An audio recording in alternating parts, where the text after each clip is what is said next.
Hello, everyone. I am Tacit, and welcome to day 126 of Brighter Shore. So today, our main game plan is fishing. Lots and lots and lots of fishing. The main reason being, of course, we have 2 new quests around the corner. And aside from getting those ventures up in general, because we're going to be needing them, because they're best ventures in the game as far as this XP that you can yield over time. However, the main reason I want to do it is we do not know exactly what the rewards for the new quests are going to be. We know what a couple of the rewards could be. For example, one of them is likely to be equipable potions, which is pretty huge. But one thing that it could be, of course, that's been hinted at, pretty much since day one. At some point we're getting them, we just don't know when. There are 4 more venture slots that are not obtainable. They are all currently locked, and yeah, if these ever get released, even just one of them, these are really important to go get, as the amount of XP that you generate from these is very, very, very high. And I currently only have 2 ventures post 200 that we can do. The mining one and the detective one, because currently the merchant ones do not work, or at least not for bricks and tiles. Maybe a new quest will make that available as well, which is another requirement, potentially. So a few things that we could be grinding for right now, of course, is making sure we have enough to fill all venture slots. The easiest way to do this is to get a post 200 fishing venture, and the lowest one that you can do for that is our main goal for today. I don't think we're going to finish it today. The main goal is to try to get to 217, or at least closer to it. Probably aim for like, I'm not sure what number. Maybe like 212, 215, somewhere around there. But we'll get it a little bit higher, try to finish it off stream, the mana raise, and be good to go. But by the time we go into tomorrow, I want to have 217, basically. At 217, we can actively go do Puffer, and then we just do Puffer Eel all the way until we have reached our goal going into tomorrow. And that's pretty much our game plan there. Beyond that, other things you could be prepping for, if not venture slots, would be to prep for just getting all your stats up. Any quest that they add will probably have requirements, or about around like 50 or 60. And while one of them is likely to be in Chapter 1, we have no clue where the second one is going to be, so it could literally be any chapter. So getting base 50 could help you out a lot if you haven't already. And beyond those 2 things, if they activate the merchant venture finally, the only venture that does not exist, the brick and tiles, you would need at bare minimum 43 merchant, or whatever you need for the quest, in order to go unlock bricks, and the higher one would end up being at least 253 for perfect bricks, or for 328 for perfect tiles. So those are all stretch goals that you could be going for to try to prep for it if you so choose. Or maybe some kind of other angle too, we don't know what it's going to do, so could be anything. But those are like the main ones, prepping for ventures, prepping for the other new venture unlocking for Chapter 4, or simply prepping for, I guess in some degree, equipable potion. As, of course, if we can start equipping potions, any potions you do have become a lot more viable to go use, that's for sure. If you don't need to worry about them cluttering up your inventory and everything. Also, I learned something new this morning. I was doing a cooking venture, and you may notice some weird numbers over here. Notice my thing says 4 out of 9, and this says 0 out of 4. I have never noticed this until this morning. But when you have multiple objectives for the same location, it ends up giving it to you based on, it goes from top to bottom. It does not retroactively figure out that, hey, you need 4 here, I turned in 4. It does not just simply unlock this one. It just goes from the top down because they're both the same item to the same location. So yeah, that's not ideal. But yeah, that ended up happening to me earlier.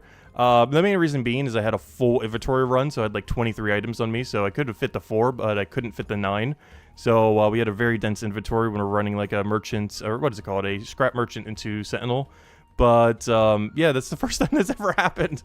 But apparently they go from up to top down, so a little unfortunate, but at least it makes it so we need less going into this venture, if nothing else, or this little chef run. And of course, while we're over there, we'll go and start fishing then, as we'll start getting onto the fishing grind. I was considering using the 8%. I actually did make a lot of them. We actually got to 229. As you might have saw from that one level up, we're actually unlocking the passive right now, which we almost have, which we'll probably run tonight and start running those again. But, yeah, we finally got that unlocked, or about to have unlocked soon. What did you want again? I actually completely forgot already. Oh, no. Let's see. Okay, good. That was one of the correct items. Good, good. Alright, now we just gotta rush the Sentinel. Go, go, go, go, go! We should be able to make it in time. I don't see any reason why we won't be able to. But yeah, that's pretty much our goal for today. Fish, fish, and more fish. We will be doing a little bit of combat and foraging with it. Exactly what distribution is still to be determined as far as how we go about it. Also, I just now realized our ventures are ready in like 20 minutes. That's not good. Gonna have to do like a mana ray run or something in like 10 minutes. Go bring them back, go grab our potion, go from there. Hey, Vorpal's here. Working on that Forager grind. Honestly, I've been seeing him working a Forager a lot recently. I wonder if there's any particular reason why he's going for Forager. Or maybe he's just going for skills in this chapter because they're quicker, generally speaking. Because you have 10% potions, very accessible. But, yeah, I guess he's just wide farming Hopeport now? Because I feel like every single time I've been seeing him, he's been Hopeport, Hopeport, Hopeport. Aside from that one day I saw him at the Bears. But aside from that, I feel like every day recently for like the last week or two, he's been in Hopeport. Particularly on the Forager grind for some reason. I guess maybe he's trying to get the alchemy done and he just wants to get every potion along the way. Because personally, similar to how we did pre-200, post-200, I'm pretty much skipping Forager as well. The only thing we're really going to be getting is the 10% pots when we end up getting to, we end up getting to 209. But beyond that, I don't really plan on getting Forager that much higher. Like 215 might be the highest level we ever get for a very, very, very, very long time. I guess sometime at the point in the future we would need like the better potatoes or something like that, but oh no, we might just skip those objectives. We'll see. Still haven't decided yet. But that requires really high level range. Like if we want to at level, I don't know, like 350 as chef, if we want to get our own potatoes, gosh, we need like 320 something Forager to go support that. That is not low. That is a really high number. Alright, let's go do our mana raise. We're stuck here pretty much for the next day and a half. No, I hope to only be stuck here for today. The goal for today is get to like 2012, 2015, somewhere around there. And then off stream, we just finish whatever's left. Since this is a relatively AFK method, though, I will be doing a more active version of it on stream. Normally, if I'm doing this off stream, I would go disable walk and just click on all of them, click on like one foraging thing, drop everything on the shoreline, and rinse and repeat until forever. But we're going to be doing a little bit more of an active approach. We're going to go for the, at least for now, we might switch it up a little bit. But at least for now, we're going to go for one enemy kill and one potato every single time. And end up doing it that way. Is that worth doing? I still have not decided yet. It's not the greatest XP, but it's not horrible. And it's like impossible for us to die to it. But unless we get a 4-star, I don't think any drop from this is usable. Even at a 4-star, I would question if it's actually stronger than what we have. Though it would be nice for a ranged weapon because the upcoming things that we have are both immune to green. Not only is this thing immune to green, though it doesn't really matter because we have way more than enough durability to absolutely obliterate it. But also, the next upcoming enemy is immune to green in our actual enemy that we have to kill. So getting a 4-star, 3-star weapon here that is not green could actually be really useful so we don't have to go out of our way to go make our own. But that's pretty much our game plan here. Also, if it drops anything, we're going to be storing them into our storage rift thingy. If it's a piece of gear, and if it is a hogberry, we'll probably keep it. They're worth like 27 each if you want to go buy them. And we currently can't forge them. Though I highly doubt I'll be using it much for EXP, but, you know, we'll still gather them. At 27 a piece, you know, that's still pretty pricey. I'm pretty sure those will come down whenever, you know, trading comes out and everything. But if we need them prior to trading, 27 each, kinda pricey. You don't use them for a while, though. You wouldn't need them until level 296 Forager. I mean, Alchemy. Which we're getting close to, but not quite all the way there. But it's closer than it might seem. Given that I'm going to start running the Alchemy AFK, so we can start running the Fear Potion, so we can start running the plus 70 Potent Potions. And if we're running that potion, then, you know, the next thing in line is the Tempest Day one, so it's closer than we think. Like, we're talking, like, months away, but, you know, it's closer than how far it currently seems. Still going to be a while, though. That's a good month or two away. Yeah, you know, good to be ahead of the game. Especially if we can't forge it ourselves. Though I highly doubt we'll have enough to go that whole level range. That would be impossible. There's no way from just killing this thing would we get enough of this to go to like 325 or something. Also, I plan to mostly skip this potion. If I do get components of it, I plan to only do one, the Orchid, and not the Snake Scale. Snake Scale is just way too annoying to go get with Fear Potion and everything else. That, plus it's worse XP at the level range. The biggest issue with Snake Scale is actually what's around it is the biggest issue with Snake Scale. It's not even necessarily like the whole how annoying it is. But it's actually really, really bad XP to go for Snake Scale. The main reason being is right before Snake Scale, you get Bone Spike. And Bone Spike, you can use Rake. Snake Scale, you cannot use Rake. And based on this fact that this is on top of a bank, and this is like a mile away from a bank, at least comparatively. I think it's like only like a few rooms, but still, compared to like 0 rooms, there's quite a far distance. But it's like 1 tile away compared to like 3 rooms away. But because of this, yeah, Bone Spike is just way superior. And you wouldn't switch off this Bone Spike, honestly, until, like, Leak. Maybe Bone Shard or the Femur Shard if you want them. But you'd mostly stay on this all the way until, like, 320 Leak and just skip over Snake Scale and mostly skip over Femur. So, yeah, the only thing I'd be able to get is the Orchid component, which means we'd have to buy the other half, which is fine. That's not too big a deal having to buy the other half, but it's definitely would have to be a buy situation and not a gather situation. As a snake skill beyond the first time bonus is pretty much pointless to go grab. But yeah, we're going to be killing this thing, at least at this current moment in time, though we'll go down probably to like 120 something after we get a level here. But we're getting 130k per kill. If we were killing a normal enemy right now, I think we're gaining about 260k. If we end up going for one single snake, I think ends up coming around to that number. But we're getting about half as much, basically. But it's super simple, it dies quicker, and of course it is in our current gameplay loop, which makes it slightly better. Though the snakes, we have gotten geared enough. We actually got a shield earlier, too. We were made a shield, I think it was last night, right? Because we got an update last night. Oh, yeah, I didn't bother going over that this stream, but it was mostly just a bunch of small quality of life stuff and everything. But one of the few things it did is they fixed shield crafting, because before the pricing on it was all weird and everything. But they ended up fixing it, and with the fix that they ended up applying, we now have, yeah, a shield, because I ended up going on my way to make one yesterday. But, yeah, we have a nice shiny 3-star shield.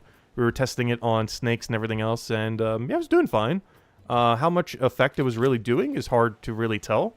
I really wish it was clearer, the difference between one-hand and two-hand, as I still feel like even after they tried nerfing two hands and tried buffing one-hands, I don't know, I really don't see that much of a difference when I go bring out a 1-star weapon compared to a 2-star weapon. I mean, a one-hand weapon compared to a two-hand weapon. I guess to some degree it's slightly a problem because I have it upgraded right now. Like my two-hand is currently a 4-star, whereas our one-hand is only a 3-star. But still, it also has a 10 level difference. So I guess that's what's mostly causing it too. I wonder why my two-hand feels better. Could it be 10 levels and a rarity? But still, even with that, it still doesn't feel like the shield is helping that much. So we're still rocking two hands for most things. Like, it's definitely an improvement compared to what it was, but doesn't feel like enough of an improvement to justify it in most situations unless you're really weak against your enemy. But even then, sometimes the extra damage might still be better for you and just use a heal pot. Like, I feel like in most situations, it's better just to use a two-hand and just dump a heal potion on it. Like, if you have to single heal, double heal, that's fine, compared to using slightly slower but not needing to heal at all. I honestly don't mind just spending the 1 or 2 heal, as long as it's not above a 30% heal. Because a 25% heal right now is like, what, under 2 silver? A 30% heal if you need that extra little bit is a, like, 5.5 silver or whatever it is. Those are pretty cheap. Like, that's not a lot. Given that our average kill right now is like 20 silver value. To spend like 5 silver on a kill, even 10. Not that much. Ideally, obviously, you'd want that to be 0. But if you can kill it like, you know, 10, 20% quicker for like a 5 silver cost, it's definitely worth it. And something I didn't try on these either. I wonder if Cryonate potions would be worth it. The biggest issue with that is I don't want to use up an inventory space, and since we don't have equipable potions yet, I'm not going to be able to do that. Gosh, I really hope the first quest is equipable potion. It is driving me crazy, all the potion juggling and everything else, and keeping them in the inventory, and just every other shenanigan that you have to do with the current state of potions. I'm really hoping it's coming in the first quest. We know for sure it's coming, we just don't know when. Like, they've confirmed in the past it's coming from a quest, we just don't know if these 2 quests are the quests. Oh yeah, by the way, current poll for this stream. Are you prepping at all for the 2 new quests? In any way, shape, or form? Yes or no is the thing. Personally, I am just a little bit. But that's because pretty much we've done every possible thing you could prep for. Because they mentioned they're not going to do anything above a 200 requirement pretty much ever for a quest. So we're good to go on every skill. So pretty much the only thing that we could really go out of our way to farm for is the speculation on maybe they add a venture slot. And or maybe they unlock the bricks and tiles, because at some point they got to activate bricks and tiles, and that's likely to be before chapter 5, and there are only 2 quests that we currently know of that are coming out before chapter 5, and that's when the quest from chapter 5 does it, but generally speaking it should be in chapter 4, given that it's related to merchant and not necessarily to chapter 5, even though the material that you get is for chapter 5. So if I had to guess, the first quest is equipable potion, or whatever else it brings. And the second quest is something that ultimately unlocks the brick and tile venture, potentially even with a new venture slot. But it could be anything. We don't really know. But that's what I'm prepping for. That is our angle for it. But it could be literally anything. It could be something that isn't even either of those 2 things. Do we care about this? Not really. I think we sell. How much is this, actually? Just out of curiosity. It is 85 silver! Wow, you just print money doing combat. Since when did combat become such a money printer? Like, it already was, but gosh, post 500 combat? Kind of crazy for profit. They kind of just kept going up with the number. Like, they didn't stop. It just keeps going up and up and up and up and up. It's actually going to be kind of scary. Like, what is the profit going to be, like, post, like, let's say, hypothetically, levels still keep going above 2,500. I have a feeling they're going to do something slightly different than that. But let's say, hypothetically, we get 500 levels every chapter. Do you know what kind of profit you would make after, like, 10 chapters? It would be so high that they would have to buff leatherworker making. Because it wouldn't be enough money per hour. It would be that broken. But it'd be interesting to see. Also, hello, Tyrion. Hello, Isabel. Hello, Vernas. Welcome, welcome, welcome. Hope you guys been having a wonderful start of your week. And, of course, we did have the 1 hour shift this weekend. So the stream might be a little bit earlier than some of you may be expecting. This is, I think, the second one since then. Because yesterday, of course, we had to stream at like a really weird time because it was busy all day. So I did a whole mini stream at night just going over the patch notes and everything. But, yeah, we're at normal time today. However, depending on time zone, it might be like an hour earlier, kind of. Just because we had to shift our clocks forward an hour. Which means the stream is technically an hour early if you did not shift your time. So yeah, how goes the Palia grind, Isabel? I saw they did a little update thingy, or at least on the Steam thingy. There was something about it recently. You just woke up yesterday, you slept almost 24 hours straight. Oh, gosh. Wow. Yeah, we're wondering where you were last night. We just assumed you were getting rest, but yeah, wow. Hopefully you're nice and rested now. Did the 1 hour throw you off? Because honestly, my sleep schedule is still in disarray from the 1 hour shift. Between that and getting sick the other day, my sleep schedule has still not recovered. I think it's more so from being sick than the 1 hour shift, but the fact that they both happened within the same few days definitely doesn't help.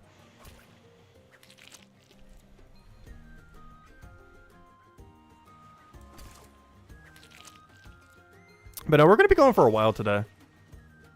We're definitely not going to go all the way to 217 because I do want to AFK some of it off stream. But yeah, either 212 or 215 Fisher, depending on what we feel like doing for now. If we still feel ambitious after 212, we'll go for 215. But if I'm hungry by 212, we'll be like, ah, let's go grab dinner. I'm still going to try hitting 217 today, regardless how much we stream, though. But yeah, we're going for either 212 or 215. Whatever's not done just gets done AFK'd off of mana rays later.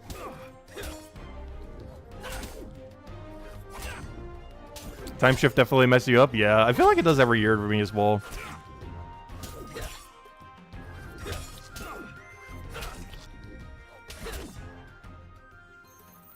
18 silver, not bad. I think it's giving about 17 silver to 22 silver per kill. Not counting when we get a natural drop, like a 2-star, 3-star, 4-star.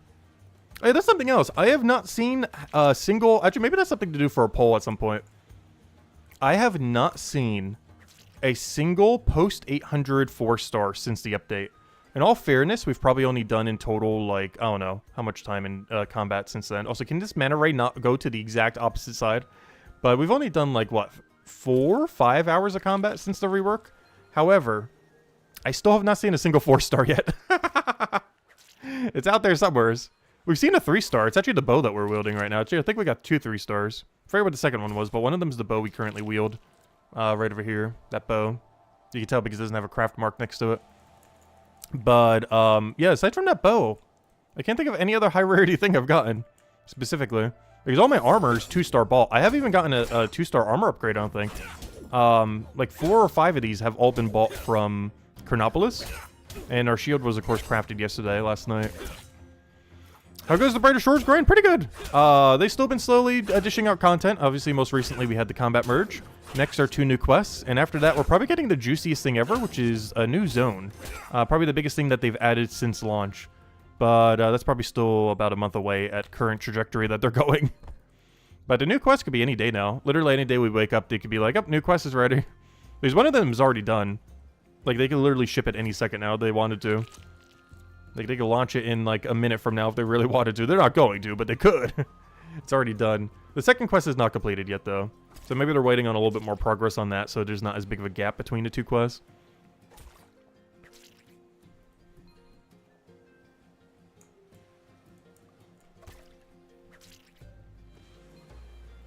But I'll need to join you in Palia again sometime. Show me everything new that's happened. In, like, the 4 or 5 months I haven't played.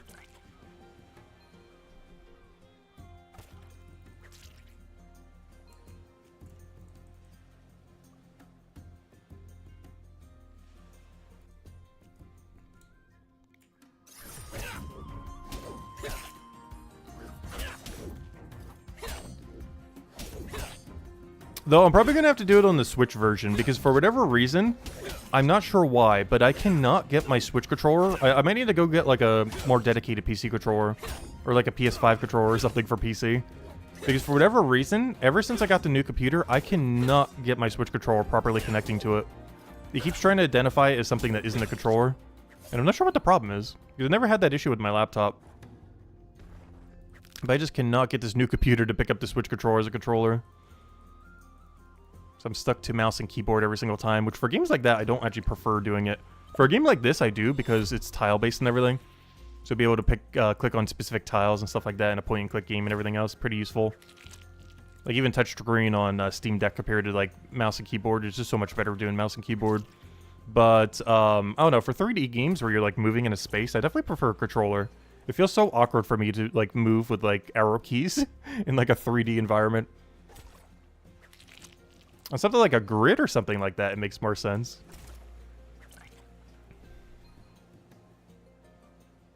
Better to play Pally on the Steam Deck? Oh yeah, true. That is true. I haven't tried doing that yet. That's a good call. I haven't actually tried Palworld or Pally on Steam Deck. I need to do that later. Because I actually tried that on your Switch when we were at the thing the other year. I tried Palworld on it. Yeah, it worked pretty smooth. I would have to rebind like a billion keys, though. I don't think there's a single thing that isn't going to get rebound. But, yeah, that would work. I kind of forgot about that. I've basically been using it as a Brighter Shore simulator. There's like two things I've pretty much done with my Steam Deck since I got it. It was play Brighter Shores, play Brighter Shores, play Brighter Shores, and occasionally do Gems of War daily. But normally I do those on phone.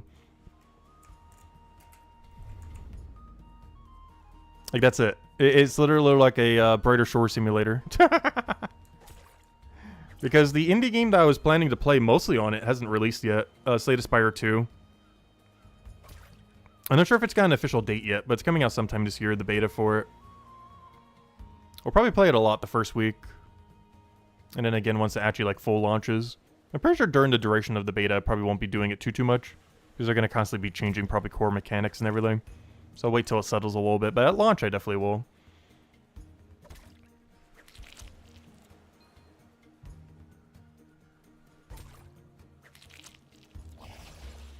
Because I feel like we'd be cheesing the difficulty a little bit if we tried doing like Ascension 20 push when they still haven't reworked it yet. Because the beta might end up being slightly easier than the final product.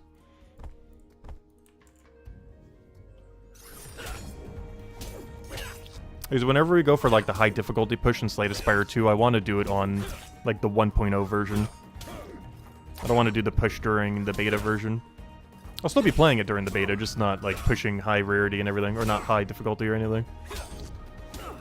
I'll still increase the difficulty, I just don't want to do like the super end game until it's like fully finished.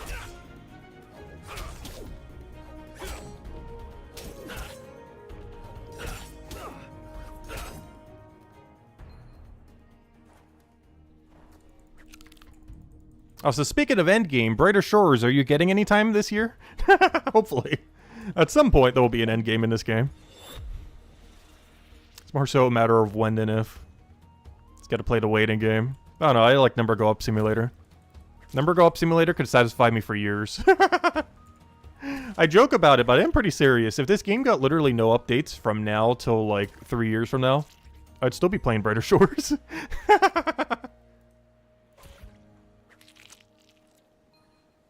The main thing that would burn me out in the current state of the game is if we somehow 500 all before they added more content, which is 100% not happening. Like Stonewall Hills in like a month from now. And it's like 3 500s you need to go get. Technically 4 if you count the combat. It's separate now, so it's technically not a skill in the chapter, but it's still a thing you need to go grind. Like instead of grind to 2000 combat, you now have to grind to 2500. But I'll need to try it on Steam Deck later. Honestly, there's a lot of games I should be trying on Steam Deck that I haven't been. Because I've been too busy just grinding Brighter Shores. I really wish Steam Deck was better at playing multiple games at once, though, I do have to say. Compared to PC, I feel like it's really bad at doing it. Not like performance-wise, but interface-wise. Like, it was definitely designed with the intention that you play one game at a time. And not try to play, like, 2 to 5 at the same time. Like what I normally have on my screen. Because when we go stream Xenoblade Chronicles X in a few weeks, like at the end of this month, I'm going to have 2 instances of RuneScape up. OBS running through Steam, which is not technically a game, but still an application that's open. Plus, we will have Brighter Shores, obviously. We'll be clicking on that here and there to go get EXP. Probably Chef, probably. Because it's like the most AFK thing we could do infinitely. So we're going to have like 4 different games at once, plus OBS running to record it all. Or mostly just Chronicles. We will be doing a separate Brighter Shores stream every single day, but it's going to be like a shorter one, like an hour or 2 or 3. Just kind of recap on things. I hope to finish the game within a week or 2. It's going to probably feel like when we did old school RuneScape Leagues, except without the double screen split. Just going to be full screen of the other thing.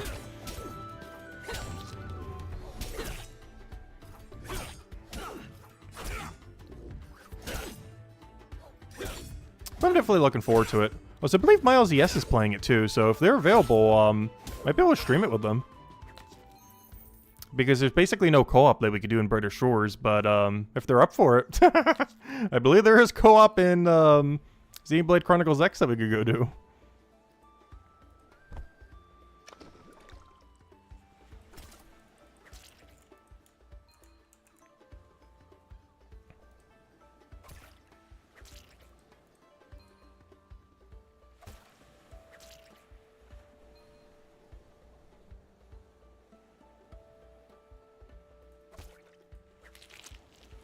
Alright, how are we handling the we need to go do daily situation? I'm trying to think of what angle we do for this. I'm considering the... Let's see what we get after this kill, and I might just have to pick some stuff off the ground or something. I think I just pick up some of the mana rays that are on the ground, put this in storage, keep this, I guess. Actually, I might just drop this on the ground and just pick it up on our way back. Our dailies are not going to take longer than 10 minutes to go do. Yeah, I think that's the angle. We kill this, we drop whatever gear into our storage, drop this on the ground, pick up just mana ray, and then we're out of here. Oh, we didn't get anything there. We drop this, we pick up mana ray. Alright, so we drop that. Alright, we gotta shimmy some stuff away. We gotta do this, we gotta do that. We gotta put this over there. Oh, wait, I can put it away, What am I doing? Oh, wait. I just remembered. Because I gotta go there anyways to grab the potion. Huge. Wait. Give me the mana rays, thank you. Alright, we're out of here. Teleport to Hopeport? I forgot, we gotta go grab their, anyways. Also, I believe I already got my chef bounty, but just in case, let me go double check. I'm pretty sure we grabbed it this hour. Actually, no, I'm not gonna check. We definitely grabbed it. And cleared them all. So we don't need to. But I do need to go store away the mana rays, and then we'll go store away the other thing. Actually, maybe I'll just store away the other thing and try to route in the other storage rift. Oh no, I think this one's still closer. It feels like a waste going here without checking the board. So you know what, I'm still going to check the board even though I think we checked it earlier, but maybe there's something we forgot because we weren't doing the route. Pretty sure we grabbed it earlier though. But just out of paranoia, we will check it one more time. Anything worth taking here? No, unfortunate. That's what I thought. Alright, deposit all this away. Go put the other one over there.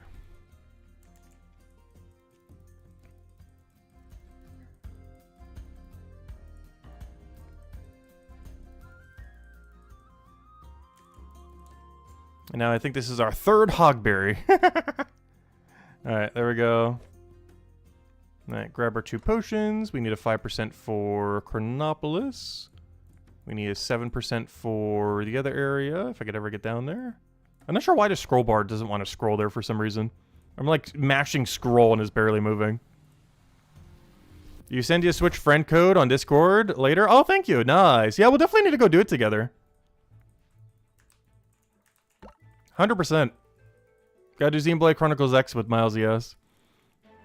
Because we haven't been able to co-op in this game. It's a bit weird. Okay, we'll figure it out though. That's fine. Yeah, they've been kind of shoving multiplayer into a lot of things. I think there's 2 reasons why they've been doing it recently. One is they're trying to get people to sign up for the membership and forget about it. Because I think it's like $30 a year for their online service. So if some kid signs up for it for like a year, but then their parents forget about it, you know, like 10 years later, boom, that's $300 for them. Even though you only use the service for like 1 year. But the other reason I think they've been doing it is as an anti-piracy measure. Because generally pirated games won't have multiplayer aspects. So it's like, hey, don't pirate the game. We have these multiplayer features that you can only play on Switch. And if you pirate it, you can't, or try to hack it in, you're not going to be able to. I feel like that's the two biggest reasons. Money and to try to stop piracy. But honestly, I don't mind it. If they start just shoving multiplayer mechanics into every game. You know, it's just small things. Better than nothing.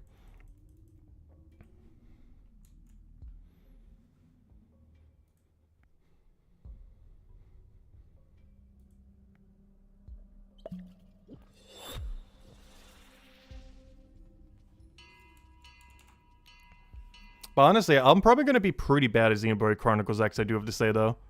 I'm definitely a very casual Xenoblade series player when it comes to the mechanics of the game. Like, when we do something like Slay the Spire 2, we will be very try-hard. But, like we are with Brighter Shores and everything. But I am very casual for Xenoblade Chronicles series.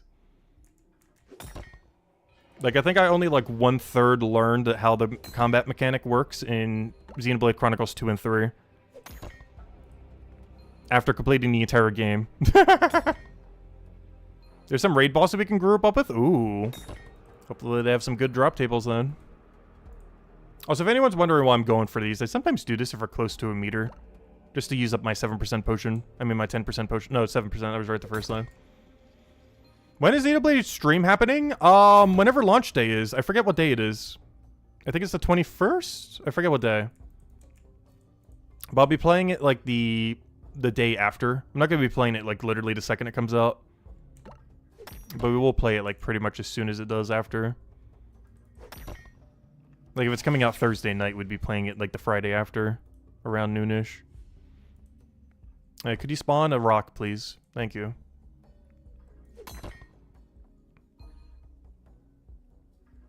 Please. Level, go. I didn't think we were this short, gosh. Alright, put in the stonemason. Boom, boom, boom, good to go. Grab all that. Boom, boom, boom, good to go. Alright, let's go bank all this. Alright, use item on, give them all this. We'll bank this when we go back to our route, and we should be good to go. We just kind of group up and have a sheer task list thing. Oh, okay, so it's kind of like how they did it for, I'm pretty sure they have no affiliation. But, Scarlet and Violet, the most recent Pokemon game, ended up doing that. Where you basically had like a mega task list, and if anyone did it, everyone would get the reward for it in the group. So like if anyone in the group did it, you would all get the reward for having done it. Honestly, I kind of like that, because then you can kind of divide up the tasks and everything else. Alright, anyways, where am I going? Oh yeah, Hopeport. But it's the most recent game that I played that had that kind of system. Where it's basically just one big mega task list, and if anyone in the group does any of them, you all get rewarded for it. Which encourages having, you know, a bunch of people in your group. But even with just 2 people, works out pretty well. Who are we talking to? Oh, Miles Yes in game. Yeah, they're not talking in YouTube chat. They're talking in the in-game chat thingy.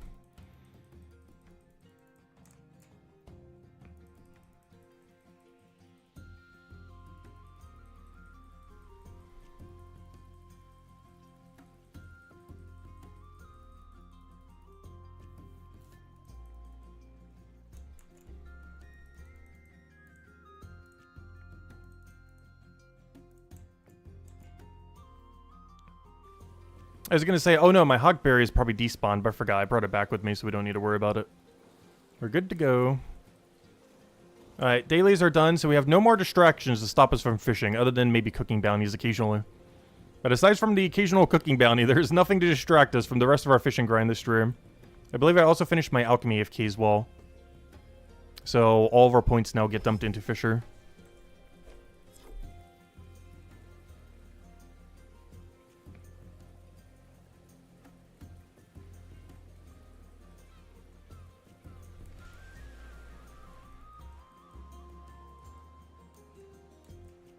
I just realized, I always go around. Is it better to cut through? It might be. I never actually tile tested it to see which one is quicker.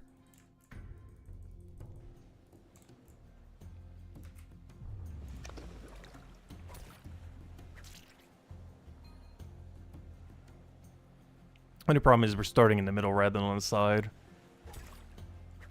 But no, they're going to spread anyways. The biggest issue with mana rays.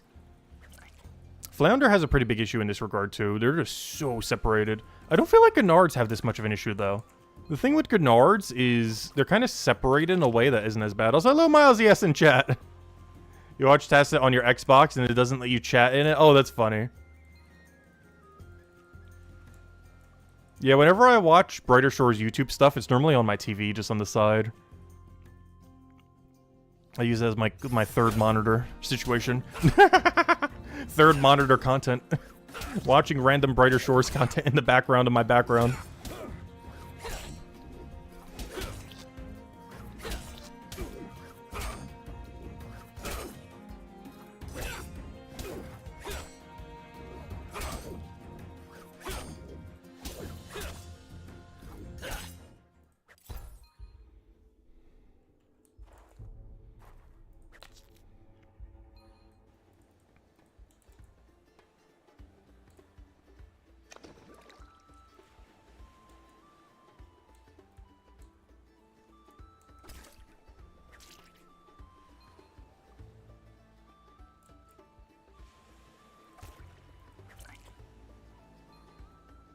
Also, one thing I was watching in the background earlier, too, I was watching some of Xenoblade Chronicles 3 storyline, and gosh, it is just as good as I remembered it.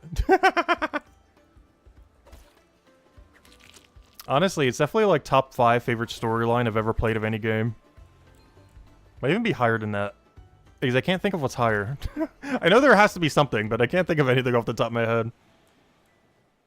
Like, someone posted, like, a 19-hour video that's basically just all of the story bits. Like a condensed down thing of just every single bit of the story. But yeah, no wonder why that game took like 80-something hours.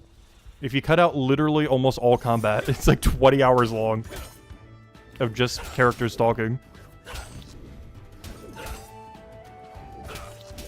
It's like 10 movies in life.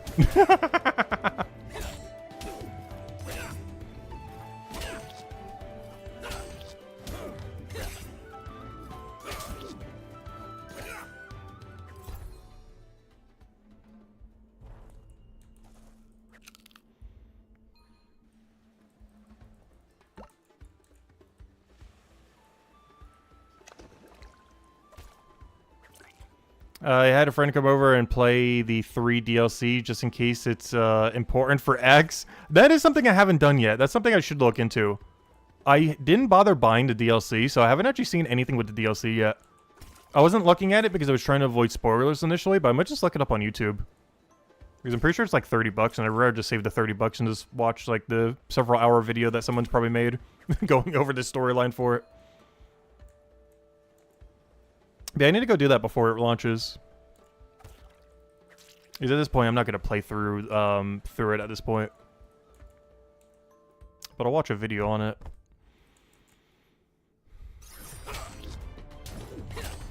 I'm pretty sure the DLC would take like 20-30 hours where you can watch it in like a fifth of the time.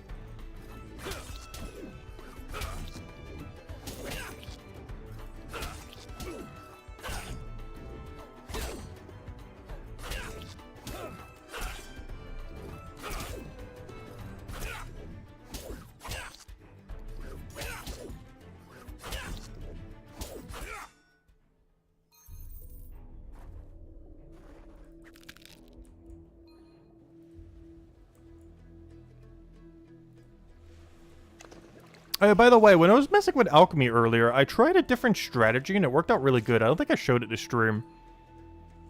But there was a fun different alchemy strategy because I keep forgetting you can grab diagonally in this game.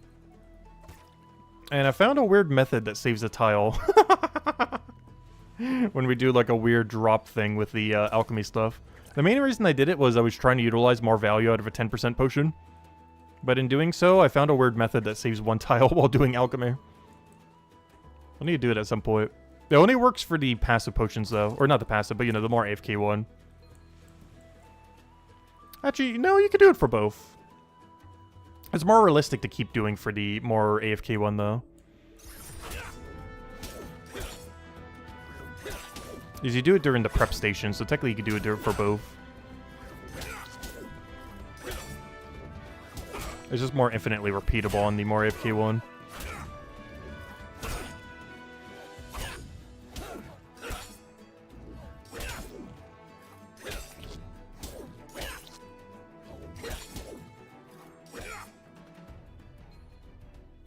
Also, someday we will reach 209 Forager, by the way. At this rate, it might be months from now, but we will get it. One random potato and blood nettle at a time. We will, at some point, have 209 Forager. Without ever training it directly. As I haven't trained it directly since 200. Everything since then has been indirectly. Just while multi-skilling it with either combat or fisher.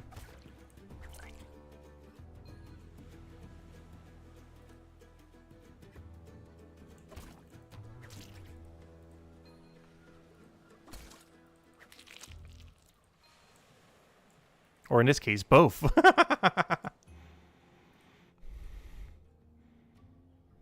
A little bit of everything.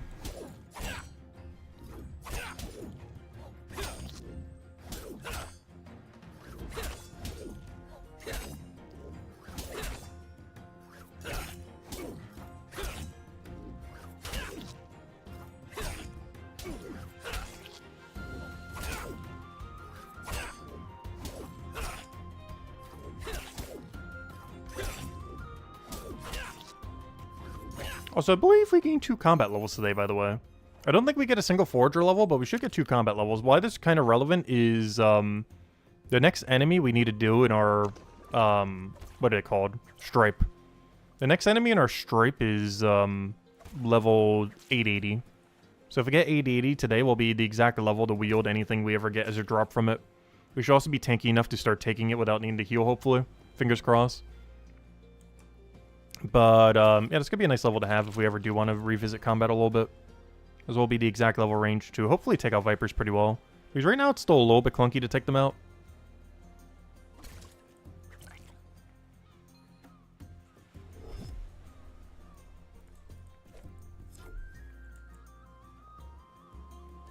Alright, we're going to go for a quick rock. I don't think we have enough time because we took so long because of storage rift. In all fairness, every single time we don't have enough time, they're already respawned. But especially this time we don't have enough time. Oh no, do we stop doing the kill? We're getting a little bit less fisher XP. Like, obviously we're getting a lot of other XP. I'm not sure. Like, I really want to get that free kill in there, but, I don't know. I'm still not sure if it's worth it or not compared to just camping the fish a little bit heavier. As it's definitely worse fishing XP per hour doing what we're doing right now. It just is all the other XP worth it.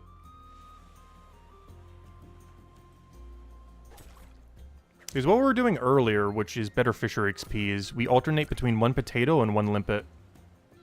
Or right here we'll go for potato because it's spawned, and then next cycle we'll go for limpet because it hasn't respawned yet. And then we're always back in time to go back to fish. And we even have enough time to use a potion.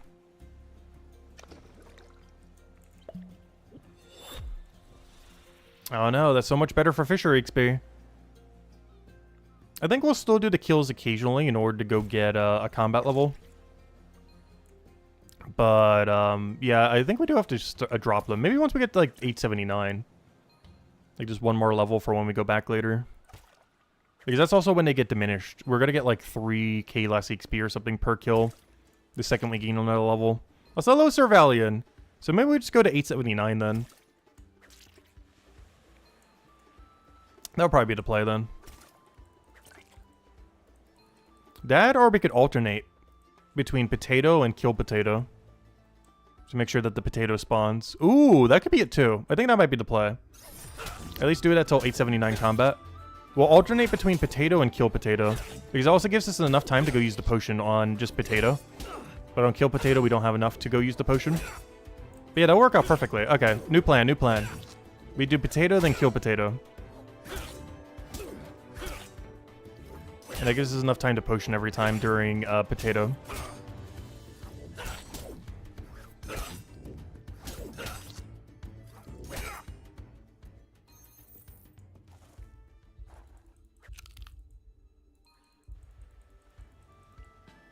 Also on potato route, that gives us time to drop as well. On potato only.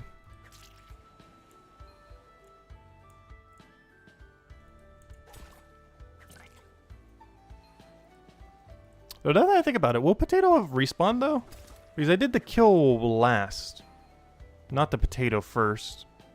So the potato's not going to be respawned by the time I get back. Wait, I see a flaw in the plan. Wait, there's a problem here.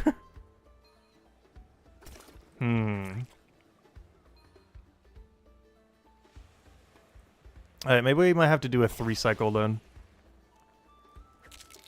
Where 1 cycle is limpet, drop with... Okay, I see, okay. Yeah, we're just gonna have to do 3 different strategies then. Oh, this could be annoying to keep track of. But I think it's worth it for the better fisher XP. So basically, we gotta do... 1 with grab potato. Do grab potato first. After grab potato, we do kill potato. And then after kill potato, we do limpet and potion and drop. Because that gives us enough time to do both of those other 2 actions. Okay, we got a perfect cycle then. But yeah, that would be the gameplay. Potato, then kill potato, then limpet, drop, potion. In that order. So this one should just be a potato. Then our next one is kill potato. And the next one is limpet, drop everything, and potion. And repeat that indefinitely until we have 217 fisher. Okay, we got a cycle going. I think that'll work. So next one should be kill potato then. And then we repot on the limpet one. As well as consolidate our inventory.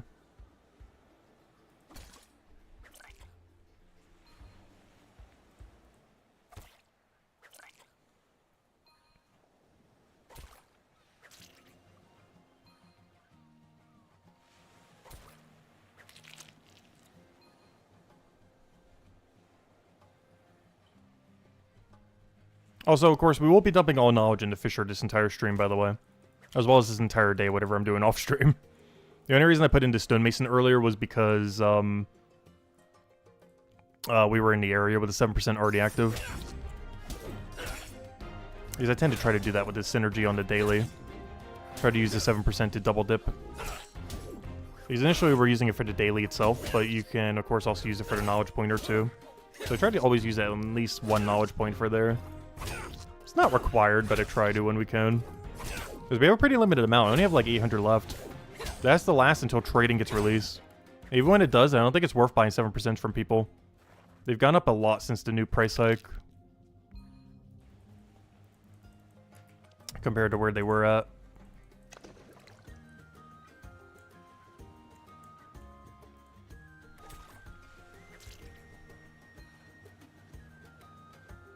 Because before, I think they only cost like 1 or 2 silver to make.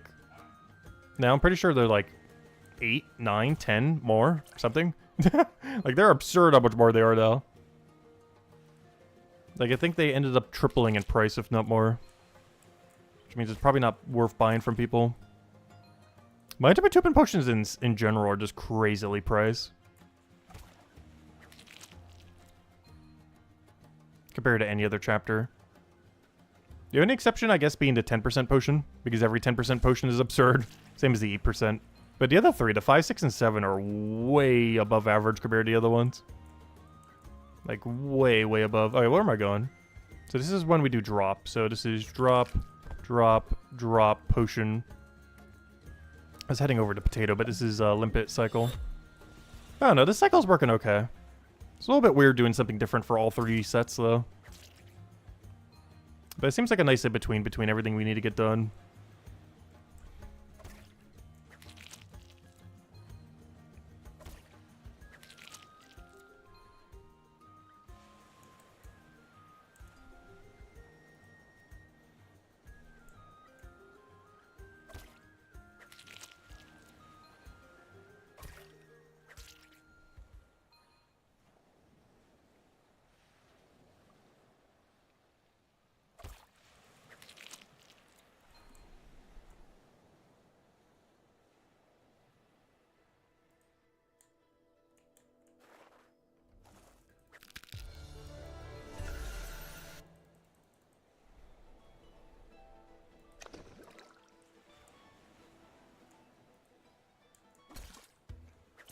But yeah, that's the weirdest thing I would say overall with mana rays.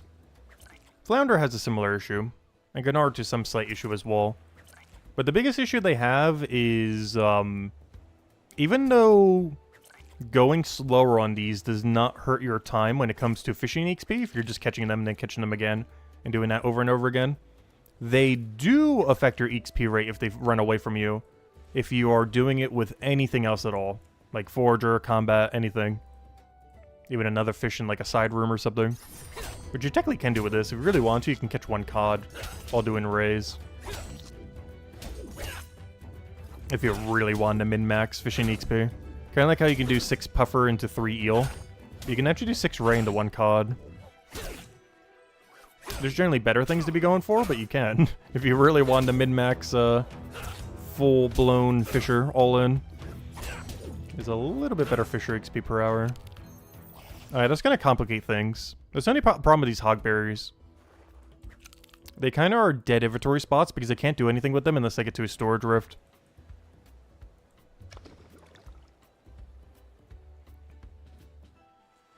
And eventually they're going to block me from getting mana rays if we get too many in our inventory. I think we can have, what, 2 before they start getting in the way?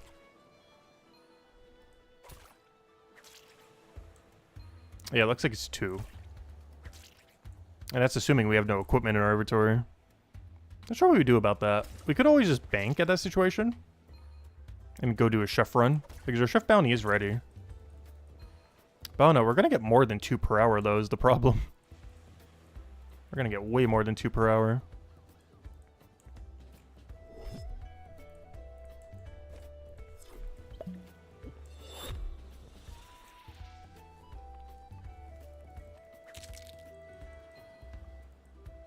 And we still made it back in time.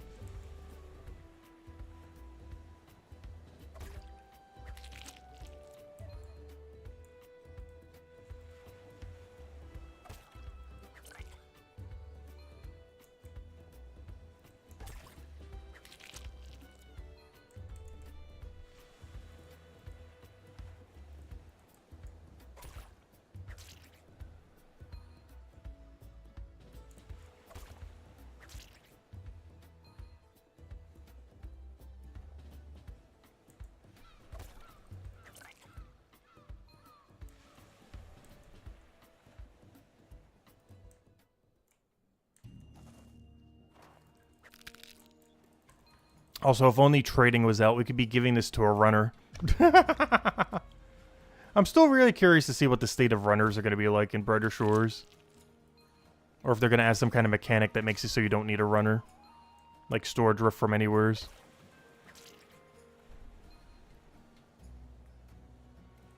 It'd be great to be able to sell this stuff for 1 or 2 silver each to a runner.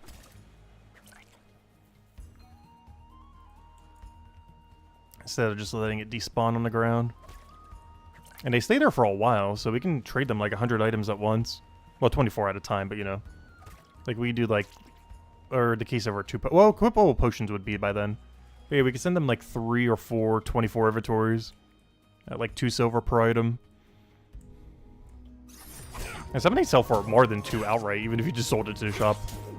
And if you need to buy this, this is 9 point something silver. This is like 10 silver. But even just their base price sells for more than 2 each.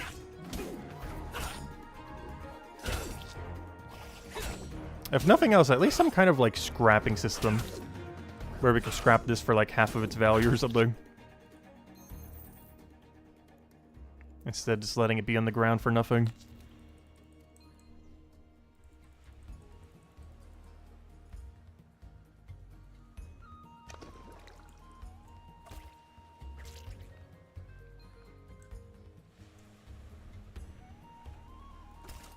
There's actually something that RuneScape solved pretty well with the High Alchemy spell. Is you could always just trash anything in your inventory for money. Brighter Shores does not have an equivalence of that yet.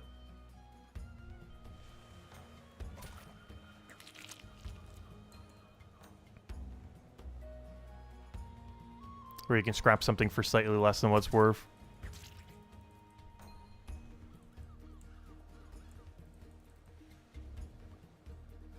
Oh, where am I going? I keep doing this. Alright, this triple cycle we might have to switch up because it keeps confusing me too much. Too many steps. Like a double would work. A triple is a little overkill.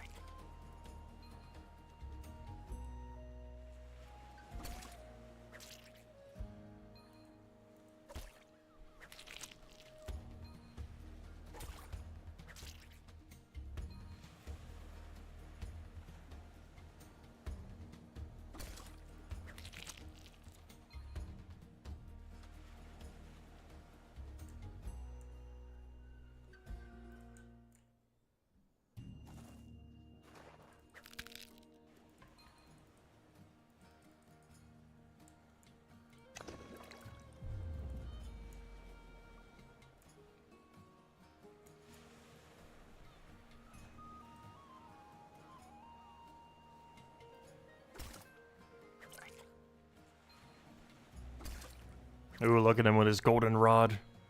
It'll be ours one day.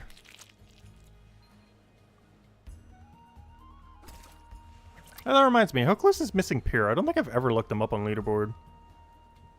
I can't remember if it's one word or two. I feel like it's two. It is two. Oh, gosh. So he's a,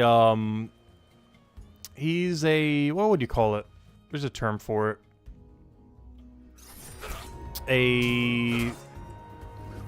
Oh no, he's a chunk locked account, but there's a extreme chunk lock. That's the word I'm looking for. He's an extreme chunk locked account, and currently he has to do Fisher with only eel and flounder, all the way to 472. He's at 362, and I believe he's at his highest XP rate. Yeah, at 323. So he has to do eel from 323 to 472 Fisher. I wonder how that's been going.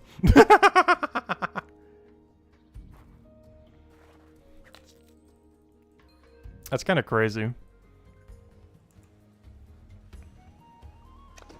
Out of any, like, restricted account, I would say his is the hardest that's been made so far. Like, the Cabbage Man account looks like a joke compared to what Missing Pier is doing.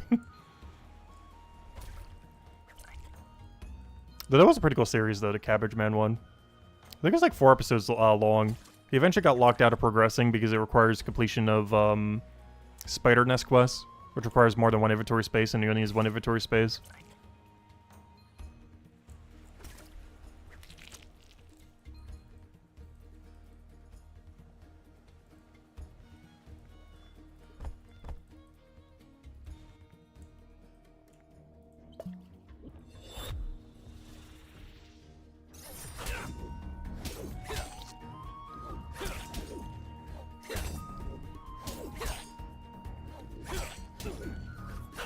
Because to get to Chapter 5, you need to complete out Spider Nest. It's actually a hard requirement. It's such a core mechanic of the game that they literally force as a thing you need to unlock. But also because it has storyline relevance, of course, with the person you saved during the quest being kind of required for the storyline.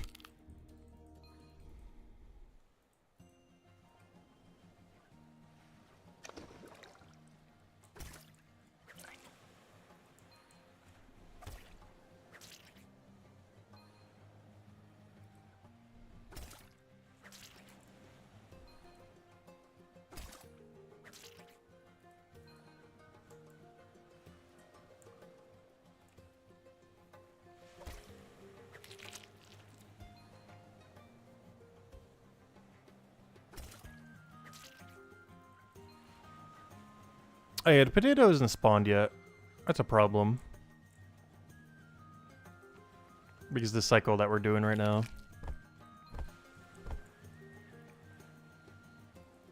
But yeah, I'm still gonna keep it to a 2 cycle though. I guess we'll just grab the potato with the kill. And then just do like a limpet. Maybe even double limpet, feels like we have enough time. That way we can actually store a lot of stuff in our inventory. Because at no point are we getting more than like 13 or 14 items.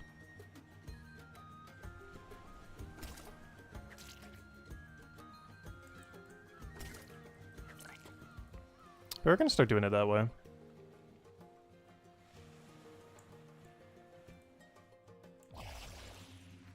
And then we could pot up before the kill as well.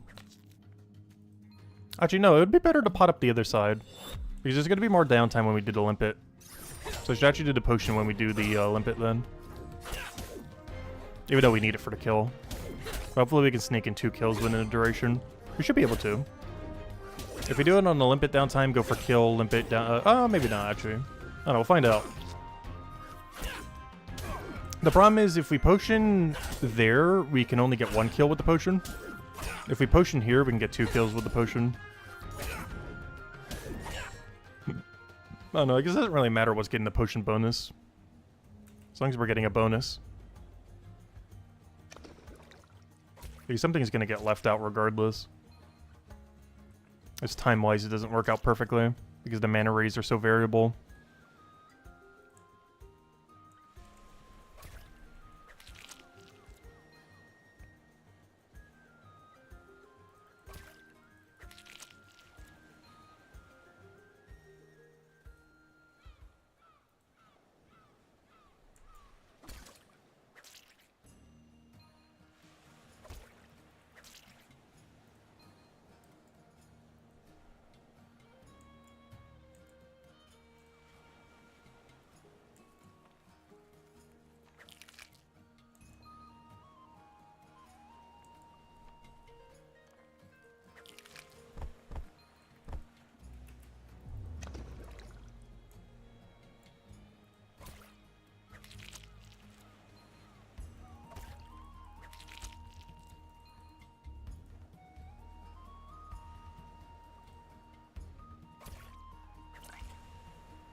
Oh yeah, it expires right at the end of our fish. Okay, I guess we'll potion at the here then.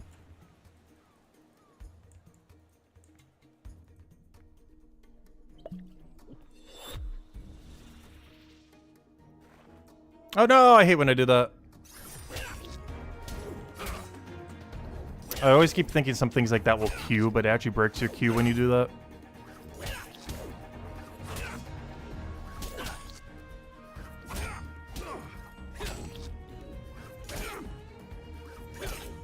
Yeah, I gotta be careful with that one going into combat. I was trying to get the potato, but then it broke the queue halfway through. Not ideal. Also, I just realized we're getting close to our first double meter to stream. Which feels weird after an hour, but just because we've been kind of tangenting everywhere. Oh, so that's the second person today that said grats. They've been at 2,000 this entire time. Off stream, they just got 2,000. And someone congratulated them. And they haven't gained a level this entire time. So even from an hour and a half ago, they're still getting congratulated for 2,000. That's kind of funny. But they're definitely doing post 200. You can tell by what they're catching as well. I think that's the 315 mana ray or something. That means they're not dumping knowledge into Fisher then. Otherwise, they definitely would have gained a level by now.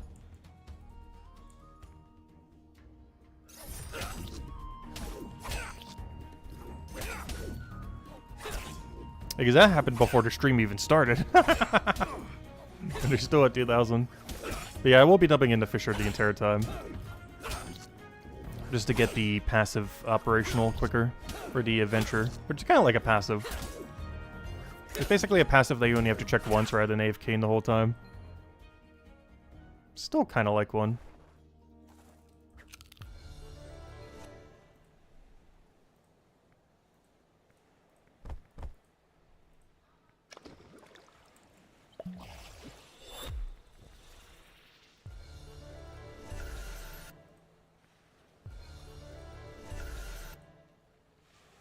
Oh, so speaking of not getting a level yet, we still haven't gotten a level to stream either.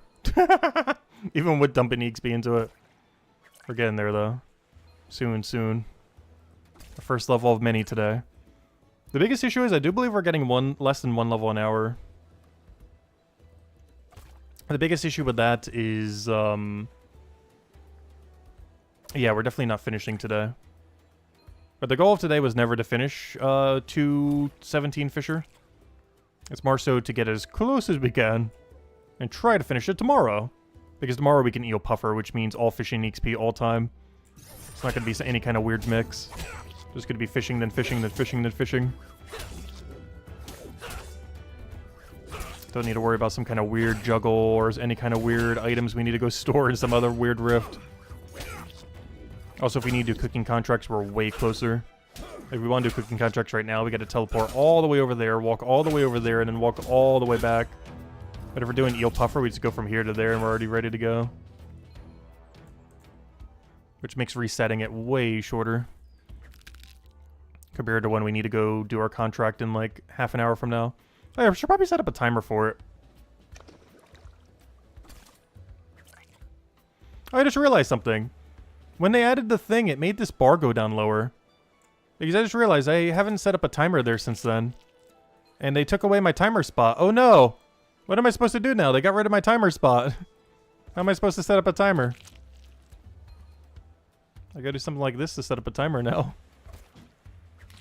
Originally, we weren't gonna need that until after, like Stonewall Hill. But, yeah, the global counts as a whole little category there. I never noticed that till just now. Now that global has its own category. You know what that means? Time to bring out the big bar. Alright, there we go. Now we can see them all. I think we're good to go now.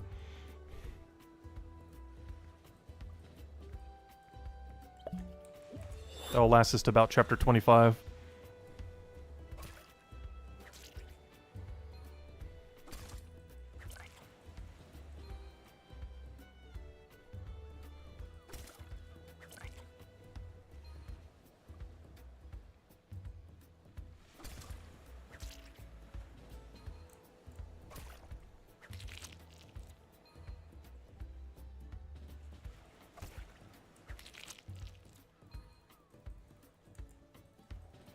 I do find it funny, though. People like to congratulate for solid numbers. Because when we hit level 4,000, and we're walking around some, like prior to, like, you know, getting another level, I think we got like 20 different congrats for reaching level 4,000. Yeah, the second you reach 4,001, no one will say it. But if you're exactly at that level... Is this like the third, fourth person that said congrats to them so far for 2,000? I just find it funny because everyone does it for the solid numbers. Whenever you're at like the 000 number. Like 1,000, 2,000, 3,000, 4,000. Eventually 5,000. What do we know about the new quests? Technically nothing, but also some things. Nothing is 100% set in stone, but there are a few things that we know of. They were working on a quest for Chapter 1, and the very first quest that they're going to be releasing is likely a Chapter 1 quest. We know based on the community manager that it supposedly, quote-unquote, has the best reward of any quest in the game, meaning somehow it's better than Storage Rift and the ability to craft 4-star gear. Supposedly. They mentioned in the past that when they add equipable potions, it'll be unlocked from a quest. And generally speaking, I would assume a quest like that would have an alchemy requirement, which means that could be the quest that ends up doing it, since it is almost guaranteed to be a Chapter 1 quest. And if they're going to be doing a quest to eventually unlock a equipable potion, it would likely be from Chapter 1, as it would likely have an alchemy and or forger requirement on it. Other things is, eventually they're adding 4 more venture slots, and there is a chance one of these 2 quests unlocks the venture slot. At some point before Stonewall Hill comes out, they are likely to do a quest that ends up unlocking the ventures for Chapter 4, for Chapter 5. We don't know if this will happen like exactly when it comes out, Chapter 5, or if it's going to be done beforehand. But if it is done beforehand, these 2 quests are the only 2 that we are aware of that are happening, which means it is really good to have at least 43 merchant to do the basic bricks, as well as to probably do the quest requirement, as we'll probably have a merchant requirement of like 40 or something. But on top of that, it's also good to have the stretch goal ones and the perfect ones, which is 253 merchant and, what's the other level? 328. If you want to go for the stretch goals of the higher requirement ones. Beyond that, we know absolutely nothing. Could be literally anything. But no, we don't know anything definitively. But those are the only things we really know. But nothing is confirmed as far as what's happening with either. Oh yeah, we also know the requirements for it are under 200 all. You will not need a single over 200 for the quest. Realistically, it's probably also under 100. But it definitely is not over 200. As I mentioned a little while back, that they're likely never releasing any quests above 200 requirement.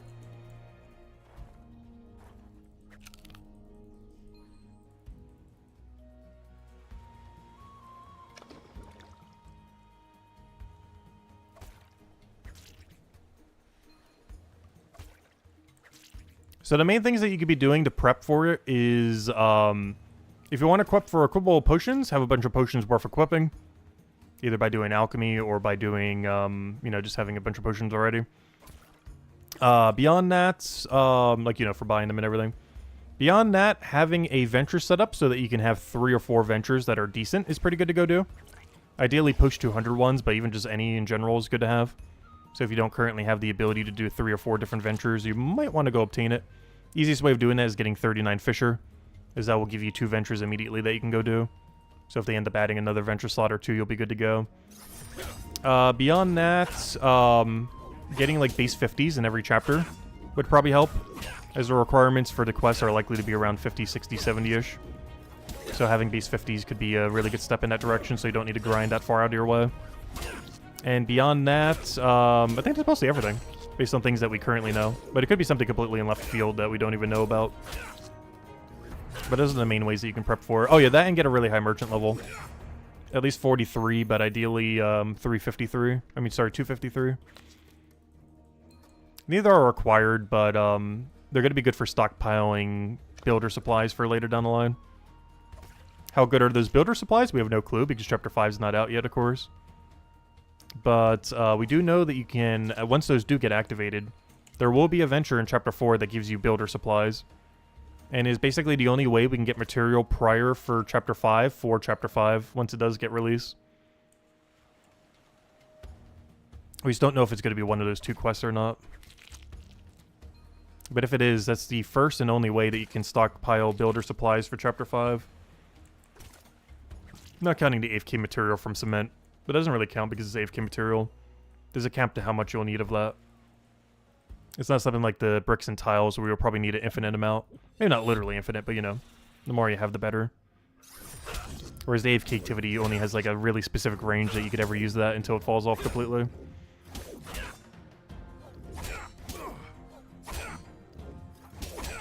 Oh, there's an Easter event, and it's more than just gaining hats from XP this time? Samuel, wait, where did he mention that? Oh, wait, that's huge. Nice, I didn't know that. Thanks for that. Wait, that's some huge intel. There's an Easter event, but it's actually an event this time. Ooh, very nice. I'm curious what they're going to do for it, then. Also, I hope there's still some kind of cool cosmetic thing we can end up earning, though. Because honestly, I really enjoyed the hat grind for Christmas. I wish you got less hats, but had like a rarer hat that you could go for, though. Like, I wish the quantity that you got was way lower. Like, you know, I wish there was, like... Let's say they added, like, 10 hats. Or even just, like, the actual event. Let's say they added these 20 hats. I wish all of those 20 hats were easy to get. But then there was, like, one special hat that was, like, absurdly hard to get or something. Like, something along those lines. Because they were all equal rarity. So it was basically, like, which one do you like most, design-wise? I wish there was, like, a chase item for the event. Nothing that takes, like, too long. But, you know, one that is, like, definitively, like, the key item of the event. Or it's like, this is why you're grinding for. Everything else you just get automatically along the way in, like, an hour or two. But, like, one slightly harder one to go for. Because it's not like they're tradable anyways. Even if it's just, like, a golden version of one or something.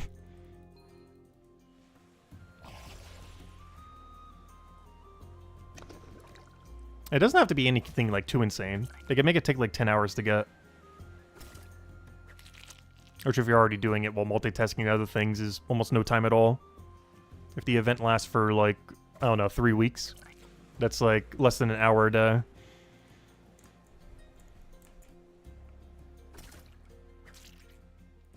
Because there wasn't really a chase item at all when it came to this event. I guess some in the case of, like, the red Santa hat, but it's the same rarity as anything else. So if you consider that a chase item, it's more so just pure RNG rather than, like, a higher rarity.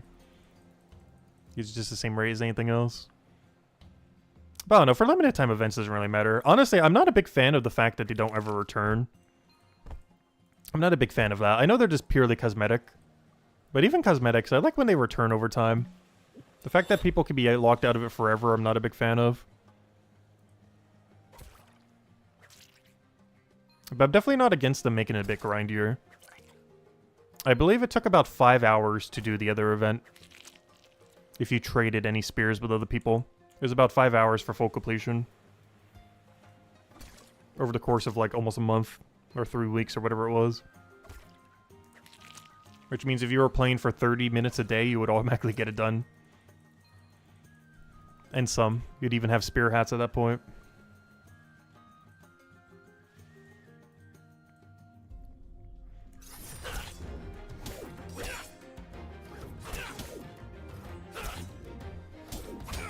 His response is egg? Ooh, egg. Oh gosh, are we gonna have loot eggs? Oh, they're releasing loot boxes! How far he has fallen. Gnome MTX, but he's releasing loot box eggs.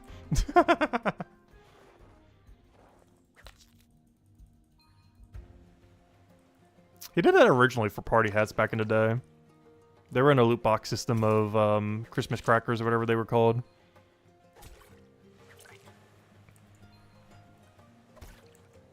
Like, he's against microtransactions, but he's not against loot boxes as a fun mechanic.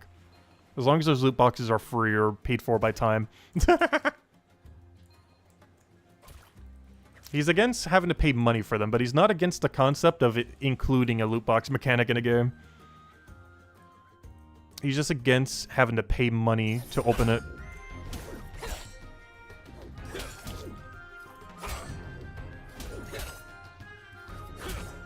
But he's not against the concept of loot boxes. Just the concept of paying money for them. Like real money. Not in-game currency.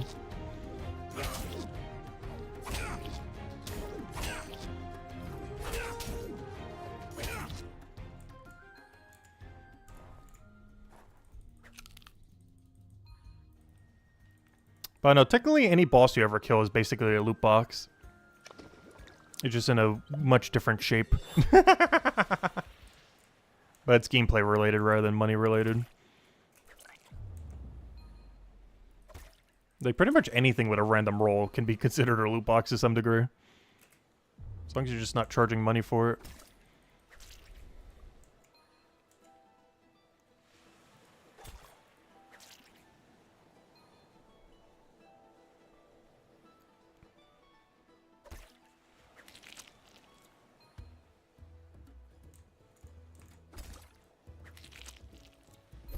Hey, finally, we gained a level. It only took like an hour and 18 minutes, so of course we'll be doing other stuff across that time as well. Alright, one down, many to go. Oh no, I gotta start putting points into passive. Well, rip getting any more XP anytime soon. Yeah, I'm pretty adamant on still doing that for completionist sake. I know it's a complete waste. And if we ever want to compete for a leaderboard, it's like the worst thing to do ever. But I am unlocking every passive ever, regardless if I'm never going to use it ever. But I am still going to be doing it for completionist sake. Even at the expense of XP. Even though the 4 points is basically a fourth of a fishing level. Actually slightly more than a fourth of a fishing level. But I will be dumping it all into every passive we ever get. Which you shouldn't do that. But for completionist sake, I will be doing it. Because I want to do everything. Even if it's pointless. And a complete waste of XP.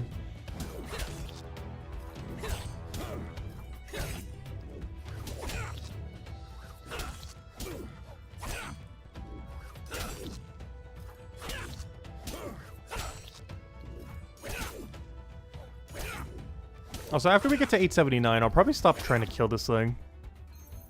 And we'll go for just a more forager-related route. Or if we want, we could try the other thing we mentioned earlier. There is one strategy for Manta Ray that is kind of similar to Puffer Eel. Which I've never actually done before. I'm not sure if anyone has ever bothered going over it in a video. It's pretty obvious what you would need to do, though. But it's 6 Manta Ray 1 cod. You would grab the most northern cod in this area right over here. I was not sure if it's worth it compared to foraging. Because all the foraging supplies are so much closer. Maybe if you went for a rack as well, but I don't have 209 rack unlocked. Because then you can go for a rack and a cod. It's like right over here is where it is. Like I say, it's right there. So you can go over here, grab this, for example. And then head right back for when the Manta Rays respawn. How much XP drop is that? It's a 3.3 with our current bonus. It's not great, but it's not horrible. I'd rather have the Forager drop, though. And then you're back in time to go do this. But yeah, I'd much rather have the potato than grab that cod. I would sooner grab double limpet before I would grab that cod, I think. It's more Forager XP compared to how much fishing XP we're getting. If we had an upgraded cod, it'd be worth it, but at that point we wouldn't be doing Manta Ray. We would just be doing cod rack. At which point we wouldn't even be touching the Manta Ray.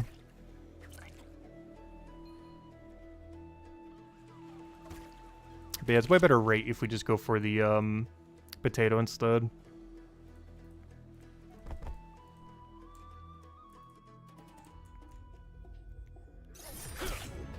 I will stop killing this guy at 879 though. I am curious to see what kind of XP drop he drops down to. He's currently at 137k, or was it? Or no, I think it's 130k.7, I think it was. Let me double check. Because once we get the level, I want to see how much he goes down by. He's currently 137.5. So why does it show 130k then? That's weird. But he has a 137.5k XP drop.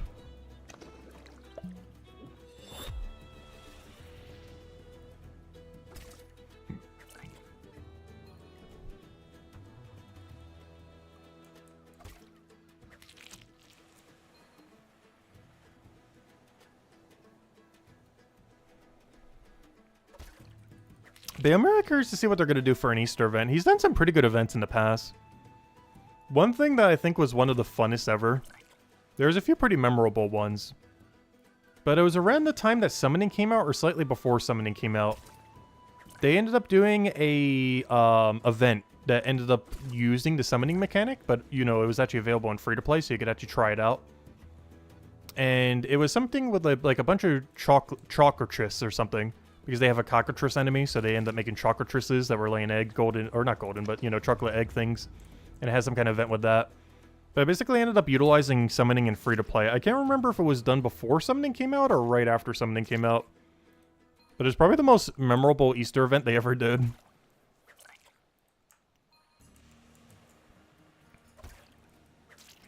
But it's either right before Summoning or right after Summoning.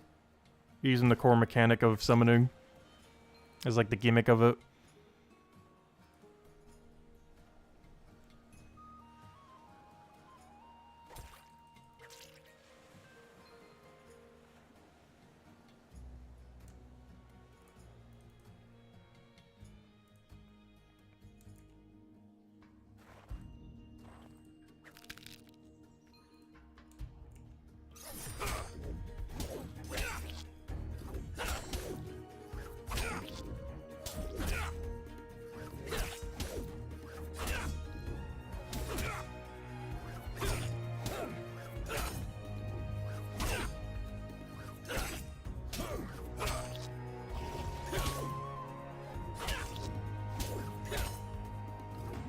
Also, if I'm not mistaken, I believe that was the event that added the ring as well.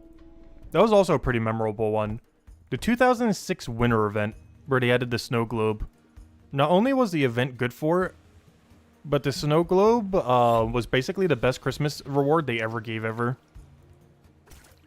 It's also used in modern day old school RuneScape as a tick manipulation device in free-to-play. As one of the only few good ways to tick manipulate in free-to-play. There's a few other methods, but it's the most convenient one to do.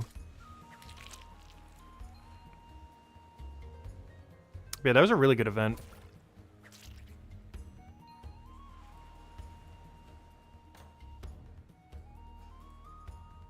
But yeah, it was 2006 winter event or Christmas event, and like the 2007 or 2008, probably 2008 Easter event were probably the two I remember most.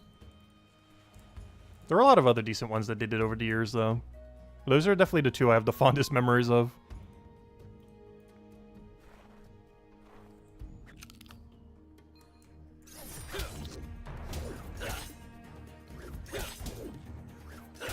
He said it'll be closer to Easter, which is in 11 days.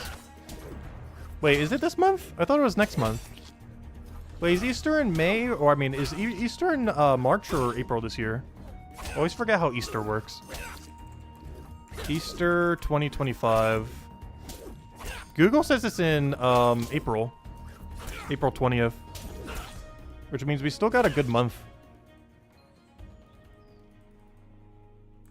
Like, we might have the whole combat rework before we have the Easter event.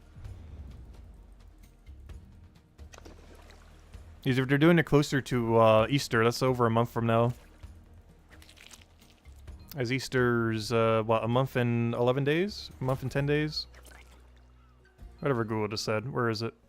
Unless Google's lying to me. But, yeah, Easter's in 1 month and 9 days then. So if they're doing it closer to Easter, that's like a month from now. If not a month and a week.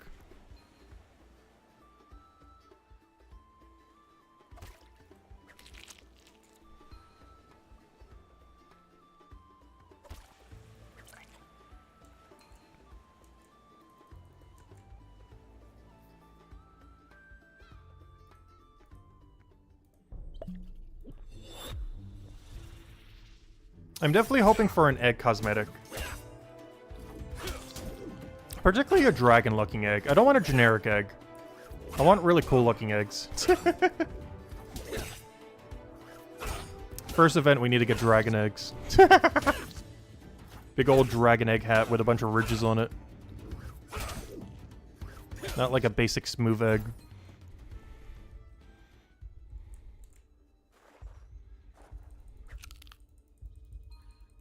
Also, I'm curious if they're going to do anything other than hats. Because they have the ability to transmog everything. It just we've only gotten hats so far. But they can do literally any slot. They can have a whole outfit for all we know.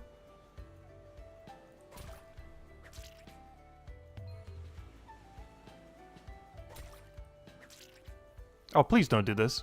They're going on like the exact opposite sides of the room. Oh no. Why would you do this to us? Come back. Please, at least one tile closer. Do not go into that corner. Don't do it. Don't do it. No!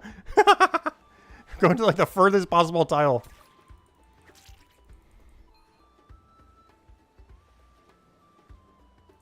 I say at this point, I might as well just not even forge.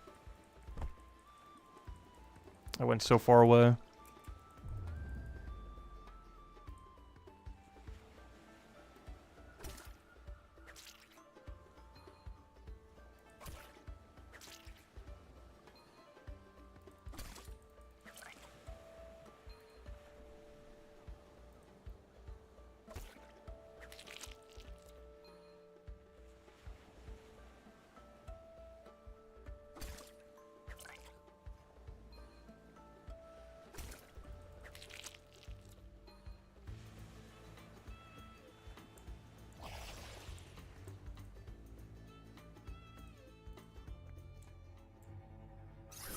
Yeah, how many more kills do we need? 137k apiece.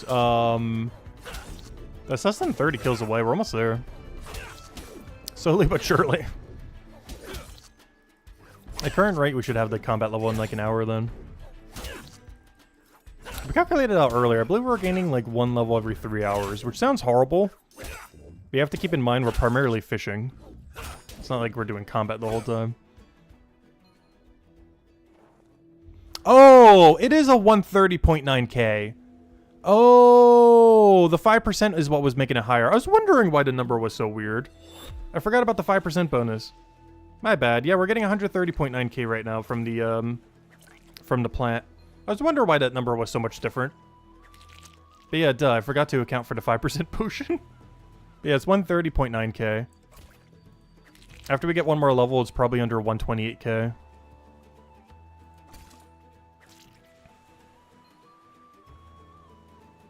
At which point we're definitely stopping to kill it then.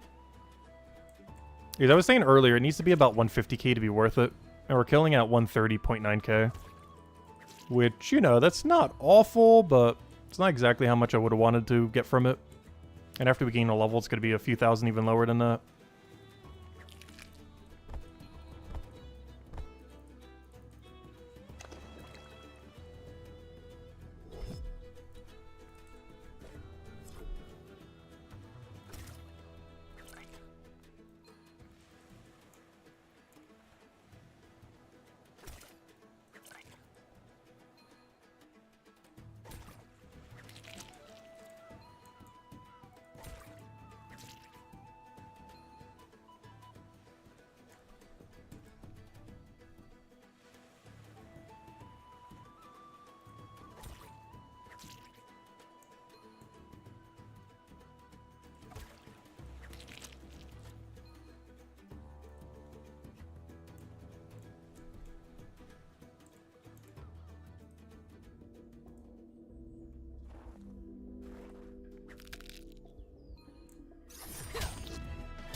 But it's really unfortunate. We're on quite a dry streak of things not really worth killing. My ultimate 2-pinch grind is going to be really awkward now, too. I'm not sure how we're going to go about that. There are so many units in Mines of Matubin that are just pointless to kill now because their alchemy supply is so bad. At least from a loot table's perspective. Where the alchemy drops are for a potion that isn't worth banking.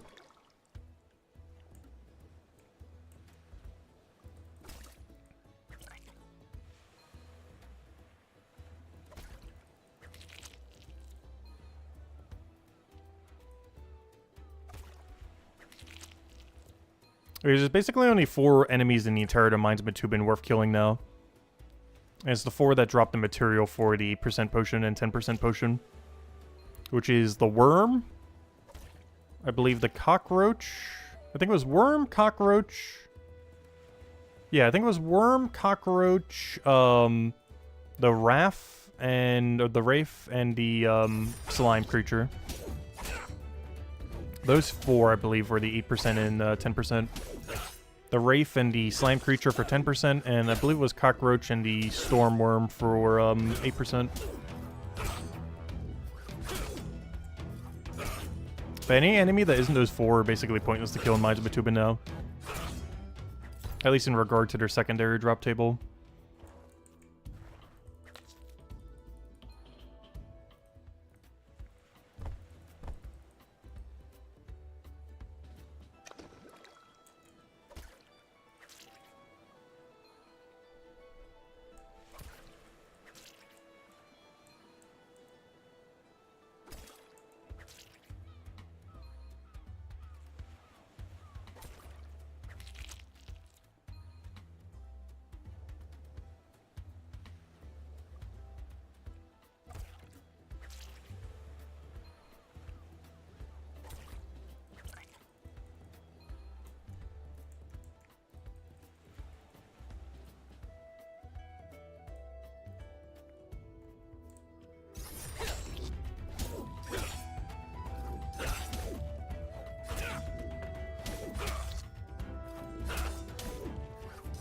I was like, hey, almost half a foraging level. Gosh, I don't even want to know what my XP rate is per hour for a forager right now. It's something abysmal. Like 5 hours for 1 level or something. Because obviously we're not focusing on it. We're grabbing like a potato here, a little limpet there, and that's it.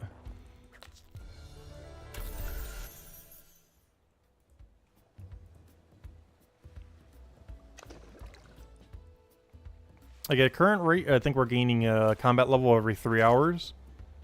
At our current forager rate, I think it's a level every 5 to 6 hours. With how little we're getting to relative to how much we need. Fisher's a bit better though. If it wasn't for the fact I'm dumping knowledge into passive right now, I believe it's almost a level an hour. It's slightly worse than a level an hour.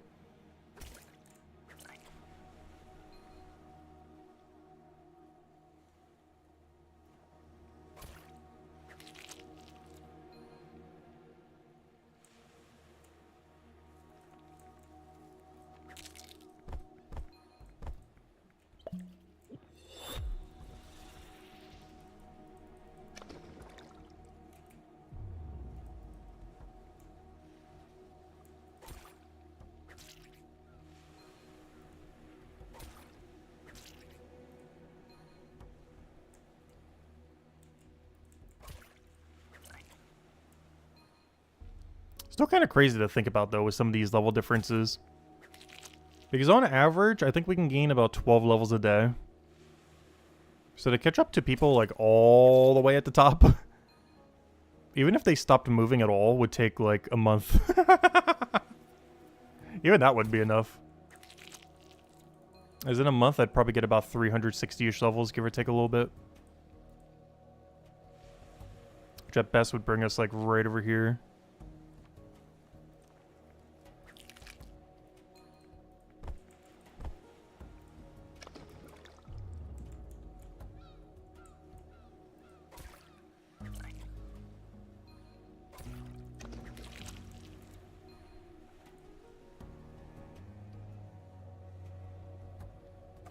Azella B, welcome, welcome. What new quests? There's not too many details that we know about it, but there are 2 new quests coming in the near future. Oh yeah, this is going to be a squish noise simulator.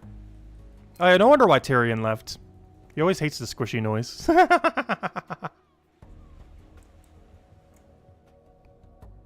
yeah, we get a lot of squishy noises. There is a way to turn it off. I kind of didn't even notice though. I keep forgetting that's even a thing. Ugh. It is a little squishy noise every time. You can disable it through your audio settings though.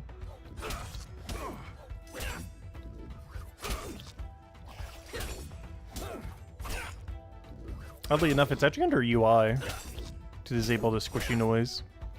Because it's actually the card of the unit coming up that makes the noise happen. So if you want to disable it, you can just turn off UI. Of course, it mutes a few other noises as well. But the squishy noise is actually coming from the UI noise. What's good is it still doesn't break the audio cue of you hitting it.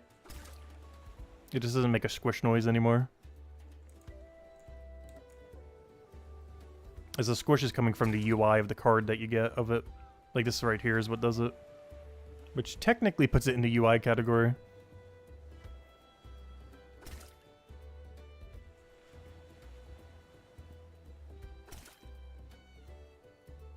No squishy noise now. And I'll run it like this for a little bit. Only thing bad about this is whenever you get a level up or anything, it doesn't do the jingle. Like when we have a knowledge point and everything else like that.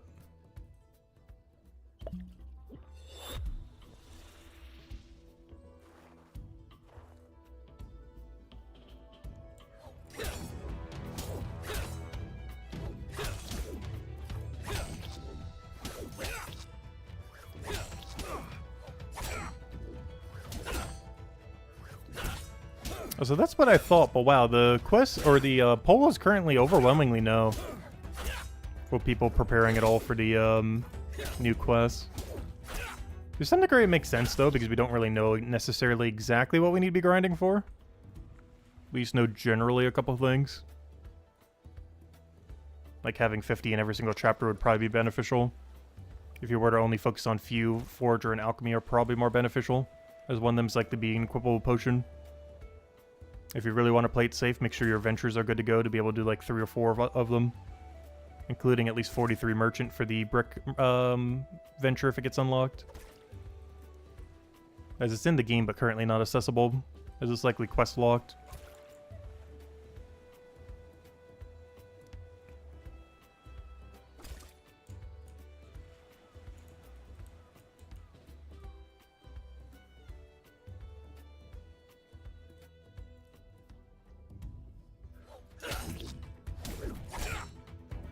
Hopefully it's a utility like a store drift. Store drift from anywheres. They did say it's the strongest. That is one thing. The first new quest, one thing that was confirmed about it is supposedly has quote-unquote the best reward of any quest ever. Which means it's somehow better than storage rifts and 4-star equipment. Which means, who knows, maybe it is remote storage. Storage rift from anywheres. Could you imagine how broken that would be? I think better have like triple the delay of a normal storage rift or something.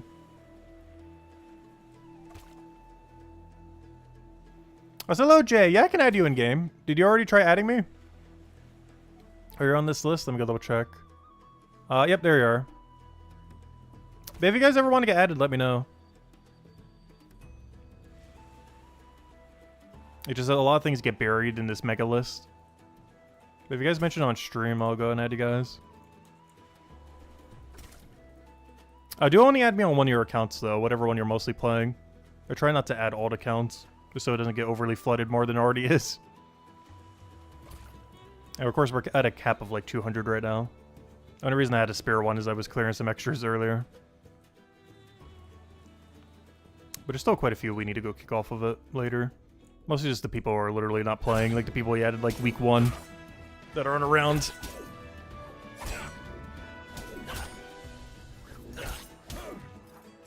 Reward, 500 all skills.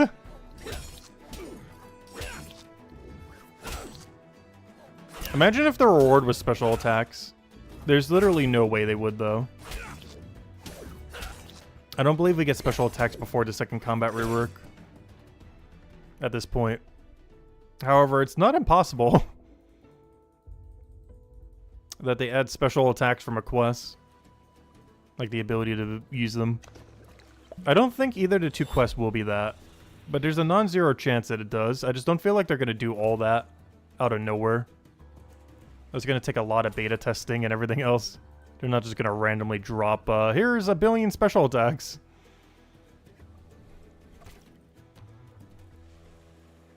But that's more so something that's likely attached to the second combat rework.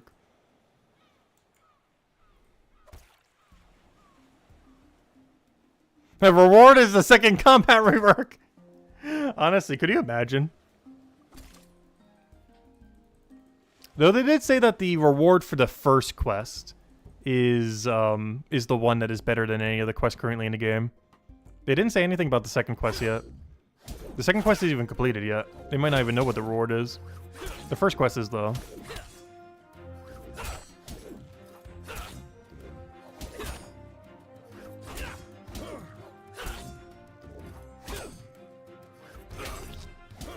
I would say it would be funny if the reward was Stonewall Hill, but technically there already is a quest that rewards you with Stonewall Hill. It's called the main storyline.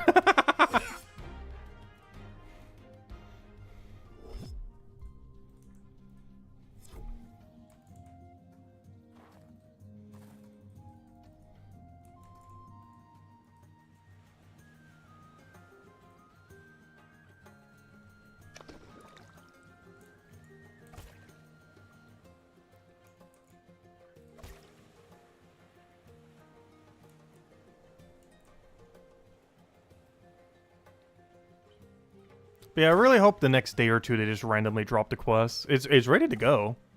Like, they're just holding out on us. Like, literally anytime they feel like it, they could drop the quest. I'm not sure what they're waiting on.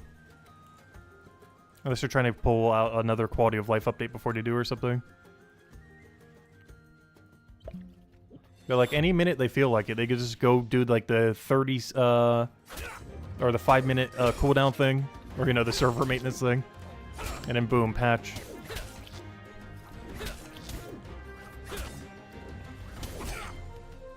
I assume they're just waiting for the middle of the week or something.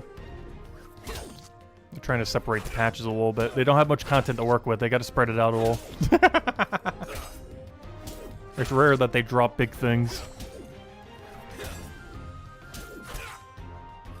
I think they're just trying to pace it a little bit after the combat merge. Just so it's not too close together.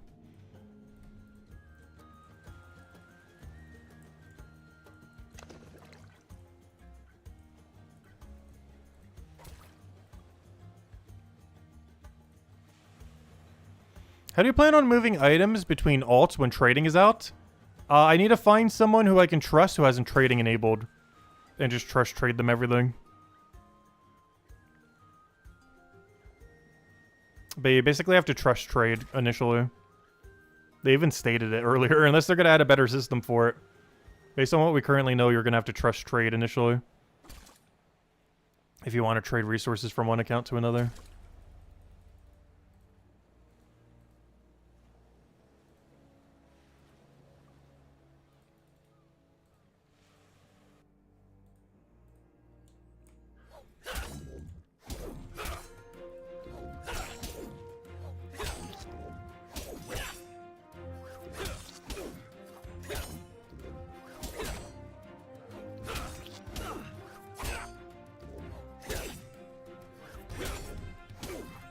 Initially, there isn't too much I need to trade over when trading does come out. I'll clean up my alchemy bank on the main account. I would send about 5 gold over to the stonemason account, because it's pretty much running on negative cash right now, until trading comes out. I'll probably trade over a few of the material that's just way too low for me to bother processing on the main account. Like some of the cooking leeks and a few other things here and there. Like everything that we're way beyond at this point and never going to need ever. But there's actually nothing that the alts would trade over to my main initially. It's mostly just my main losing money by trading over to the alts. I can't think of a single resource that is on the alts that I would need to trade over.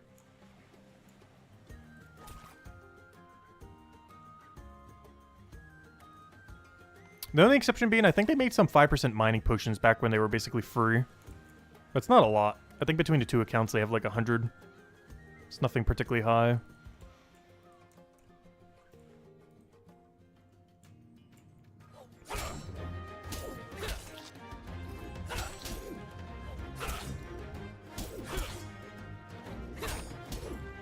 Yo, gold trim our resource stacks. Gotta get those gold trimmed resource stacks up.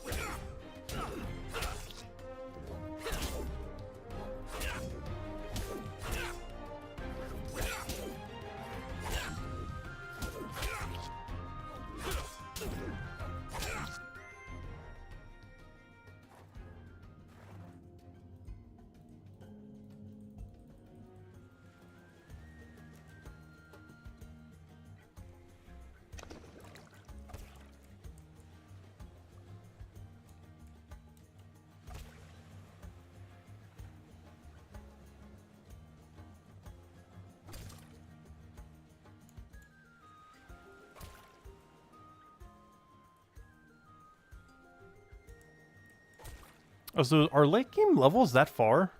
They still have not gained a fishing level yet. I'm actually really surprised. I guess they're in a little bit of a dead zone for the current fishing level range. Like, they must be, like, right at the end of Mana Ray or something.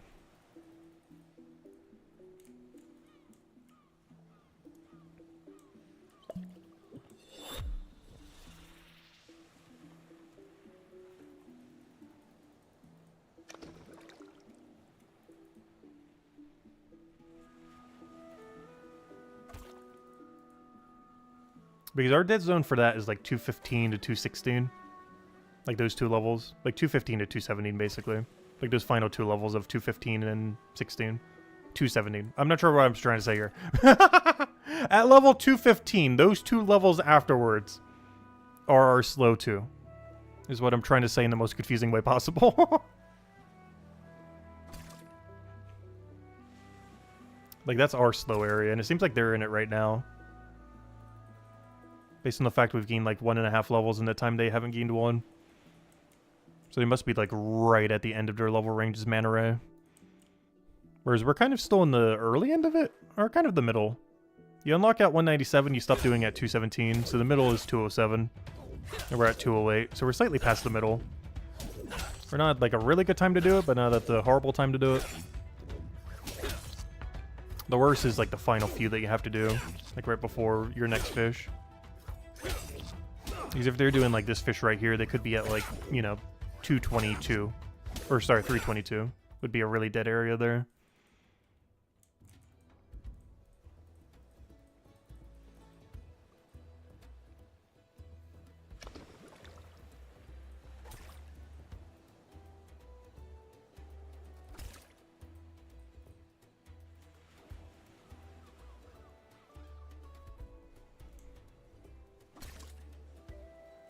But yeah, honestly, when trading first comes out, I probably won't be doing too much trading. I definitely will be a little bit here and there. But I can't think of too much I would want to do immediately with it. Actually, there is a lot, but it depends where the trading market is. It depends how cheap or expensive items are. Because the cheaper the market is, the more we're mass buying. The more expensive the market is, the more we might actually consider selling something. We just don't really know where everything's going to be.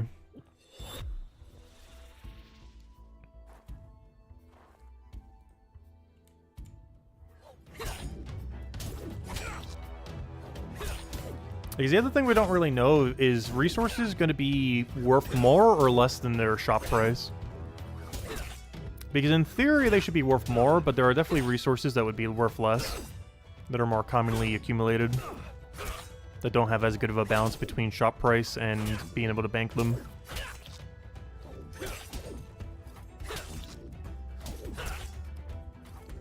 Like, Bone Spike's a pretty good example of that. Or even Suave Poles. Where there's a good chance they would actually cost more from a player than from a, shop. But then there's other things you can bank, or sorry, they would be the other way around, what am I saying? They'd be cheaper than the shops, I mean. But then there's other things like, I don't know, even these Mana Rays. Where it'd probably be more than whatever the shop is selling it for. Like, if you need 1,000 of them, you're probably paying like 10 silver each, if not more. Whereas your shop is like 9 point something.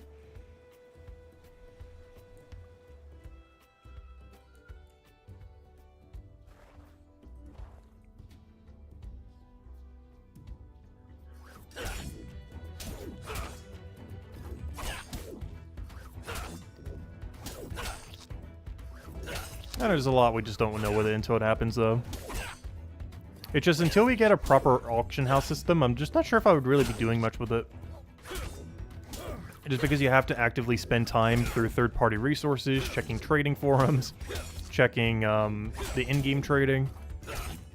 It's a lot of XP waste that you could be using doing anything else.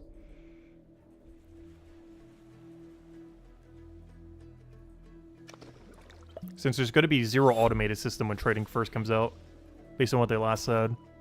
There eventually will be an auction house and everything, but initially it's just player-to-player trading and bank-to-bank trading.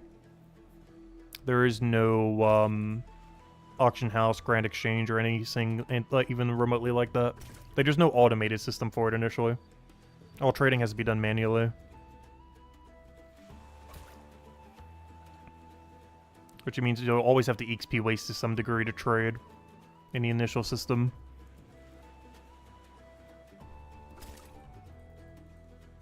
Even if there are a bunch of people trading, even if there's like 500 people trading at a given time, though there'll be less than that. But even if there was that many, it's still gonna take you time. There's probably gonna be way less than that. Honestly, I wouldn't be surprised if the Discord starts its own mini auction house system. Where you can make a post like every hour on everything you're trying to buy or sell at a given time. I'm not sure if the Discord already has that, but I definitely need to go use it once it does. Like a section of the Discord where like once every hour you can post everything you're buying or selling. Maybe even separate sections for them. So you can see just all the buy offers and all the sell offers for everything.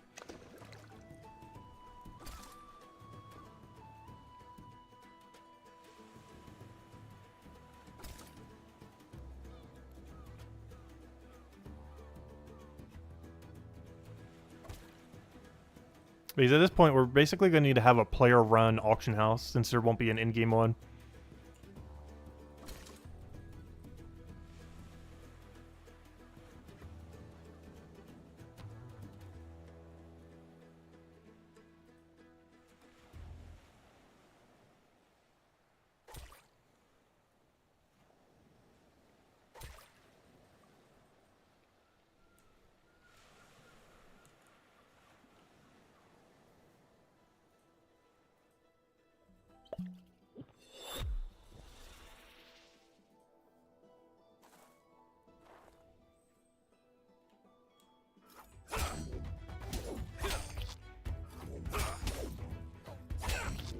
I just realized, when did I drop these potatoes here?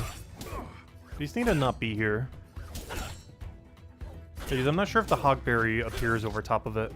In theory, it should, because it's a higher level and is worth more. But just because it should doesn't mean it will. It should appear over top of it. That doesn't mean it will appear over top of it, though. It definitely should. But since they're both a foraging supply, I'm not sure if it'll identify the other one as being better or not. Because it could also distort them alphabetically or something.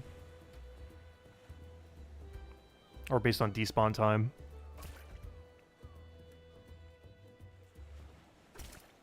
That's how stacks normally work if they're the same type. Is they're ordered based on despawn time. Where the one that is most recently going to despawn is all the way at the top. It's actually interesting because that's how the original game was also coded. You tend to see it when you do clue scrolls in Old School RuneScape because you have to do a weird juggling system. You can actually put them all in one stack because it'll always grab the one that is closest to despawn first. And Brighter Shores actually works the same way. Any stack you have on the ground, it's ordered in despawn time. So the one all the way in top left is going to despawn first, and all the way in the bottom right would be the one that would survive the longest. And whenever you click all on an item on the ground, it would also pick it up in that order. The only exception to that is when it's sorting based on type. Or if you're dropping something the same type, it's sorted based on time.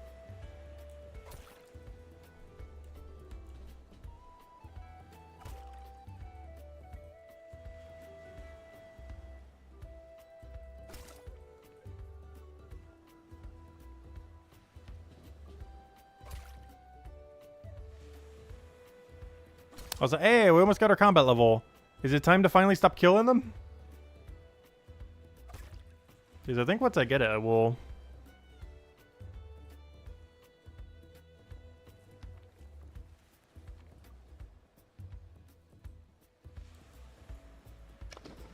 Oh, so I'm turning the squish back on, by the way. It's squish time.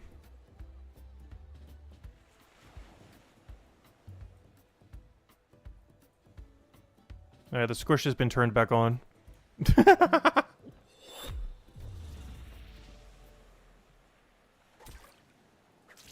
like a 2% decrease in EXP, yeah. Every single time you gain a level, you get quite a bit less XP. The main reason I want to stop doing it is not necessarily because of that, but more so because killing it at all is a decrease in fishing XP, regardless of how much combat XP we're getting. And once we get that combat level, I'm going to be switching over to just doing Forge or Fisher instead of Forge or Fisher and combat.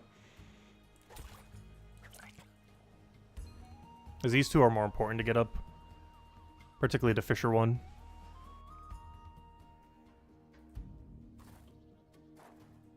But also allow us to double limp it instead of single.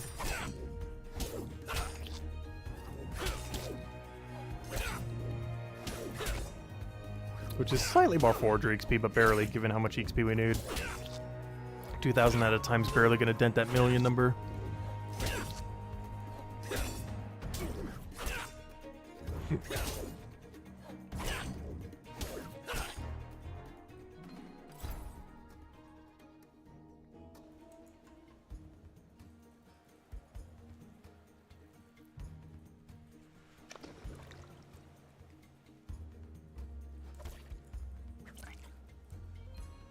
Oh, that reminds me, what time is it? Oh no! We missed one of the hourly cooking checks. I should have set up a timer. Also, hello Reptile, welcome, welcome. Did he announce the requirements for the new quest yet? No. We're just grinding for every possible possibility. But the main one being if they add more venture slots is the main angle I'm grinding for right now. Because I don't have a good third venture to go do. That's post 200. So we're trying to unlock the fishing one. But no, we don't know what the rewards or requirements are currently. We know things that it can be, but we don't know exactly what it will be. So hello MK Jets, welcome, welcome, Bosman.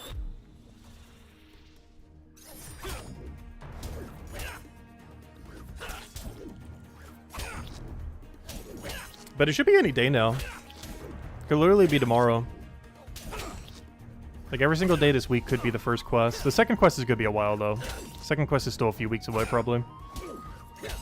But the very first quest, it's already done. They just have to click the launch button. Oh, good. It does appear on the top. Okay, that's good to know. I wasn't sure on that earlier. But yes, if a hogberry falls on all that, it will fall all the way at the top. That's good to know for later.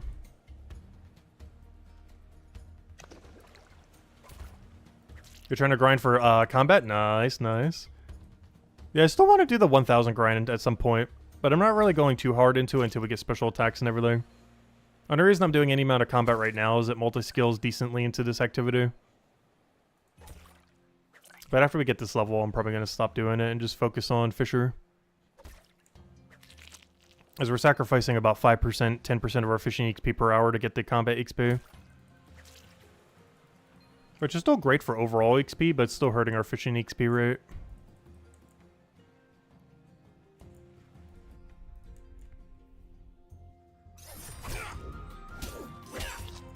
These mana rays are going to be spawned for like 5-10 seconds by the time we get there. But can we see them through the door? I don't think we can. Can't you see when they respawn? It's kind of weird because some resources you can through a wall. Fish, because they're an actual creature, you cannot see if they respawn or not.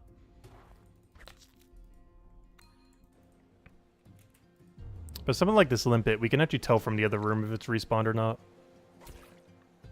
Anything that's considered a unit, you can't tell though. Like if you killed an enemy and you want to know if it respawned in a given room or a fishing node. It has to be an actual object in the world. Like a mining node, a forger node or something.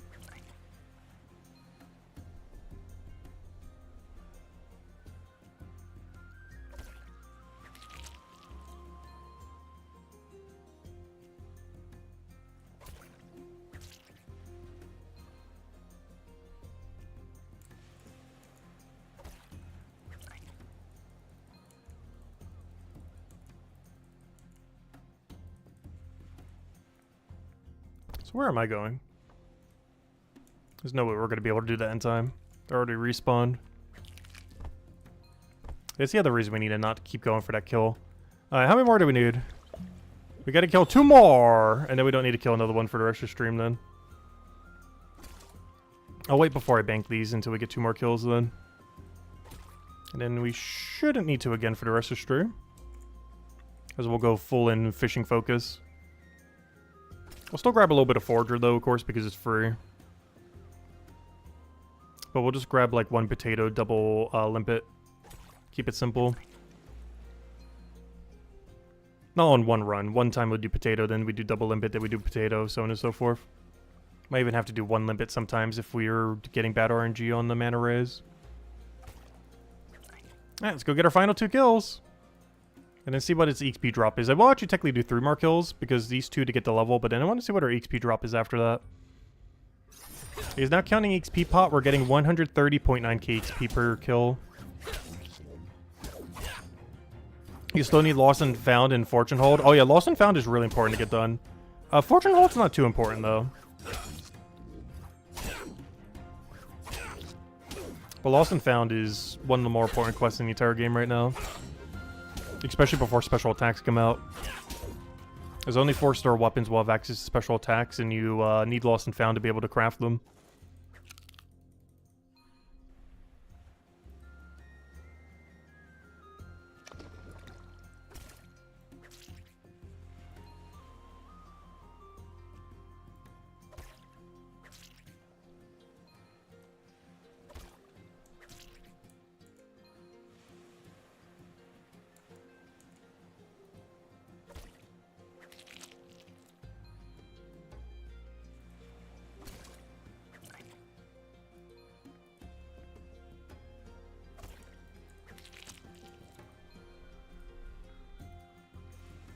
Alright, let's go claim our level. So it should be a 130.9k drop, and then we see what the next one is. If I had to guess, it's gonna be like a 127k.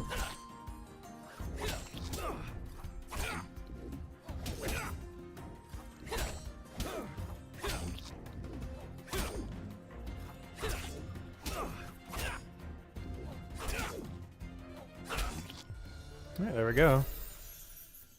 Oh, it doesn't tell you until you go into the menu. Alright, next time we come around, we'll see what it is. Just so we can see the exact number, I'm not going to use a potion here. Just so we know the exact number that we need. Oh yeah, that reminds me, my passive activities are still ahead. So even if I gained a little bit more combat, I actually don't need to unlock them. Oh wait, it's not showing it like before though. That's weird. They are 173 knowledge. Wait, did they completely rescale them? Why does this not show knowledge points anymore? I could have sworn, didn't this used to show knowledge instead of level? Now it's just showing level and level twice. With 2 redundant items. It's not showing how much knowledge points you need anymore. Wait, when did they change that? It's showing level twice instead of level and knowledge amount.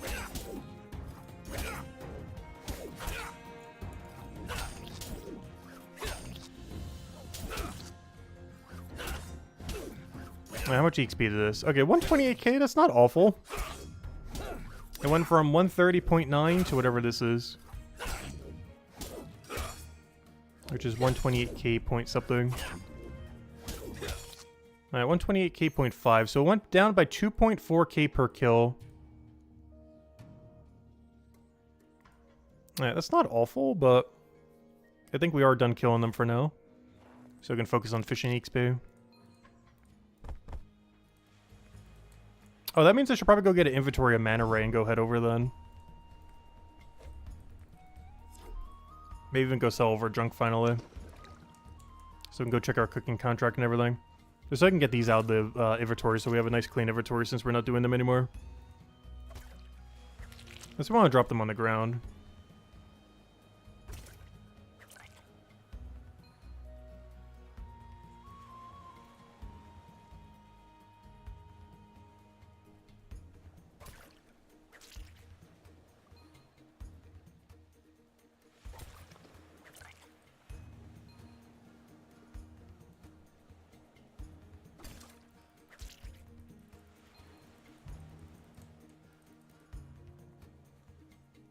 Oh yeah, it's not spawned yet, is it?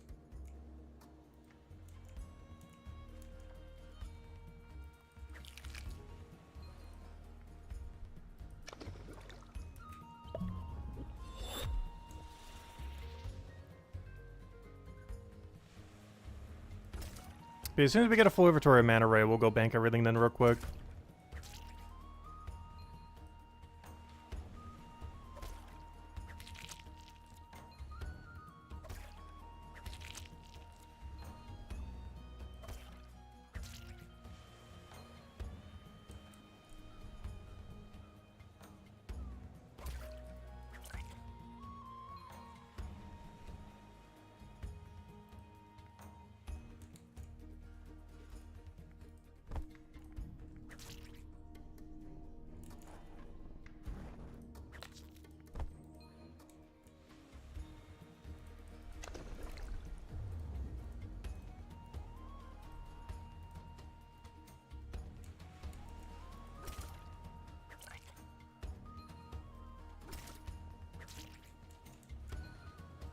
Oh, so I shouldn't have to do any cooking contracts. We have 8 bounty slots, so even if we take all 4, we're not going to need to do any cooking.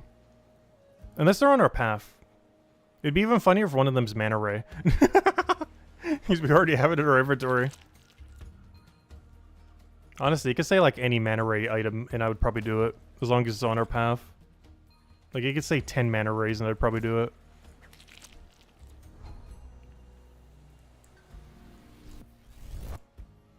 Alright, let's go clear out our inventory. Gonna clear out my bank as well, just so we have a nice clean bank in case we ever do combat later or some crafting later. But this is all the kills we did on the plant last night and today. Which isn't a lot. Let's see. Oh, no, we wanted storage rift.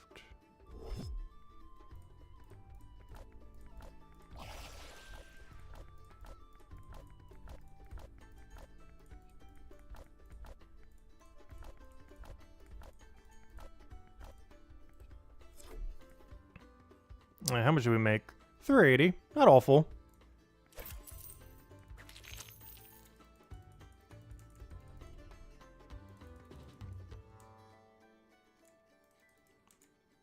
I believe we are officially up to 5 hogberries. Oh no, we doubled. We're at 6 now. Ooh! 6 hogberries.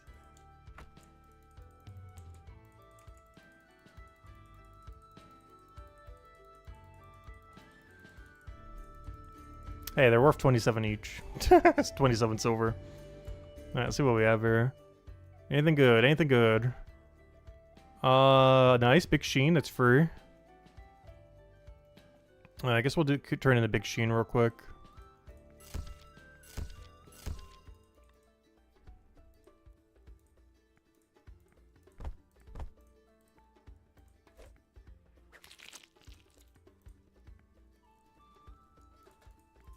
Alright, back to where we were.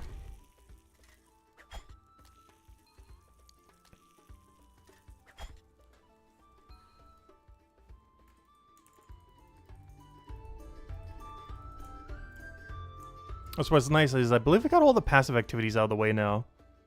So now we can go straight for just getting all the XP dumped into Fisher. We're also going to stop doing the kills, so we'll gain even more Fisher XP per hour then.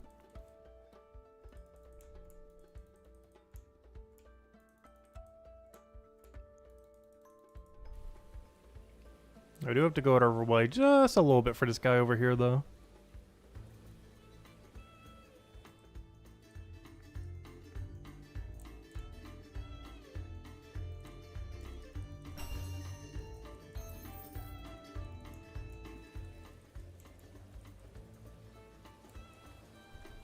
So I didn't buy anything from the fish market. The main reason I haven't been is, honestly, there's not really anything I need to buy. The bass, we have enough to last us till 208, most likely. And they're way too expensive anyways. The manta ray, we're already catching 1 billion of. Like, there's no point in buying them. The oyster, we're going to get 1 billion of once we get 226, and I already have like 100 banks, so we're good to go till then. So yeah, there really isn't anything I need to buy from the Fisher shop whenever we go by.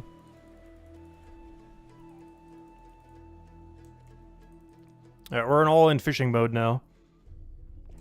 The only time we are not fishing is to grab a little bit of free forager XP, but we can never let the respawn of the fish go by. So the second they have respawned, we need to already be ready to grab them all.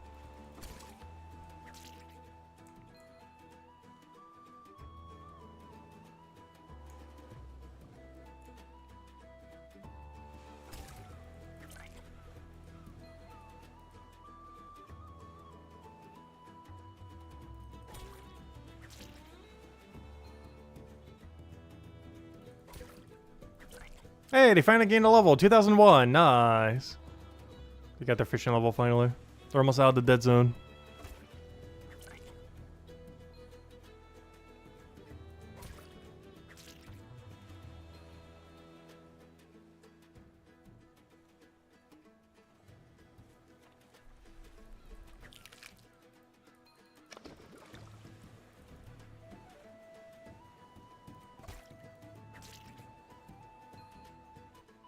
Honestly, I might just stick with limpet and not even bother with the potato. The potato is like double the XP compared to a limpet, but it comes with the downside of being a mile away compared to the limpet. And it goes through a loading screen, so you can't pre-click it like you can with everything else in this room. So I might just do 6 mana ray, 1 limpet. It's not ideal, but it's gotta give us 100% of all fishing XP.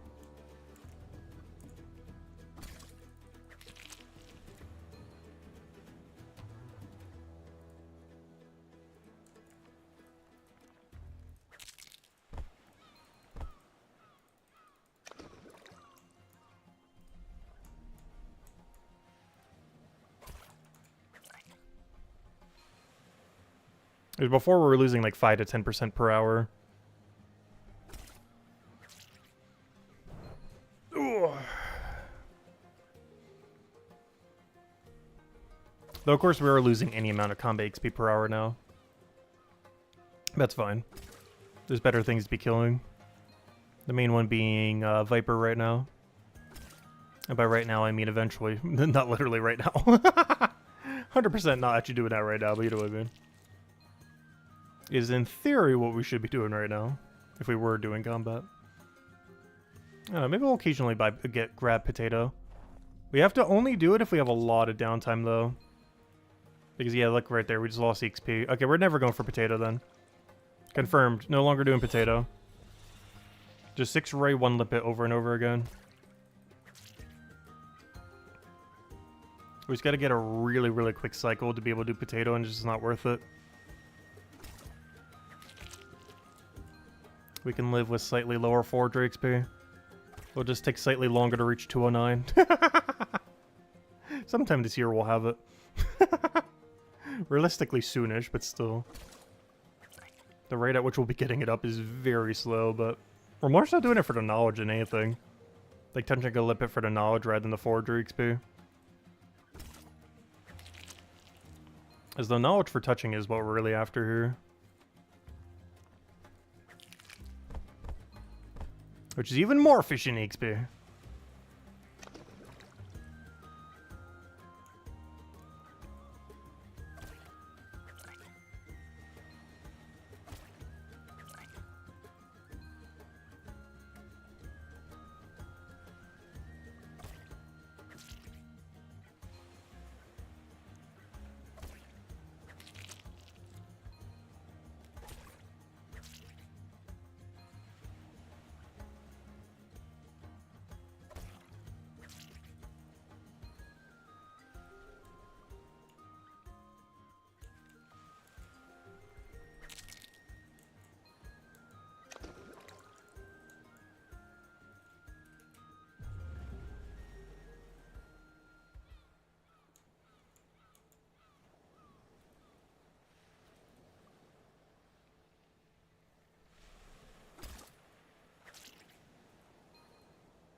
But yeah, I think we'll go for the goal we mentioned earlier then. I think 212 is a good goal for today.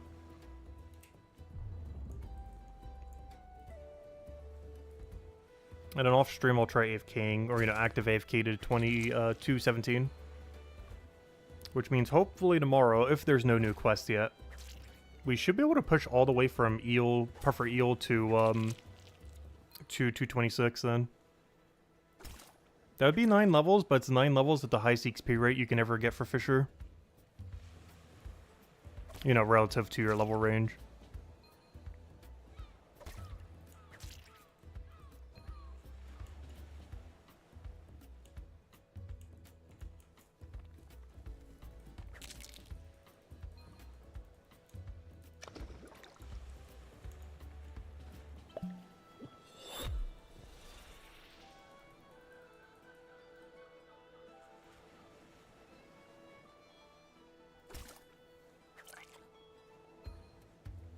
So how many levels would that be today, then? That'd be 5 levels on stream and trying to do 5 levels off stream, then. Oh, that kind of works out perfectly, then. 5 and 5. We're doing the double half split. Hopefully I can get that many off stream. I'm not sure if we can, but we're definitely going to try to, of course.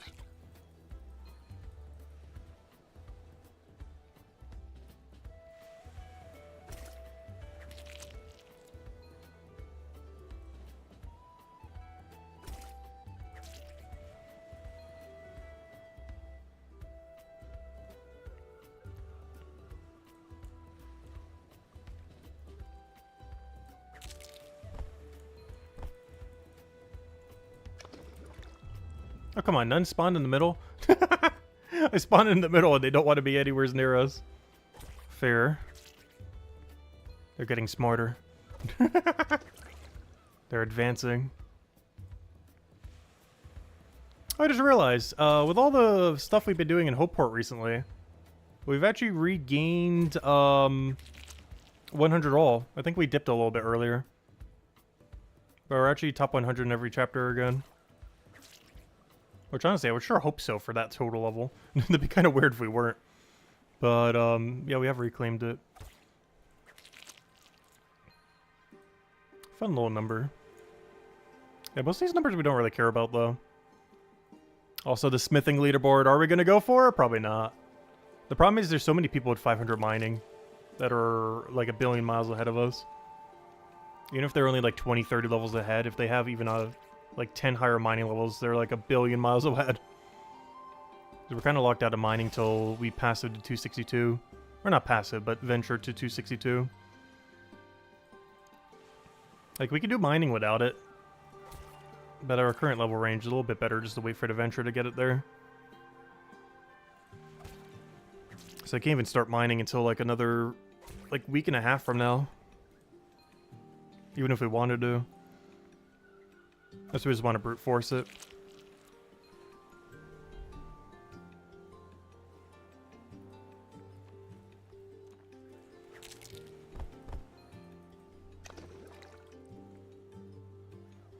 Same reason I can't do stonemason right now.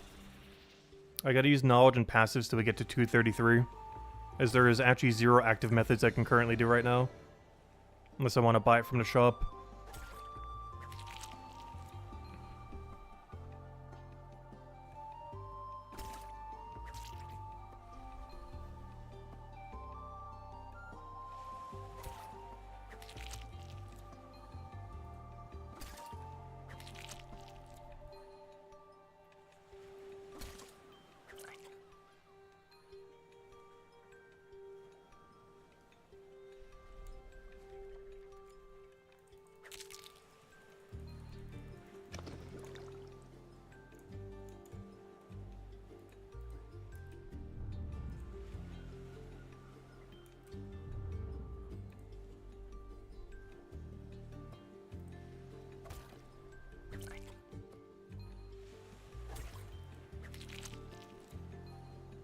I just realized, how on earth did our carpenter level get higher than our stonemason level? When did that happen? We went really hard into that when we were doing the grind there. Wow. How, though? Oh, was it during the 200 scout grind? I think it was during the 200 scout grind. Yeah, it must have been the 200 scout grind then. Wow, we gained a lot during that time then. I did not realize we gained that much knowledge from doing 200 scout. Because look at how big of a gap we have between our woodcutting and carpenter. Before it was like a level or two. Now it's like 15 levels. Of pretty much just knowledge difference. It's not like we bought any logs or anything. Like that's all just purely just knowledge points.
Yeah, that reminds me, what dish do we get rid of next? I think it's bass. Yeah, it's bass and lobster.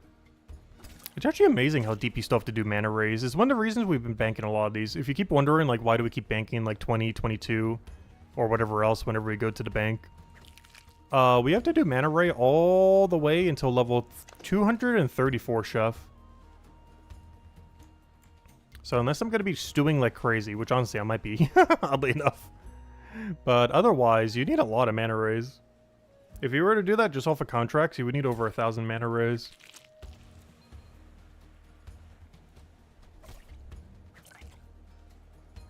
Though, of course, you have access to stew, so generally going to be doing some amount of stew. This is currently my plan for when we do Xenoblade Chronicles in a couple weeks. Our AFK activity of choice is probably going to be veggie stew. It would be raid dens if they weren't nerfed into the ground. But no, it's going to be veggie stew. The only problem with that is it kind of invalidates the mana raise we have, but worst comes to worst when player trading comes out, we just sell them then. They cost like 9 point something from the shop. There's no way they sell for any less than 8. Ideally for 10 or higher. I'm pretty sure if you had a 1 key bulk, you could probably try to hold out for 10. If you're trying to sell less than that, I don't feel like you would be able to if you're only selling like 100 or 200 or something. But if we have a Spear 1000 mana raise, I'm pretty sure we could try selling that for 10 gold.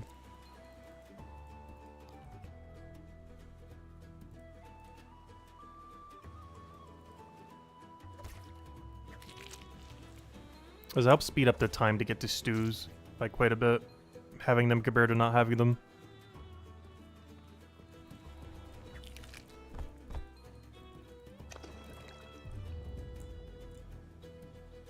Because there's a really big gap between, like, the really free ones to make. Like, the gap between 170 bacon sandwich and 217 veggie stew is actually one of the biggest out there. Aside from some of the post-200 stuff here and there. But if you were to do that with only bacon sandwich, that sounds like a nightmare and a half. I don't think anyone's doing that. You definitely should not do that. 100% do not do that. But there is some amount of more than one person who has done that. Literally bacon sandwich from 170 all the way to 217. Highly, highly, highly, highly, highly advise not doing that. There are so many things that can offset it to make it quicker, like these mana rays. And most notably, Leek Pie. Leek Pie is really, really good at 197.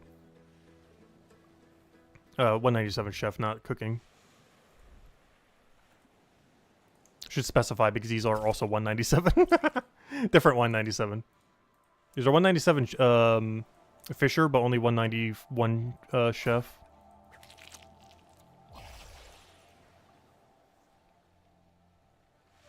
But you still have to do that 191 chef item all the way till 234. I wish I would have a number range on all of them like that. Like the number range in which you would have to do them as a cooking contract. Because right now they only have the level range on when you can start cooking them. And if they're a potato, they have a level range distribution that is the first and final thing you use for them on. However, there's currently nothing where it shows you your contract length for the item.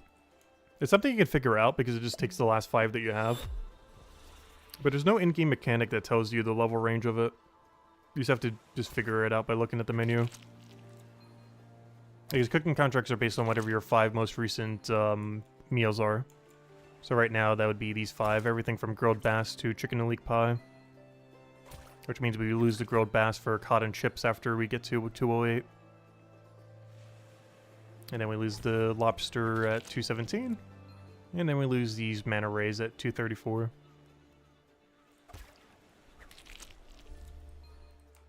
But nothing in the game says that, though. Like, it's something you could figure out, but the game doesn't indicate it at all. One thing that could at least help a little bit is if they have, like, a little bracket system for Chef. Where it shows, like, a bracket around, like, the ones that are currently your current mission or whatever they're called. The current cooking bounties. Like, have, like, a small little bracket going from these 5. Or highlight them in a different color or something. Something to indicate that they're your current meals. Because the game doesn't really do a good job at telling you what they are.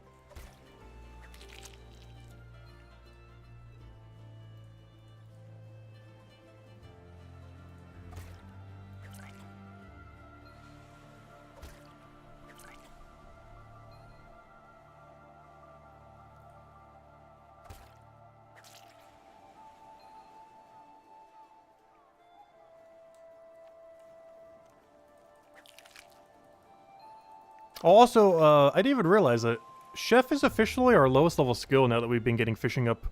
I kind of forgot about that, because originally it was fishing, but now it's, yeah, now it's Chef. Well, we'll be fixing that soon. By mid-April, that will not be the case anymore. Because I'm pretty sure the only AFK activity I'm doing for all of Xenoblade Chronicles is going to be Chef. Which means we might be leaving with, like, 250 plus Chef. We're going to have a very high Chef level. Maybe not that high, because we're only going to be playing the game for probably about a week or so. However long main storyline is. Though if my OZS is still playing a little bit after that, maybe we'll do some stuff off stream. Or on stream with it, we'll never know. We'll find out. I was planning to do most post-game off stream though. Just so we can get back to full all-in Brighter Shores, because by then they probably would have released both the quests by then. Obviously, we'll still be doing those every single day that they occur. We'll still be doing Brighter Shores every day, even when we're doing the other game. Just the Brighter Shores stream are going to be closer to like an hour or two rather than like multiple hours. But obviously, if there's something big happening, we'll obviously do more Brighter Shores that day.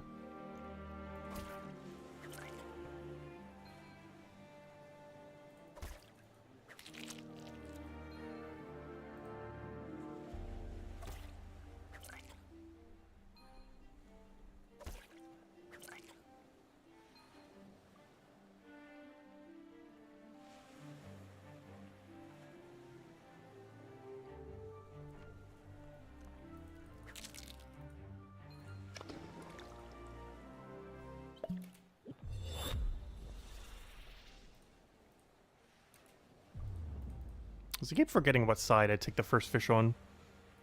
I feel like it keeps changing every time, but I don't keep track of which one I take first.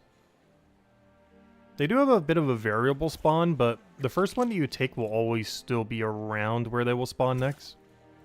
So if you take one from like a, you know, rightward spawn over here, the first spawn in the next cycle will be that fish somewhere near there. Might not be exactly where you grabbed it initially, but it'll be in that general area. So always got to pay attention to where the first fish is taken, which I keep not doing. Like the first fish was taken right over in this little area, so we should go stand in that little area.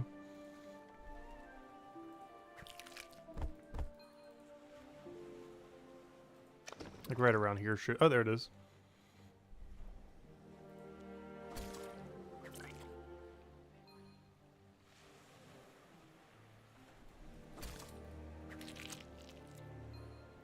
I am curious when they do add more quests and we get more areas for quests, what kind of new resources they might end up adding.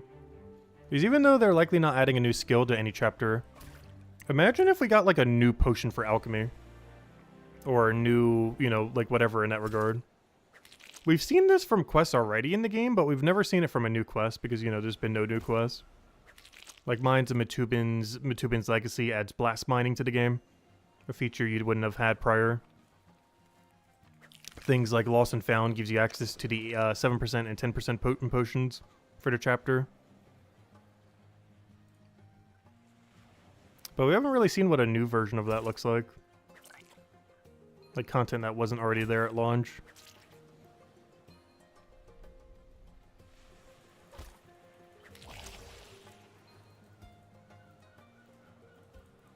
I guess that's another thing that can come in through the quest, which we haven't really been mentioning. A small area expansion to an already existing area that adds new resource nodes and new final products.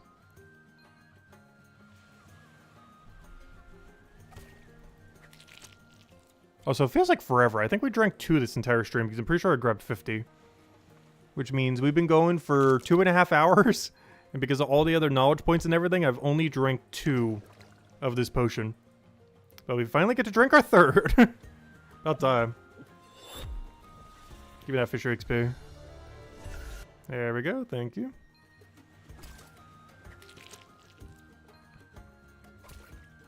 But yeah, 212 will be our end goal today. Well, not today, but for stream. I think that's a nice in-between number. That way we do 5 on stream, 5 off stream. And we're almost halfway there. And now that we're doing all-in fishing, it should go a little bit quicker. Other than the fact that we need more XP every single level. It's not that much more, though. Also, knowledge gives a static amount, so the amount that we get from knowledge is the same. It's just the amount that each mana ray contributes to our level is slightly worse.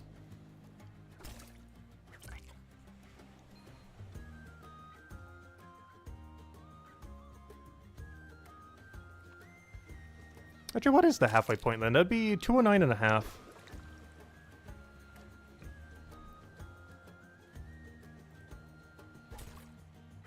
Oh, also, our cooking contracts are ready in about 10 minutes.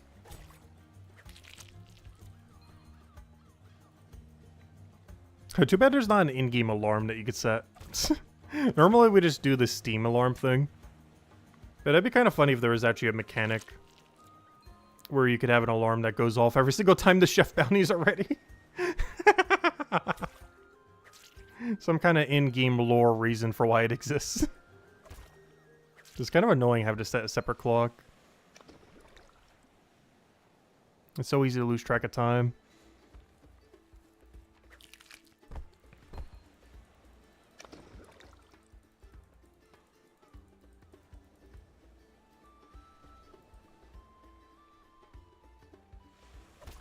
But yeah, Old School RuneScape, I believe, ended up getting a mechanic for it, but almost no one uses it because RuneLite is better. But they added a spell to the Lunar Spellbook, which almost no one is generally ever on. But it lets you check every farming patch simultaneously. Like all the timers on them. So you don't have to go to check them and everything. But there's already plugins that do it better, so you never really need to use it. But there's actually an in-game feature that lets you do it. You like go to your spellbook, you click a thing, boom, it gives you all the info of every timer you have. Because there's already a notification system in the game to some degree. There's like an exclamation point whenever your ventures are ready. There'll be a big red mark over here. being like, hey, go take your ventures. They're done. Well, we don't have the equivalents for like a cooking contract message board.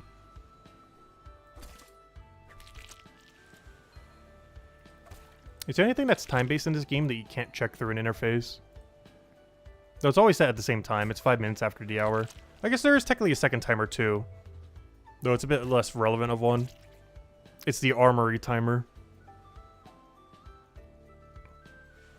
But you really only need that if you're really behind on gear. Which is why all of our gear is 2-star bought equipment from there. Because we're really behind after the rework. Honestly, that cost quite a lot too. I'm pretty sure it wasn't even worth it. I still wanted it because I knew we'd be keeping it for a while. But full 3-star armor here, or 2-star armor, this costs like 3 gold. That was not cheap. Like, not counting my weapons or my shield, just the 3 pieces we have was about 3 gold. I still have not gotten a single 2-star armor or 3-star... I haven't gotten a 2-star or higher armor from any combat since the rework. We've gotten 2 and 3-star drops, but none of it was armor. I also have seen 0 4-stars so far. Well, we'll get one eventually.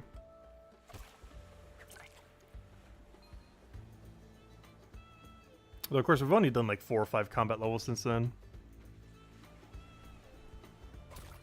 Still a little unfortunate, though. It's like 5 to 6 hours of combat without one.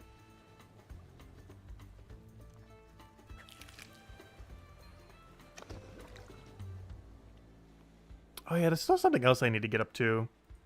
Not even for, like, preparation for the quest, but more so, I just haven't done it. And that is, getting our merchant level back up.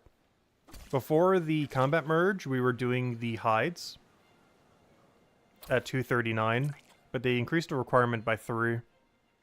I was originally going to do that on Monday, but then I got really busy on Monday. So Marceau just went over the patch notes and did a little bit of what we're doing now last night.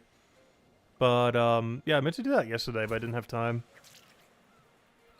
That being, getting 242 merchants so we could do Leatherworker again.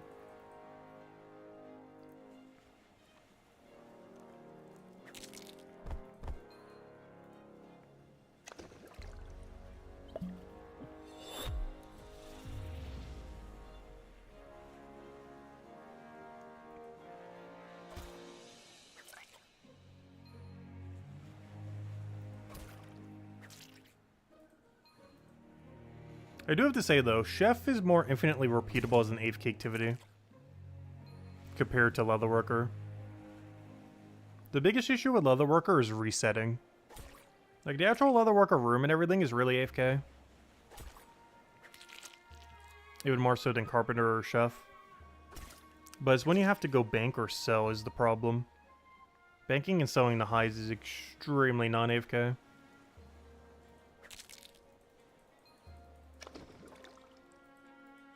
Because it's the only one of them that can't be one-clicked. Carpenter and Chef can be. But every possible option to get rid of your hides that are in your inventory is more than one click.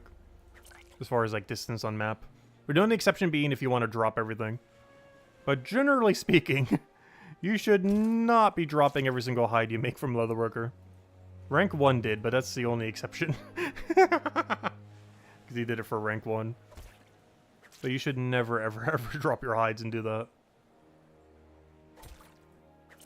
Burns through so much money so quick.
Oh, so our spear is level 25, right? Yeah, just double checking. That'd be a big fail if it wasn't. Okay, we're getting 30% bonus XP right now. Aside from enchant, if we go a little bit further, the only time you go any higher is at 310. And then we're basically at maximum XP rate. But we're at 30% now, 35% then. And your XP rate never gets higher. Well, unless you want to enchant beyond 25. I think it's worth it for spear, though.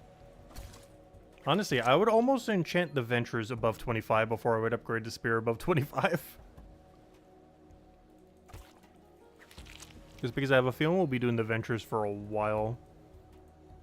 Because you only need so many fish in the current state of the game. Obviously, that could change down the line. But there's a lot of fish you don't need nearly as many as you gather. Like, not even close to as many. Though that is definitely one resource that is going to be worth like dirt cheap. Every post 200 fish for a fisher is going to be worth like absolutely nothing. Like the 6.4 silver oyster are going to be like 1 or 2 silver each or something. Like they might actually sell less than how much their price is to sell to the shop. Just because of how long it would take to sell them to the shop. They might actually legitimately sell for less than that. To such a degree that I might even consider just selling them to the shop now that I think about it. If I have enough banked for Chef. Because I think they will legitimately sell more to the shop than to a player. Due to the amount of time it would take to go and bring it to the shop if you were to just sell it outright. Just because the surplus of how many there will be in the game. Due to it being the best venture in the game. I don't think the same is going to happen to Dynamite, even though Dynamite is a good venture. Just because it doesn't have an EXP increase.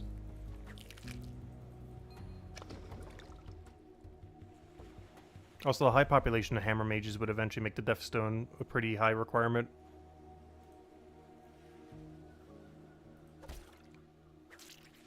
Whereas a lot of people skip all the extra fish in the cooking grind. Maybe less so once trading is out. But it is pretty common that people get 500 Chef without even touching a single fish. Or very minimally touching fish.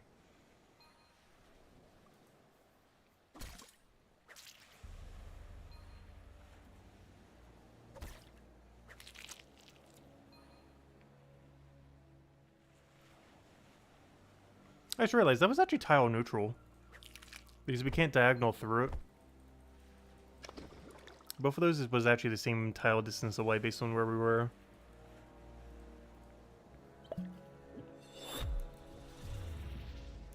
Also, everyone here catching bigger fish than us. It's actually, honestly, one of the only few skills I ever do where I feel like every single person around us is a higher level than us. All 3 of these people are higher level. This is at the 1 mana ray above us, and these 2 are at 2 mana rays above us. I feel like it's the only skill where whenever we're doing it, every single person around us is a higher level. Like, whenever we do combat or anything else, it's not the case, which is really weird. Because I think more people are ahead of us on combat right now than Fisher. Okay, no, actually not. Okay, maybe that's why it feels that way. Even at our current level, there are currently 20, or 18 more. There are 18 more people with a higher Fisher level compared to our combat level. So it is actually more likely that we'll find someone higher Fisher than us then. Interesting, I never noticed that. But that's why it feels like that, because it is the case. Not by much, but how big the player base is right now, 10% is quite a bit of a difference. Like 10% more.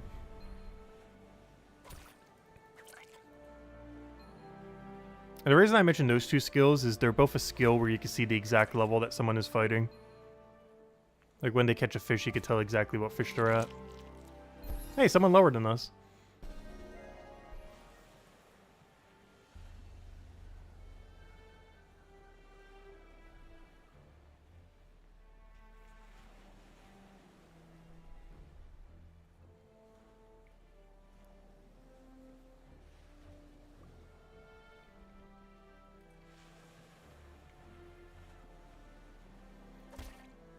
I'm trying to think, what other skills can you tell when the exact level of what someone is doing?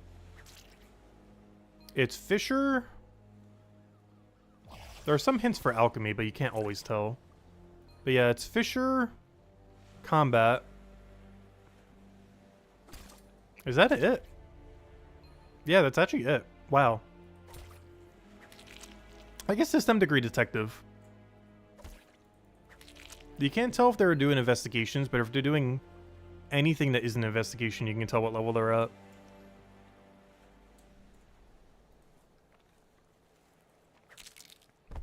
But yeah, the only two that are always consistent is fishing and combat. Is they're the only two where you can pretty much see someone's exact level in the overworld.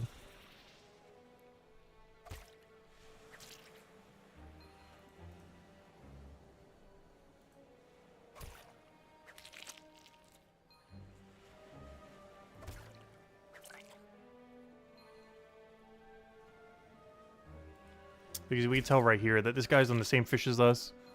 This one is one ahead, and this one is, these two are two ahead.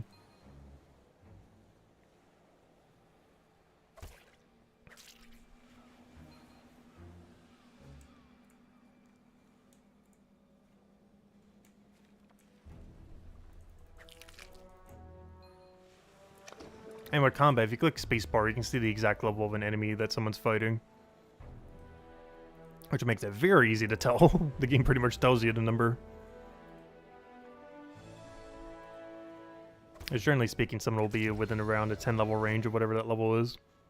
Give or take a little.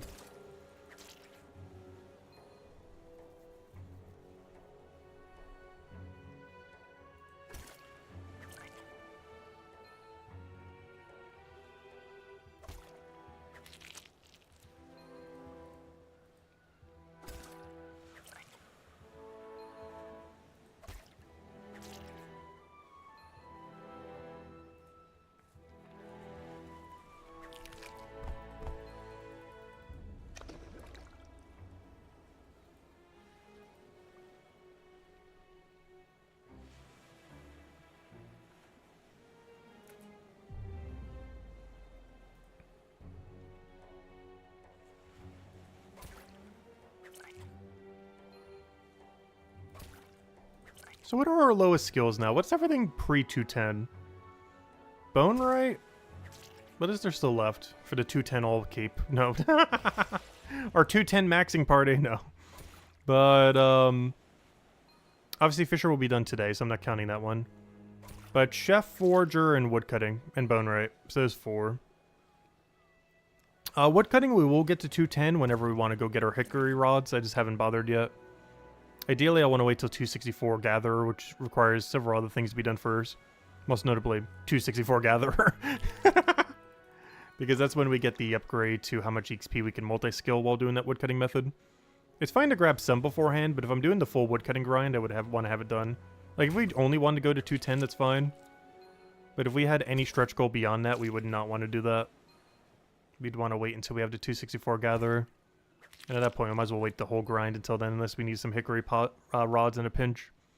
I end up banking like a few dozen of them, though, just in case, up to that point. For if we do need them a little bit later.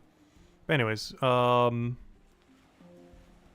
Forager, we basically just have to do more Fisher. The problem is, when we hit 217 Fisher, we actually stop getting Foraging XP. Not in that way, like, stop, but it's because we get, what do you call it? Like, the multi-skilling that we'd be doing doesn't incorporate foraging anymore.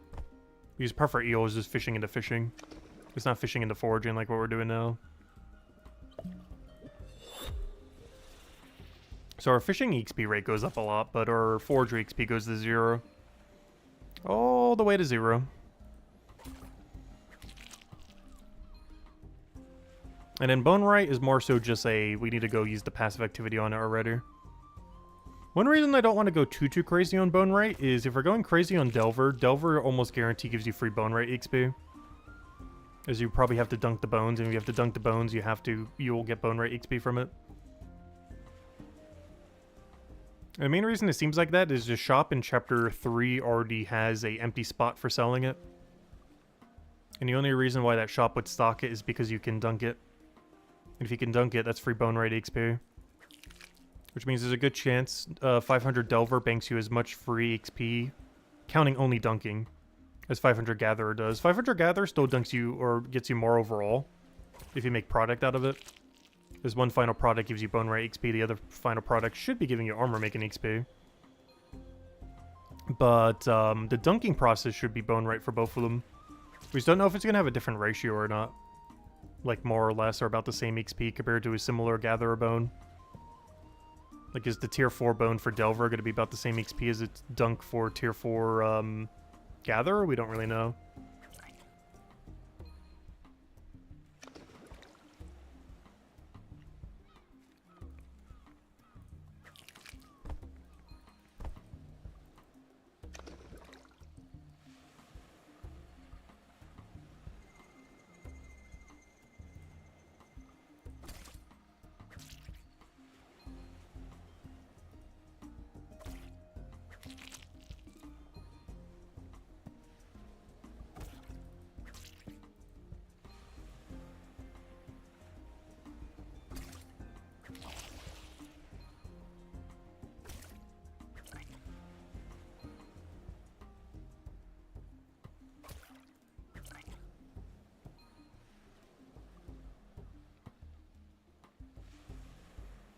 I wonder if this person's going to be here all day. Leah number 7. Because they were here before the stream started. Let's see who fishes for longer today. Because honestly, they might just go all day. They were here before the stream even started, before we even got here. Like when I was like somewhat AFK in it off stream. Before we started, and honestly, they'll probably be here another 5 hours from now. I'll probably be grabbing dinner and they'll still be here. I feel like that happens a lot on some of our grinds. Like before I start to stream, I'll see someone doing something. Then during the stream, we'll see them doing something. And then after the stream, while I'm eating, I'll see them do something. And then before I go to bed, they're still doing it. Some people have some crazy dedication. Like literally every single time you check, it's like, yep, they're still there.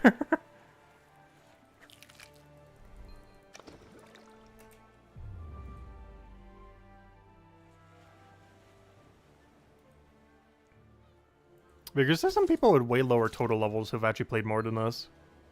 Also because they're targeting 500s, which gives you very little total.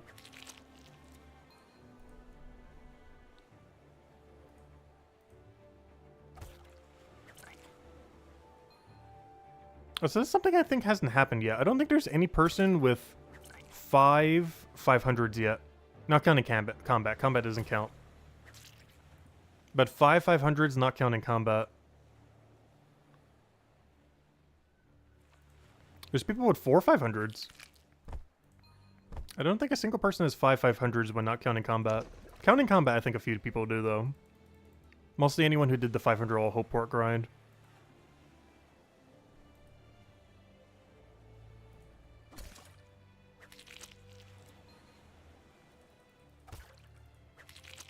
Which, how many people have done that so far? I think there's only 1. Maybe 2. Yeah, 2 people have done it. Small and MOBA.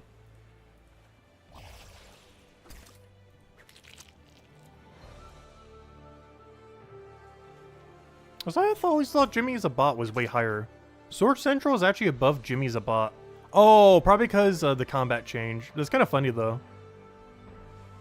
But because Jimmy Zabot started with 500 guard, he's actually behind Sword Central.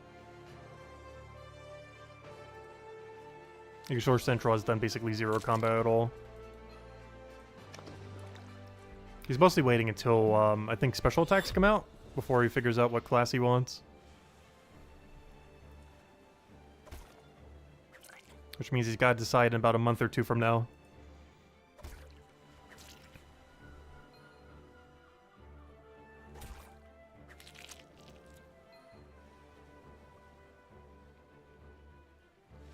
Actually, that's a good poll question that we should do at some point. Though it would make more sense after special attacks are out. But if you could change your class, would you? I would definitely say no. But I feel like special attacks would be like the main thing that would kind of define that.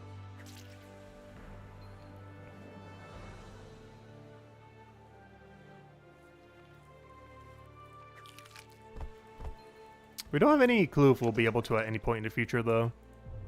They said they might do a one-off change. but that likely won't ever be like an infinite thing you could do. But I'm kind of fine with the classes being locked, but I don't know, having some kind of mechanic where you could switch it occasionally does seem kind of fun. Just so you can do everything on one single thing. It would just have to be balanced in a way that would kind of work out. Like, it should still be a system where you have to commit to one class. But if you had like a profession level per class, would be kind of cool. I'm not sure how you would balance that though.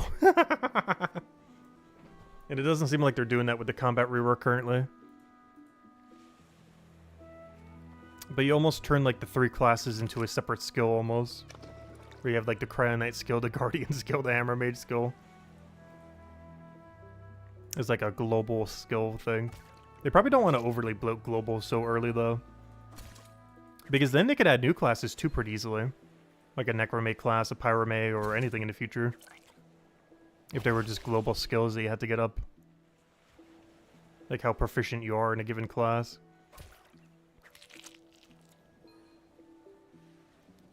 I don't think they're going to ever do anything like that, though.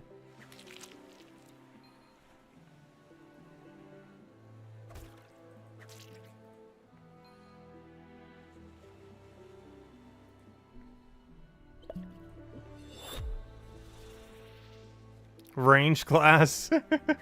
Yeah, a lot of people have been wanting Mage. With how the current balance of the game is, I don't think they're planning on adding magic, like, directly.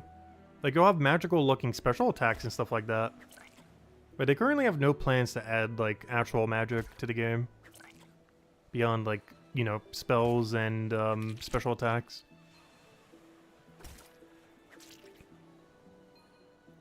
Which, personally, I'm perfectly fine with.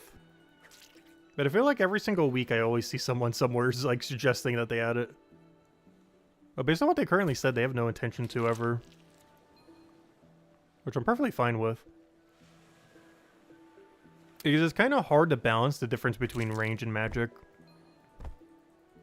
An issue old school RuneScape still has to this day. Particularly with Tunic and Shadow. Like the best in slot magic weapon. Because it kind of just unbalances the entirety of the magic skill.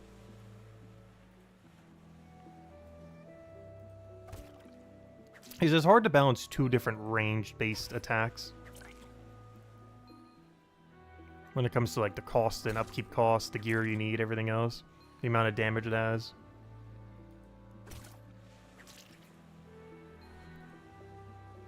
Because their current plan is just to keep magic as utility things that are, you know, combative. Like, you know, utility spells and everything. And then have magical looking special attacks. So you still kind of have magic, but just not in a direct sense.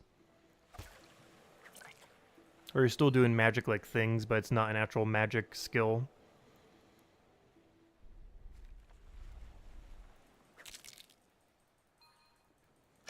But special attack meter can basically just be quantified as mana in this game. It's basically just your mana pool, however they're going to be doing it. We don't know how they're going to be handling the special attack system, aka the mana pool system. But it's basically just your mana stat. As almost all special attacks other than physical ones are magic based. But I'm pretty sure they'll still use special attack meter though. That'd be kind of interesting if they didn't. I didn't even think about that. What if all physical weapons don't use any special meter and simply have a cooldown? Oh, that would actually be a lot of fun. I didn't think about that till literally just now. Because technically it's not magic. So you might not need special meter for or whatever they're going to call it. I highly doubt they're going to call it mana, but whatever they end up calling it.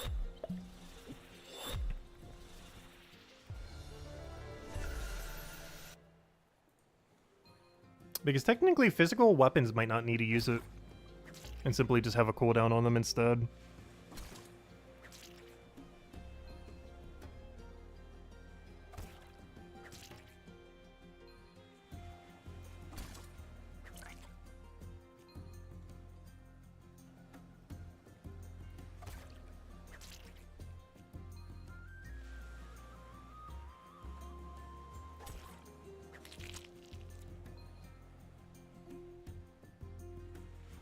Oh no, we lost Leah! No, we lost Leah! Leah down.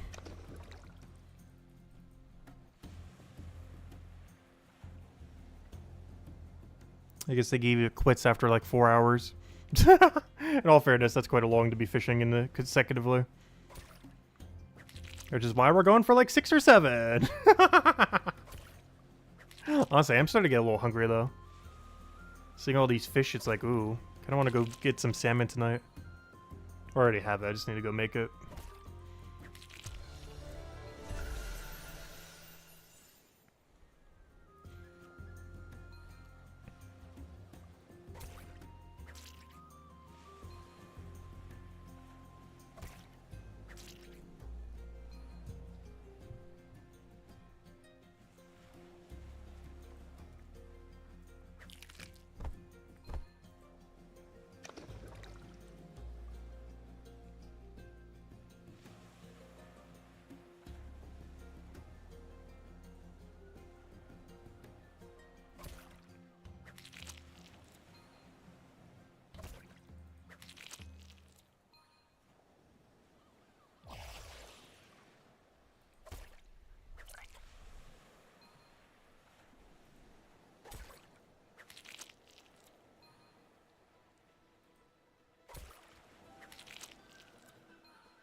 There's all these golden, you know what these look like?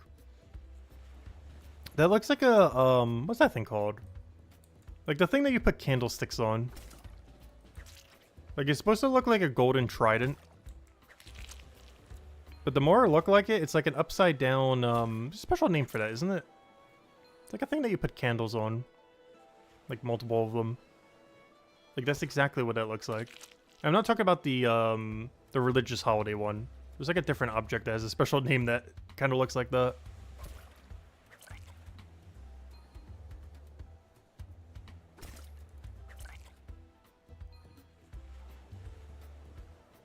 It's a really old-fashioned thing though, because obviously they're not used these days. Because you wouldn't need something like that in modern times. That was like pre-light bulb era.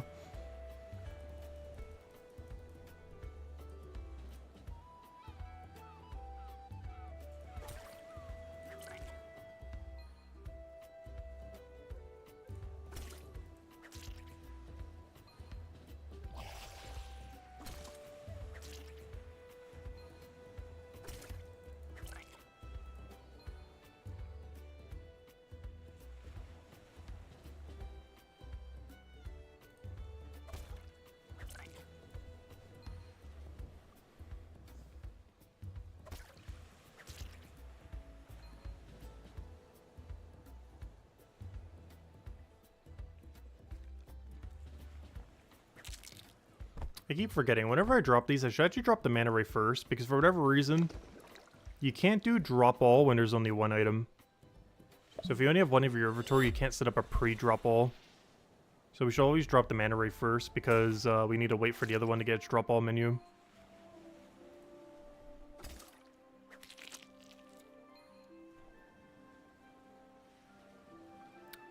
Because if I pre-do it on the other one, there's only drop, not drop all. I'm not sure if they're ever going to change it in the future. Like, logically, it doesn't make sense why you would have a drop all button for only one item. But when queuing up a drop all, it kind of makes sense. Because at some point, you might need to do a second one that your character is currently in the process of getting. But currently there's no way to do that other than just do it the other way around. There's only drop and info. So we should always do the one that can drop all first and then wait till the character gets the other one.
I do have to say though, all the talk about fish, I'm starting to get a little hungry.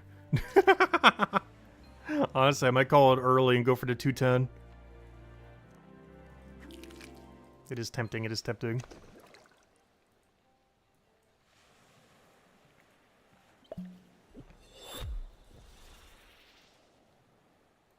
Regardless, by tomorrow, I want to try to be a puffer eel. So we can get to the more active fishing training. There's only big issue with manta rays. They're really AFK method. So doing them actively is not ideal. Because with cubable action, this one is a lot less needed to do actively compared to the others. Unless you really want to min-max like an extra forge or gather or something.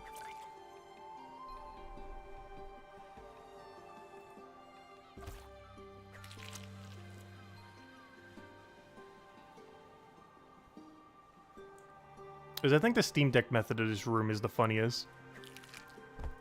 Because all you have to do is go to your options, go to controls, go to get rid of walk to, and then you just spam click your screen. And just click on like every single fish. It doesn't matter if you misclick. This is me clicking constantly. It doesn't make us move at all. You just mash click your entire screen and it just goes to everything. It's really nice. And you click one of these so you can go drop them.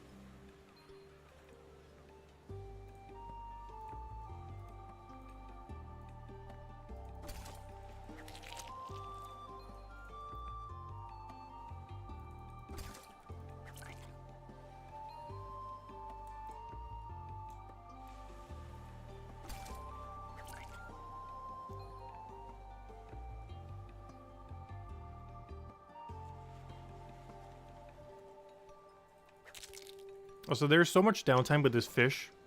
Doing all that, they still haven't respawned yet. There they go. But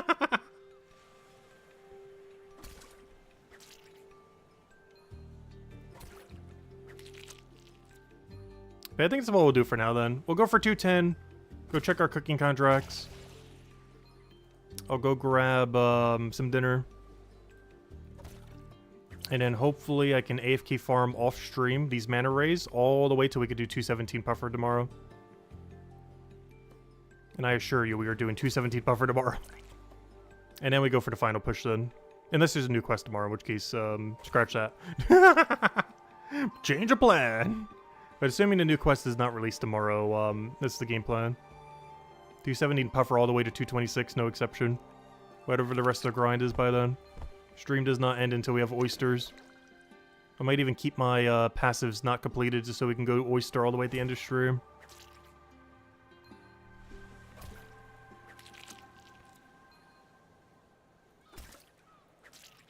Because those do last for a whole day. So I'd want to have the time set up sometime midday and not like at night. Because they're 24 hour instead of 12 hour.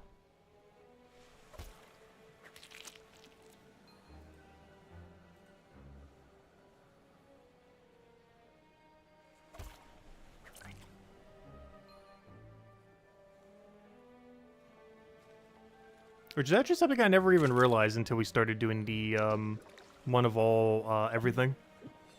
When we're doing a one of everything is when I finally realized, oh, they're 24 hours, not 12 hours.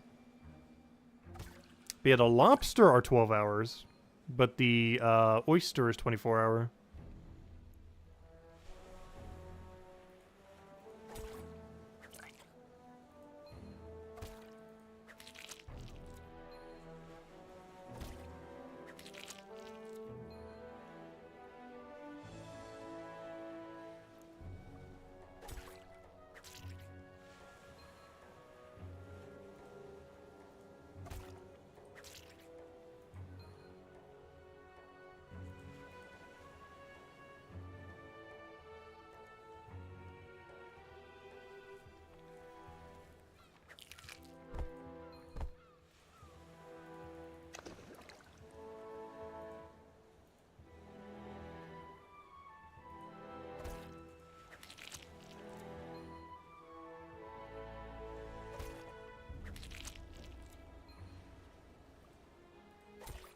Because someone in chat was relaying earlier that they were mentioning something on Discord, the community manager, about the upcoming event. I kind of want to go check Discord real quick. I pretty much have not used this thing since before the game came out. I'll be using it a lot once trading comes out and everything, I guess. But let me go open it real quick. Also, you can tell I haven't used Discord in a while. It's actually downloading an update. Gosh, it's been so long. Oh, there's some kind of new in-game news. What is this? Oh, this is just the patch notes I didn't look at. That was just yesterday's patch notes. I don't know. Where would he be talking? Where would leaks be occurring at? If I was to leak on the Discord, where would I be leaking? Where would he have leaked? Maybe off topic? Nope. General? Not seeing it. Game suggestions, story discussion, theory crafting, bot commands, X news.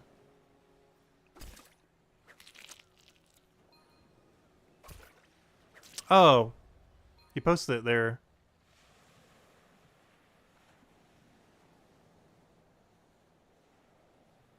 That's really funny though. He posted a little image of how bad he draws, and he did a little Easter teaser. It was kind of funny. Alright, Discord, you go away now.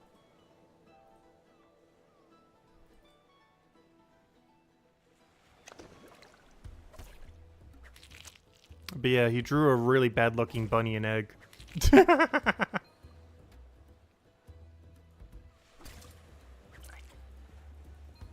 With a caption of, "This is why he's not allowed to help with the art direction of the game."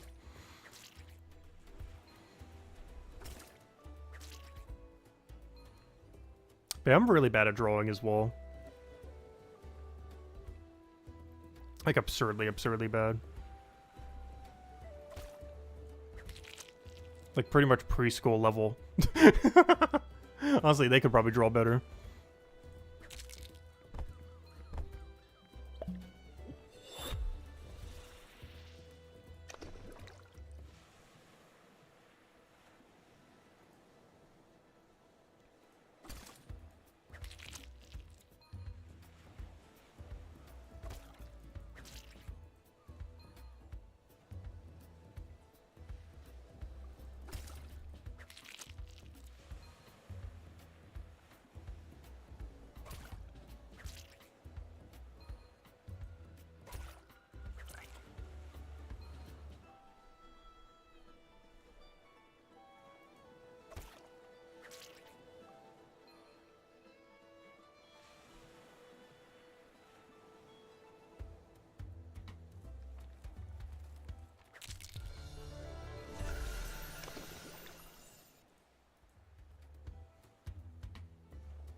I was gonna say, I was gonna wait till the mana ray comes to me. We don't go to the mana ray. The mana ray comes to us. Don't even need to move.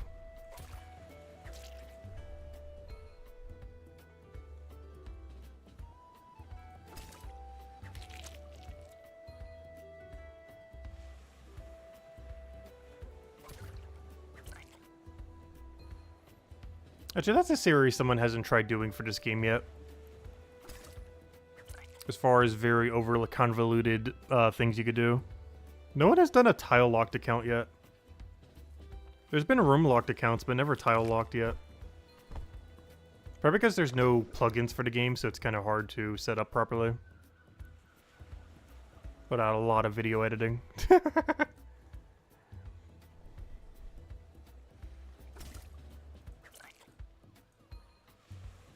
So far, the most extreme challenges have been various room-locked ones and one inventory slot.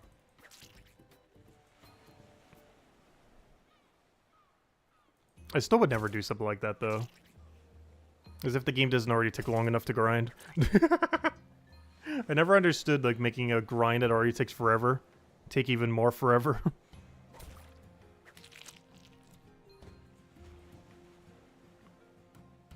It reminds me of people who do, like, full odd shiny hunting in modern Pokemon games. Despite there being, like, 1.5 billion ways to get better odds, some people still like going for the 1 in 8,000 or 1 in 4,000 odd. Rather than boosted modern rates that are close to, like, 1 in 100 to 1 in 512 or so. Or to deliberately not get any buff that would ever help them get a higher rate.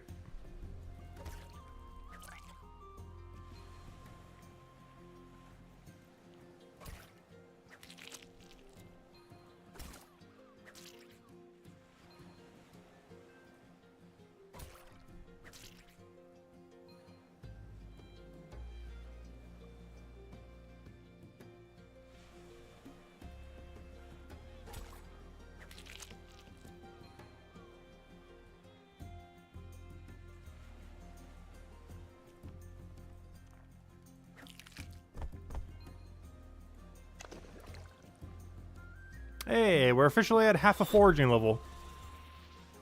At this rate, we'll have 209 Forager, which is only 2.5 levels in like 2 weeks from now.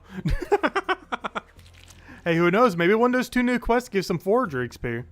Who knows? Maybe the quest reward is, you know, like 7 million XP.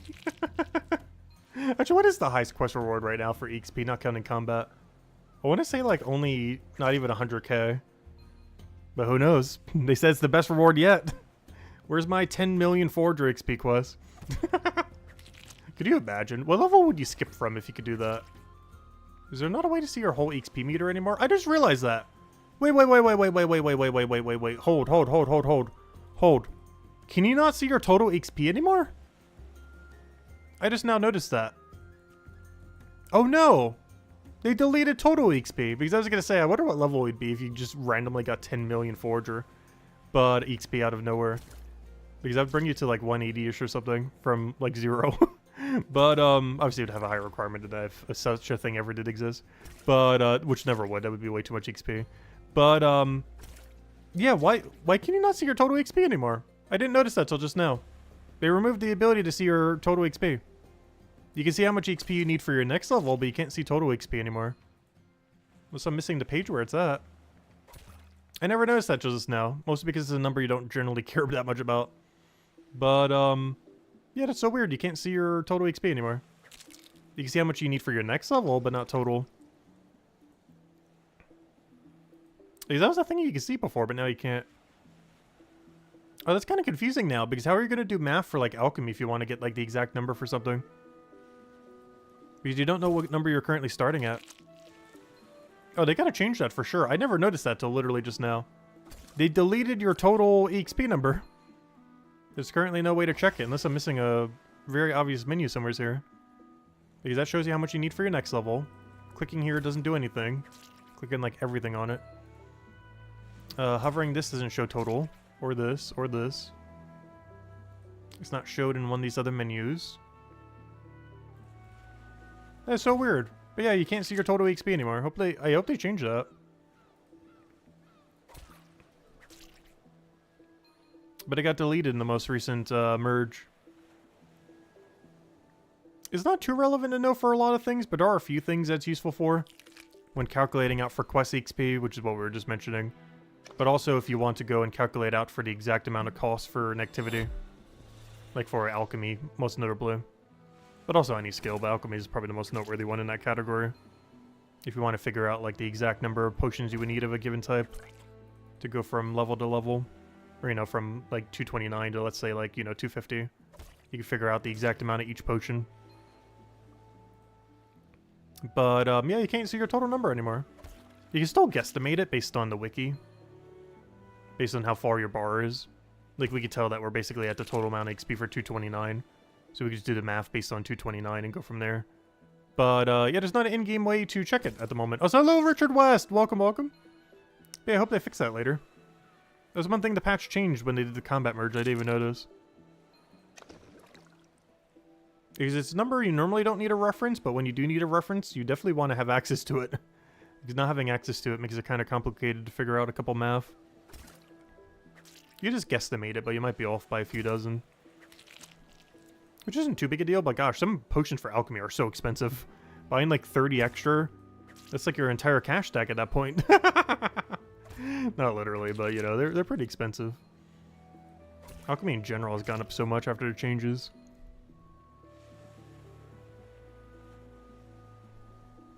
But yeah, I hope everything's been going well, Richard. Welcome, welcome. Currently on the fishing grind. Trying to get 217 so that we can go get 226 so that we can go do the venture for it. And we're doing this mostly if the new quests end up adding new venture slots. We're getting 2 quests in the near future. One could be any day now. The other one's probably in the next few weeks. And we don't currently know what the rewards are, but one of them could be a new venture slot. I want to make sure we're prepared for it in case it is. Oh yeah, we've been going hard on this game. We have not stopped since day one. We've been streaming it literally every single day. We've been streaming a lot less every single day. Like yesterday was just a few hours near the end of the day because I was busy most of the day. Today it's we're probably just going to 210 honestly. I was considering 212 earlier, but I don't know. I'm getting a little hungry. We're still gonna be doing the full grind. Just more of it will be off stream. It's not anything you guys haven't already seen. It's literally just this for until that number says 217. Nothing's changing. But yeah, I got a lot of stuff planned in the near future. Next really big content is the second part of the combat rework. They're going to be adding skill tree and special attacks. I'll probably have a beta out for it in the next couple weeks.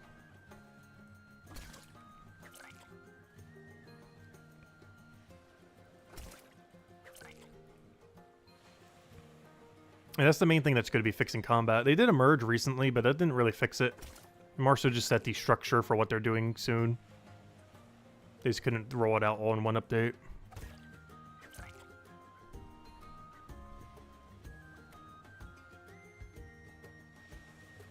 But yeah, we finally got 200 all about a week or two ago. Which, based on things that they mentioned, that's basically max level. They're not really going to be releasing any quests above that level range. And most content will be assuming, like, you know, someone's at 200 all or below. There'll be very little stuff that they'll actually scale that high. Like, you're not going to be penalized too hard when it comes to most content if you don't have, like, 500 everything. Because they don't expect anyone to get 500 everything, obviously. As that would take forever. Like, some people will do it, obviously, but, they don't expect the average person to have that, of course. So most content will be scaled more so off of, like, 200 all. Or similar numbers. Or you might still gain a benefit from having over 500, but it won't be as much as a benefit of going to 200.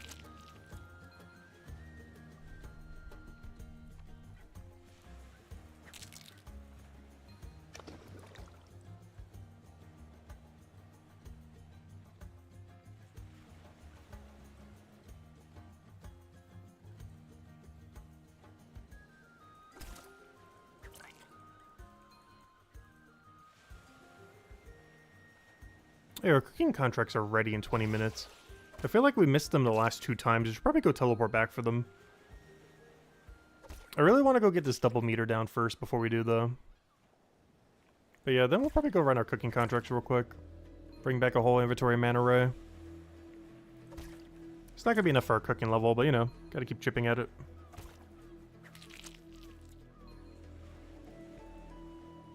$217 is the main milestone we really want to get for in the near future. I just want to get back to stewing, can actually do like a real dish again. Not just a bunch of random junk.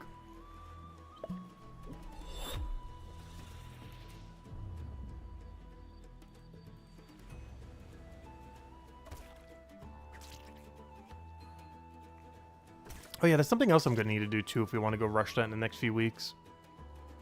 We gotta go back to doing Gather for a day. So that we can do Chef for like 2 days and just get it to 217 from wherever we're at by then. Go from like 205 to 217 in 2 days.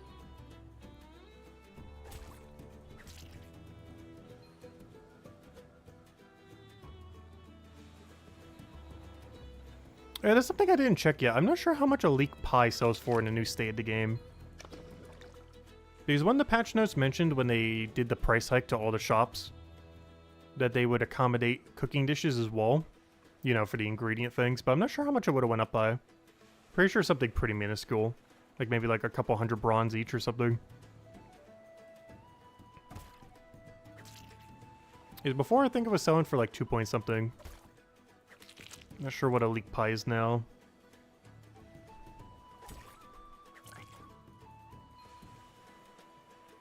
Because the ingredients to make it are like 9 silver. It was always something you lose money on. To this day, you still lose money on it. But you profit if you gathered the leek component. As the pastry dough is pretty cheap. Like the pastry and the meat, I think something like 1.5 silver or something. So if you gather, you're always profiting. There seems to be the case for a lot of things in this game. They're definitely trying to encourage gathering a bit more. As we drop everything to the ground. Not everything. This is one of the few times where it's just way too far from a bank to bother. If anything, I feel like I've actually banked too many resources over our playthrough so far. A lot of stacks way too big compared to what we actually needed.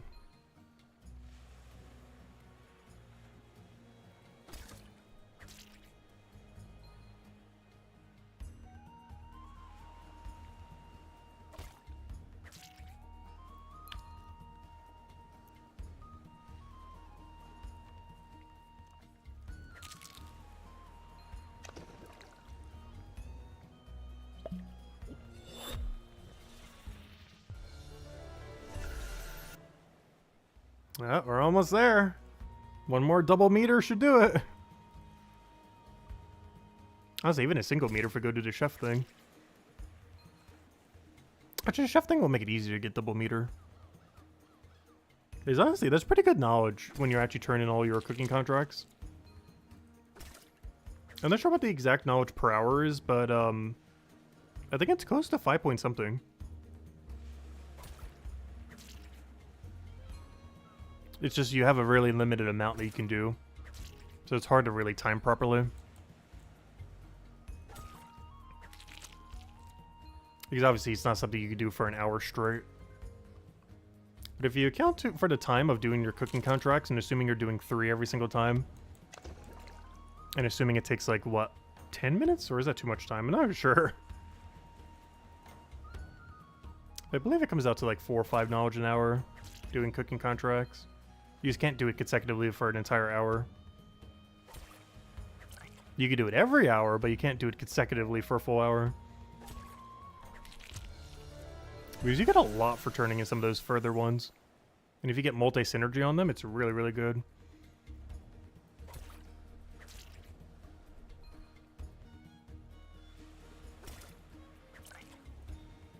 Oh, no, go back.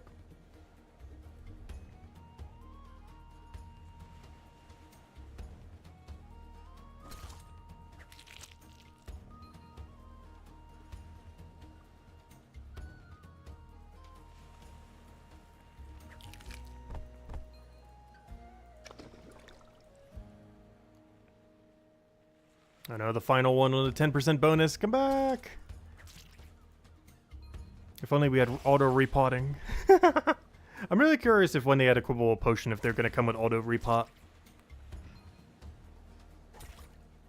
Because I feel like they might add more quality of life to potions at the same time. It's been a feature that's been needed since day one with the 5% pots.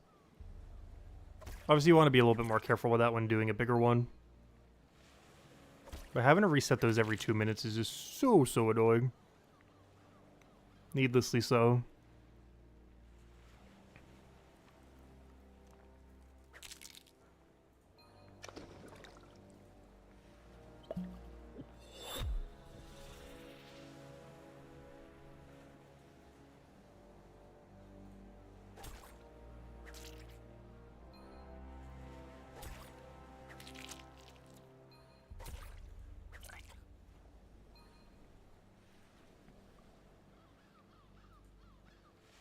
I just realized we have a south route going on. Or east route, I mean.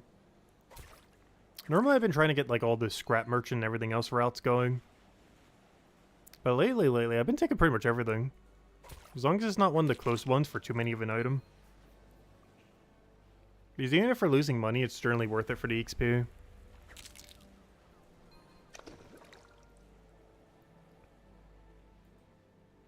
You also never generally lose that much money from doing a cooking contract.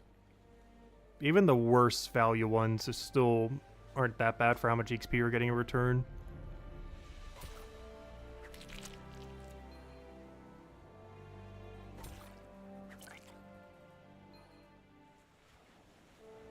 The biggest issue is sourcing the material a lot of time.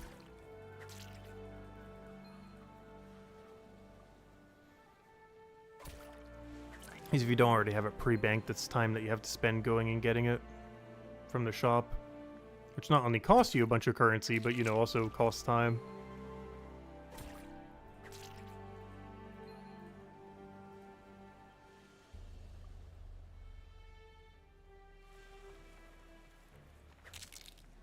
Alright, next inventory of Mana Ray. I think we'll go do the cooking contract then. Should be around that time by the time we get there. Because you gotta do whatever's on the message board and then whatever's in the next set. Not sure if I'll run all of them, but I'll run at least 1 to 2 categories. Ideally, want to run Scrap Merchant to Sentinel and everything else along the way. Because that's where we have to head to anyways right now. Because that's where we're fishing.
Yeah, we'll get 1 more set of Mana Ray. Well, technically 4 of them. And we'll go teleport back for the contract real quick. Because we've been slacking on them. I think we take it like twice this entire time.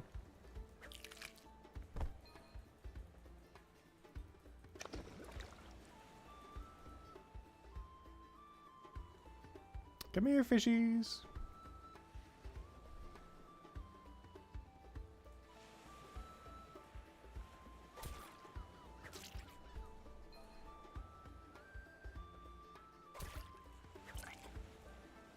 That should be everything.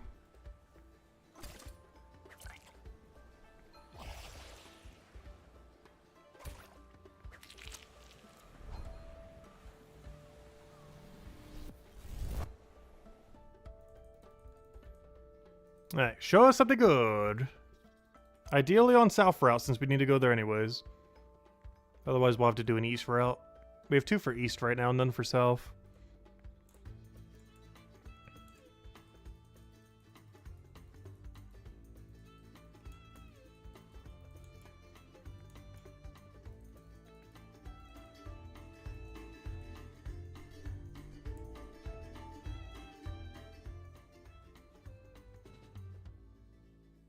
Wow, they're all awful except for this one, which is still awful.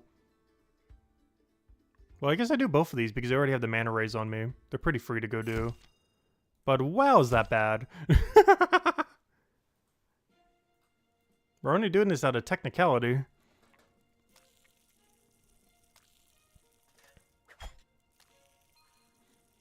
One, two, three, 4, 5, 6, 7, 8, 9, 10, up to that one.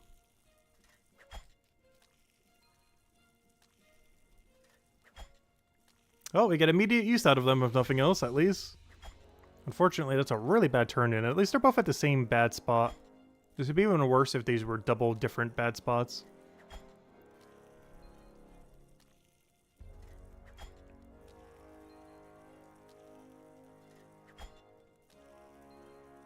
Hey, what kind of price difference is there if you were to sell it to the thing?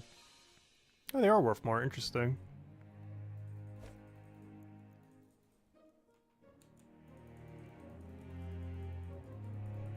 Oh yeah, I can go show the alchemy thing I was talking about earlier.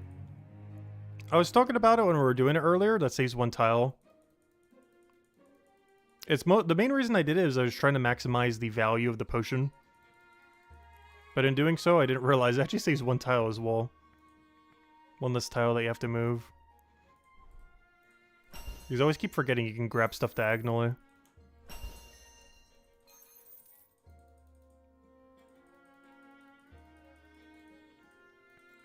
Maybe let's go do it real quick, since we gotta wait for the next contract anyways.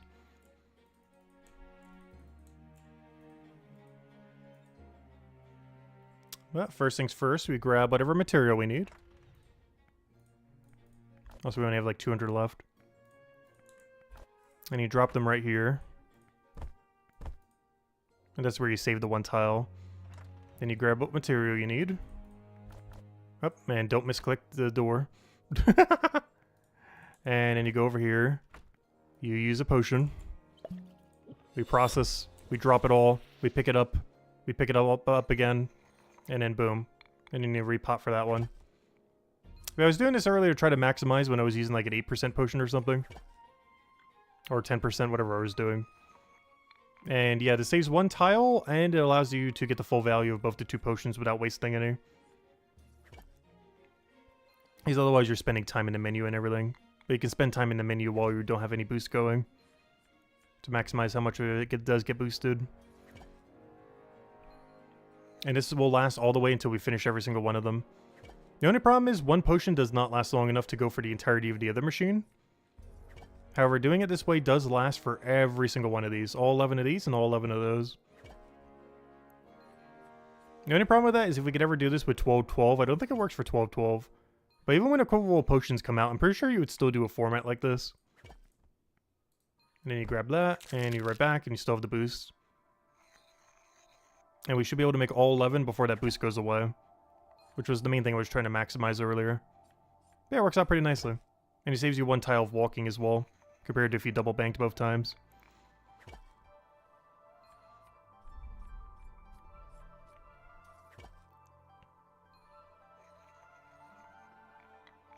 It's a very small efficiency, but you can use it for both of these as well.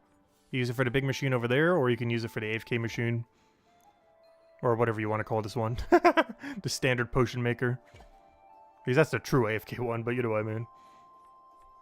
The less active machine of the 2. Technically there's 4 of them.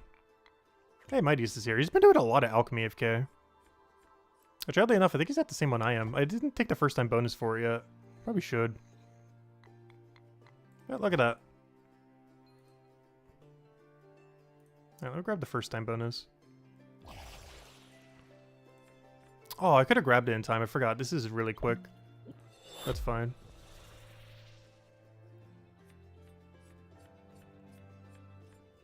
There we go. First time bonus. And since we're here, we'll make the rest of these. Coming back from a couple of months of being gone, godsend that you can queue up action. Oh yeah, queuable actions. That came back in, or that came out in January, early January. But yeah, honestly, it's probably the biggest feature they've added since launch. They've done a lot since launch.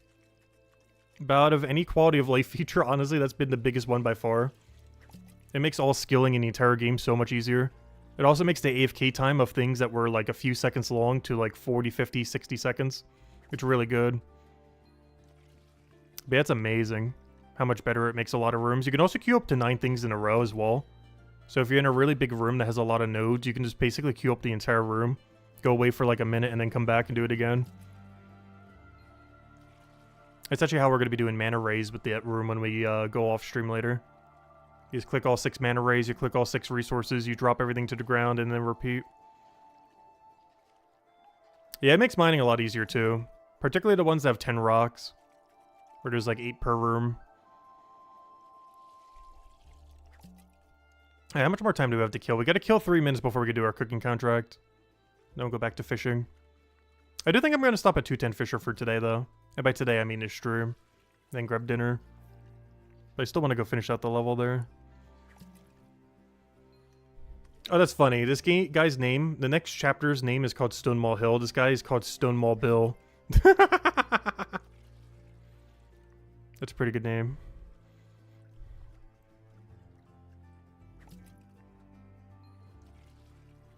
Yeah, I'll be doing the mining grind again once we get to 262. I'm currently doing the level 231 venture to get us to 262.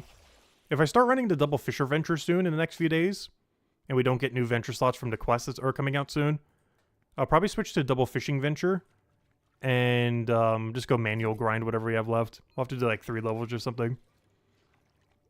It'll take like 4 or 5 hours to do those 3 levels, but once we do, we should be at the golden age where we could do Flatiniums, which is the ore that we really, really, really need. This makes basically every best in slot weapon we have.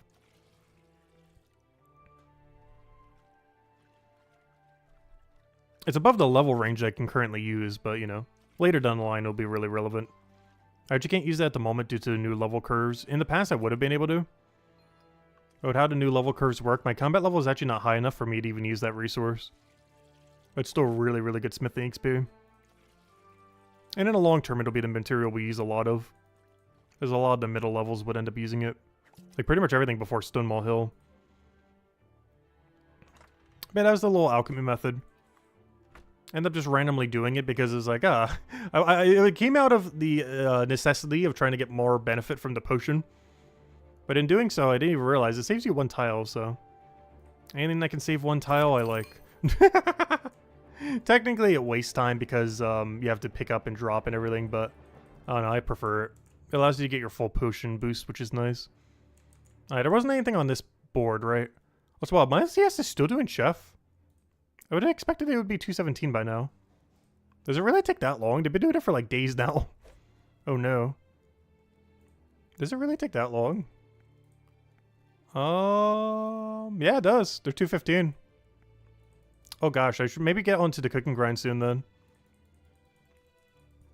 I didn't think it would take that long. Actually, how would you even do leak pie? Let's see.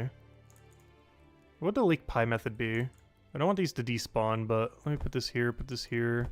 I'm for sure we'd have to do an 888 drop, 888 drop, 888 drop, and then potion. I'm gonna do 1 inventory just to check while we're waiting.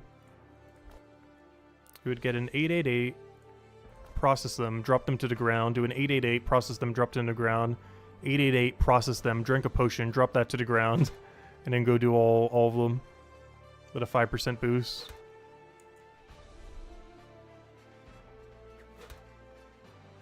Yeah, like that. Yeah, that seems to be the method. Sure looks like it. Yeah, we'll do it real quick. We'll need to do a ton of these later, but I'll try the method for now.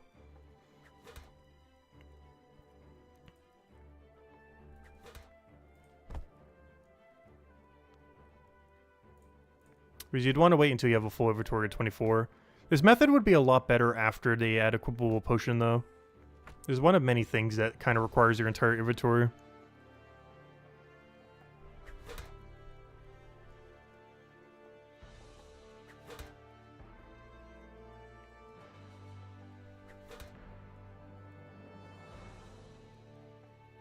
Also, you'd need to make sure not to AFK too long, otherwise you would despawn every potion you have until they add equipable potion to the game. The only thing that can be seen a little bit annoying, though, is you'd always have to walk away 1 tile in order to grab your stack.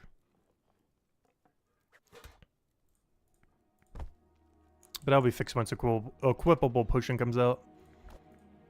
Can't come soon enough. Also, you gotta make sure you don't lose track of how many you've done. Otherwise, that would also be a fail. I'm not sure what the animation speed of cooking this is. I know when you do other things for Chef, you normally can do it with one potion. Hopefully these are quick enough that you can as well. Also, I'm almost tempted to use 8% pots when we do this later. Just to get as much value from them as possible. Just because we have a very limited supply. I feel like they're better used for alchemy, though.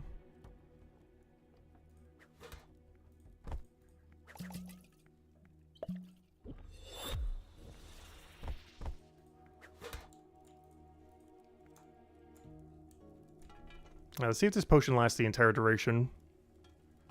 I would hope the answer is yes. I know it does for stews. I'm not sure if it does for pie. Not sure if it has the same animation speed or if it's slower or quicker. We'll find out. As long as that potion goes all the way.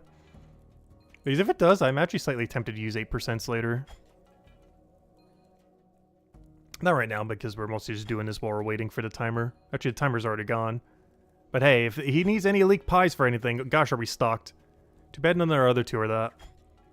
But if anything's on that board that says like 10 leek pies, are we ready? We are so ready. Yeah, it does look like it's the same as the other one. You can do it in one inventory. We're gonna get every single one done and still have time to spare. Perfect. Alright, that's good to know for later. For when we calculate out the cooking grind later off a leek pie. Also, with a 5%, we're getting 4.1 each. Hey, how much profit are we getting per? Okay, that's not bad. 4.3? We're spending like 1.5, so it's like slightly under 3 silver each profit. When gathering the leek yourself. That's not horrible. That's not great, but that's not horrible. Still adds up. But yeah, the potion does indeed last the entire time. Okay, that's good to know.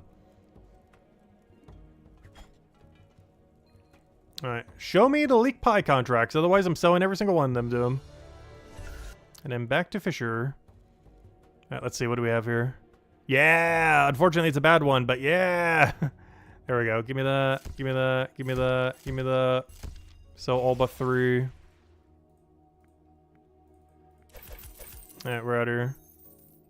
Alright, do I want to make any other cooking contracts while we're here? I don't know. Do I just make all of them while we're going? What am I doing right now? Lance Corporal. That is so far out of my way. Big Sheen. I can do Big Sheens real quick. I'll do Big Sheen. I actually have exact inventory for it too, which is kind of convenient.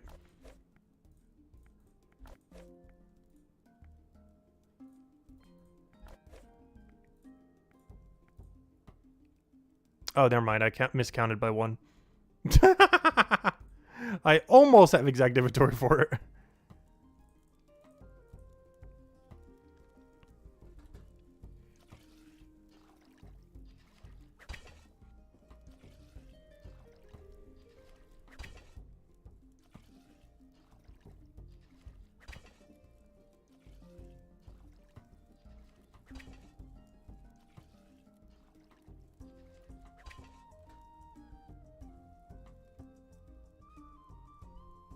Oh, someone miscalculated a delivery. Ah, we did that earlier too.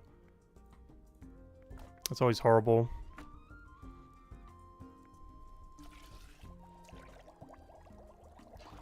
Oh, that's Store Central too. I didn't even realize who that was at first. I just saw the text. Oh no.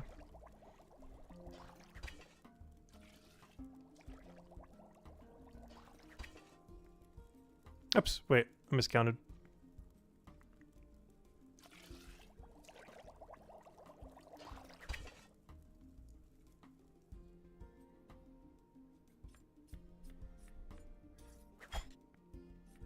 Is there anything else on our path? I don't think there is.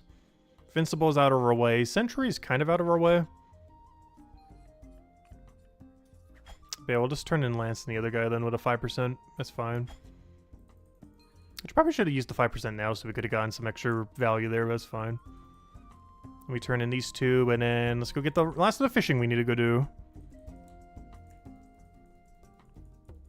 But yeah, honestly, the more I've been doing Chef, the more the gameplay loops that they seem to have intended start to show. And honestly, it's not that bad. There's a lot of weird nuances with how a lot of the areas are structured that kind of play into that.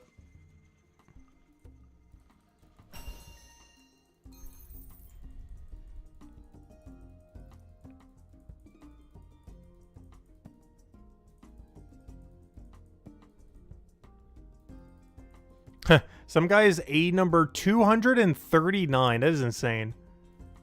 Why do so many people name themselves just A?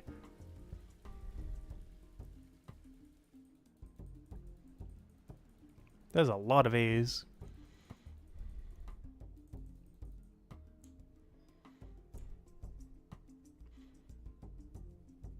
I wonder if they're ever going to disclose what the most common name is in the game. Because that's definitely the highest number I've seen. 239 A's. Imagine years from now when the number gets to like 1,000 plus.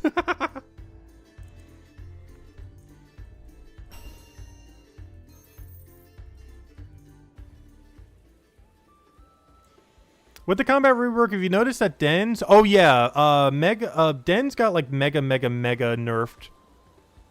At lower level, they're probably a lot higher level than you. And at higher level, they give almost no XP. But yeah, they try to discourage people from doing them like crazy. They're still decent detective XP, but they're pretty bad for combat XP. Though once you do get up to the level that you can do them, they will be okay for a little while. Keep in mind, you can use pass action on it if you happen to be at the second tier yet. But if you're on the first tier, yeah, you're going to be able to need to kill them. Keep in mind, if you need better armor, go to the armor in Chapter 4. And he sells a bunch of 1-star gear that you can buy.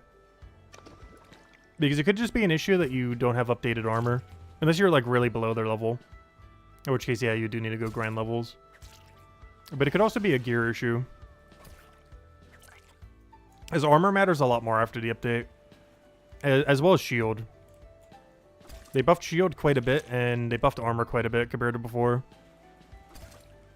Like its usefulness in mitigating damage has been tweaked quite a bit.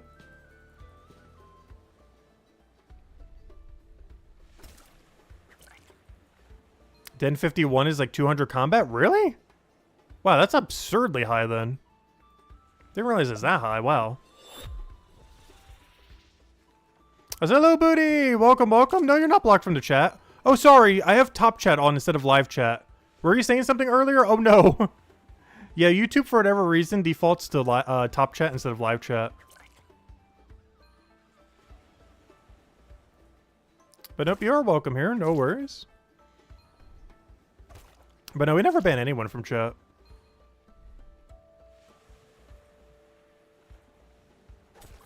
Sometimes my mods might do some things here and there.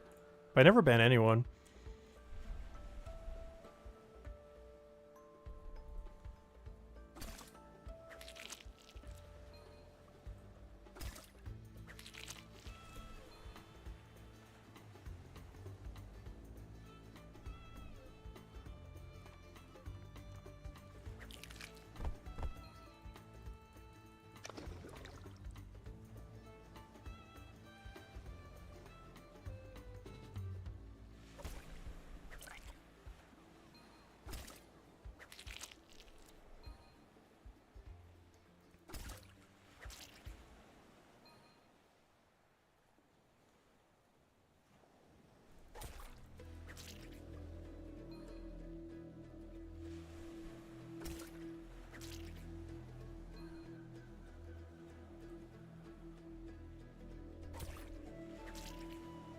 But as soon as we get this double meter, we should be at 210 then.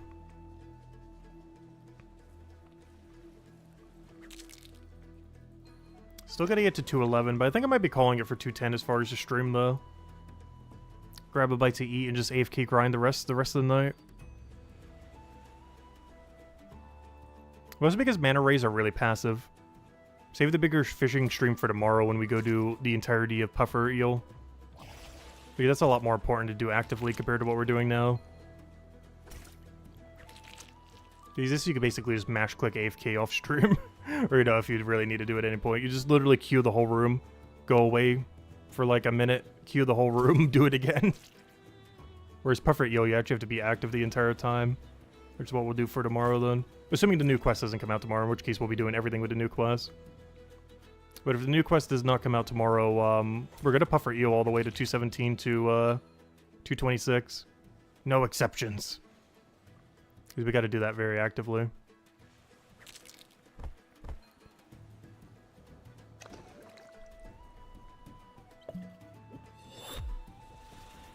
It's literally all you have to do for this room. Like how strong cue ball action is. I'm just gonna take a sip of water right now. Just gonna take this water, open it, sip it. We could literally do nothing for like a minute.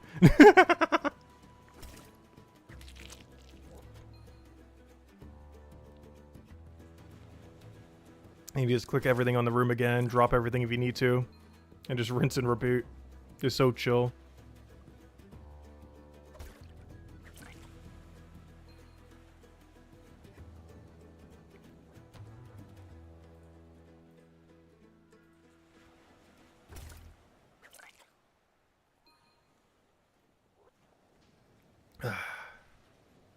Good old hydration.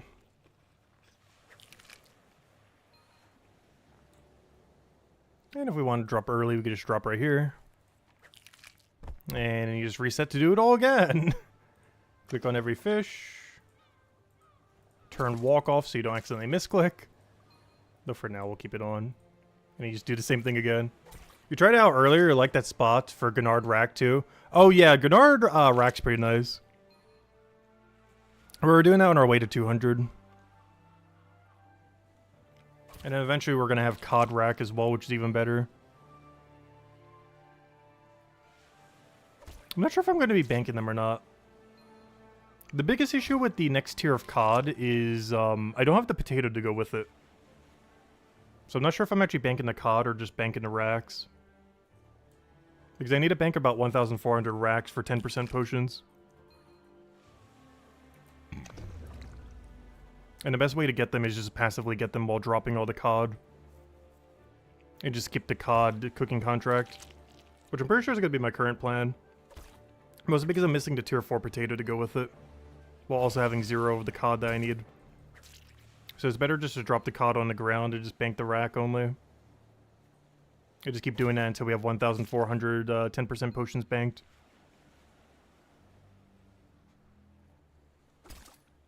That should last us for pretty much the rest of the time. I only ever use them for double knowledge point dipping, and that's it.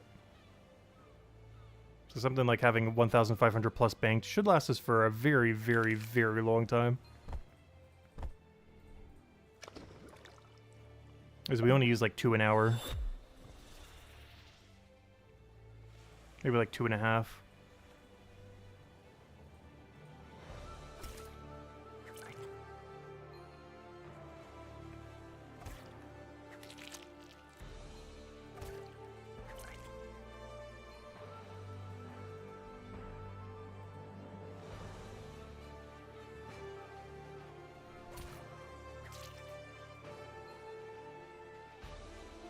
Oh yeah, that was something that was kind of annoying with my, with the combat merge, though, I do have to say. Because, Lost and Found doesn't have a combat requirement anymore. I wasted so much time on my alt accounts getting 59 combat for Lost and Found. It would have been better just sticking on one skill. Because I got punished pretty heavily for that, since, the amount of XP that you get from that scales accordingly. So going even in a bunch of skills is actually way slower for it. Because they were pretty much like 50 all combat. Instead of like 201. The biggest issue with alt accounts that do combat right now, though, is you have to go to like 800 before it's viable. Is 800 is what 200 is for every other skill. And trying to get one to 800 takes like a year. If you were to AFK a brand new account in the current state of the game, doing combat only, I'm pretty sure it takes a year before it gets to 800 combat to be able to get post 200 XP rate. Whereas in that same time, you can get a production skill to 500, which is what we're currently doing, 500 bone rate and 500 stonemason. Just in case the main account doesn't get around to it anytime soon. We'll have at least one way of doing it.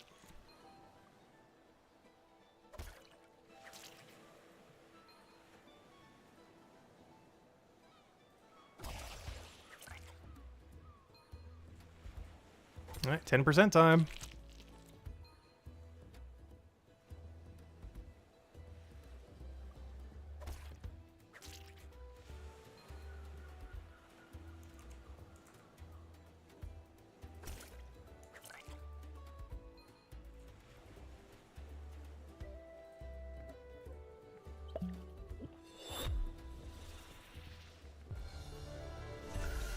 Oh, is that the level? There it is! 210! Still gotta use up the rest of this 10% though. There it is though. Now we just gotta AFK actively 7 levels. Only 7 levels. But yeah, that'll be a later issue. Gonna grab a bite to eat and yeah, I'm gonna just go start poking at that for the rest of today then. Let's see, how much time do we have? I'll probably have like 8-ish hours on and off to go and do that. I don't know. Is that enough to get 7 levels? I sure hope so. We'll find out. We'll find out tomorrow if we do or do not have 217 Fisher. You know what would be the most optimal scenario? I really, really, really hope the new quest comes out tomorrow. Because the most optimal scenario would be we farm fishing. We get to like probably 215, 216 realistically. Then tomorrow it's like, oh, new quest. We'll go do that. And then by the time we hit the following day, it'll be like, oh yeah, we easily have 217 Fisher then. It's a little bit hard to try to make it by tomorrow. It's doable though. As long as we dump knowledge into Fisher the whole time.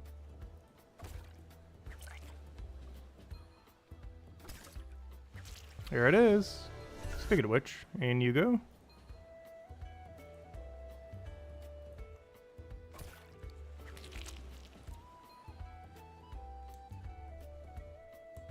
Yeah, we'll go get our last little bit of mana ray then. Grab the feet off the ground and get this guy to his AFK activity. Which currently is stonemason. Though we could also be doing alchemy or stone carpentry. Honestly, a lot of things. There's a lot of targets that honestly aren't that bad. But let me go drop all these. You know what? I'm just gonna have to catch them. I'll just catch 4 more. They're to respawn in time. But anyways, any other questions, anyone? Anythings? Oh yeah, by the way, on the poll, after 18 votes, are you going out of your way at all to prep for the 2 new quests around the corner in Brighter Shores? And 83% no, 17% yes. Well, technically 16%, but you know, the rest of the percent. I'm not sure why YouTube has a weird, sometimes 1 extra or lower percent. But, yeah, 83% said no. Which kind of makes sense. Obviously, we don't know exactly what could end up happening with it, so that's still up in the air on, you know, exactly what we could be grinding for. But generally speaking, have base 50 all, particularly having probably a good alchemy or foraging level, if they're going to be adding one that has equipable potion. Having potions that you can go use when equipable potions come out. Having 43 merchants pretty good, so you can start doing brick and tile. That one is one of the things.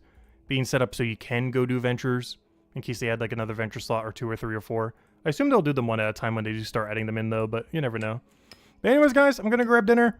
We will be back tomorrow around the same time as always, noon Eastern Standard Time, and yeah, we'll continue to grind. We're doing one of 2 things tomorrow, depending on what happens. If there is an update, which is probably the quest update, we are doing the quests and doing everything related to the quests and messing around with whatever new mechanics come from the quests and grinding that into the ground.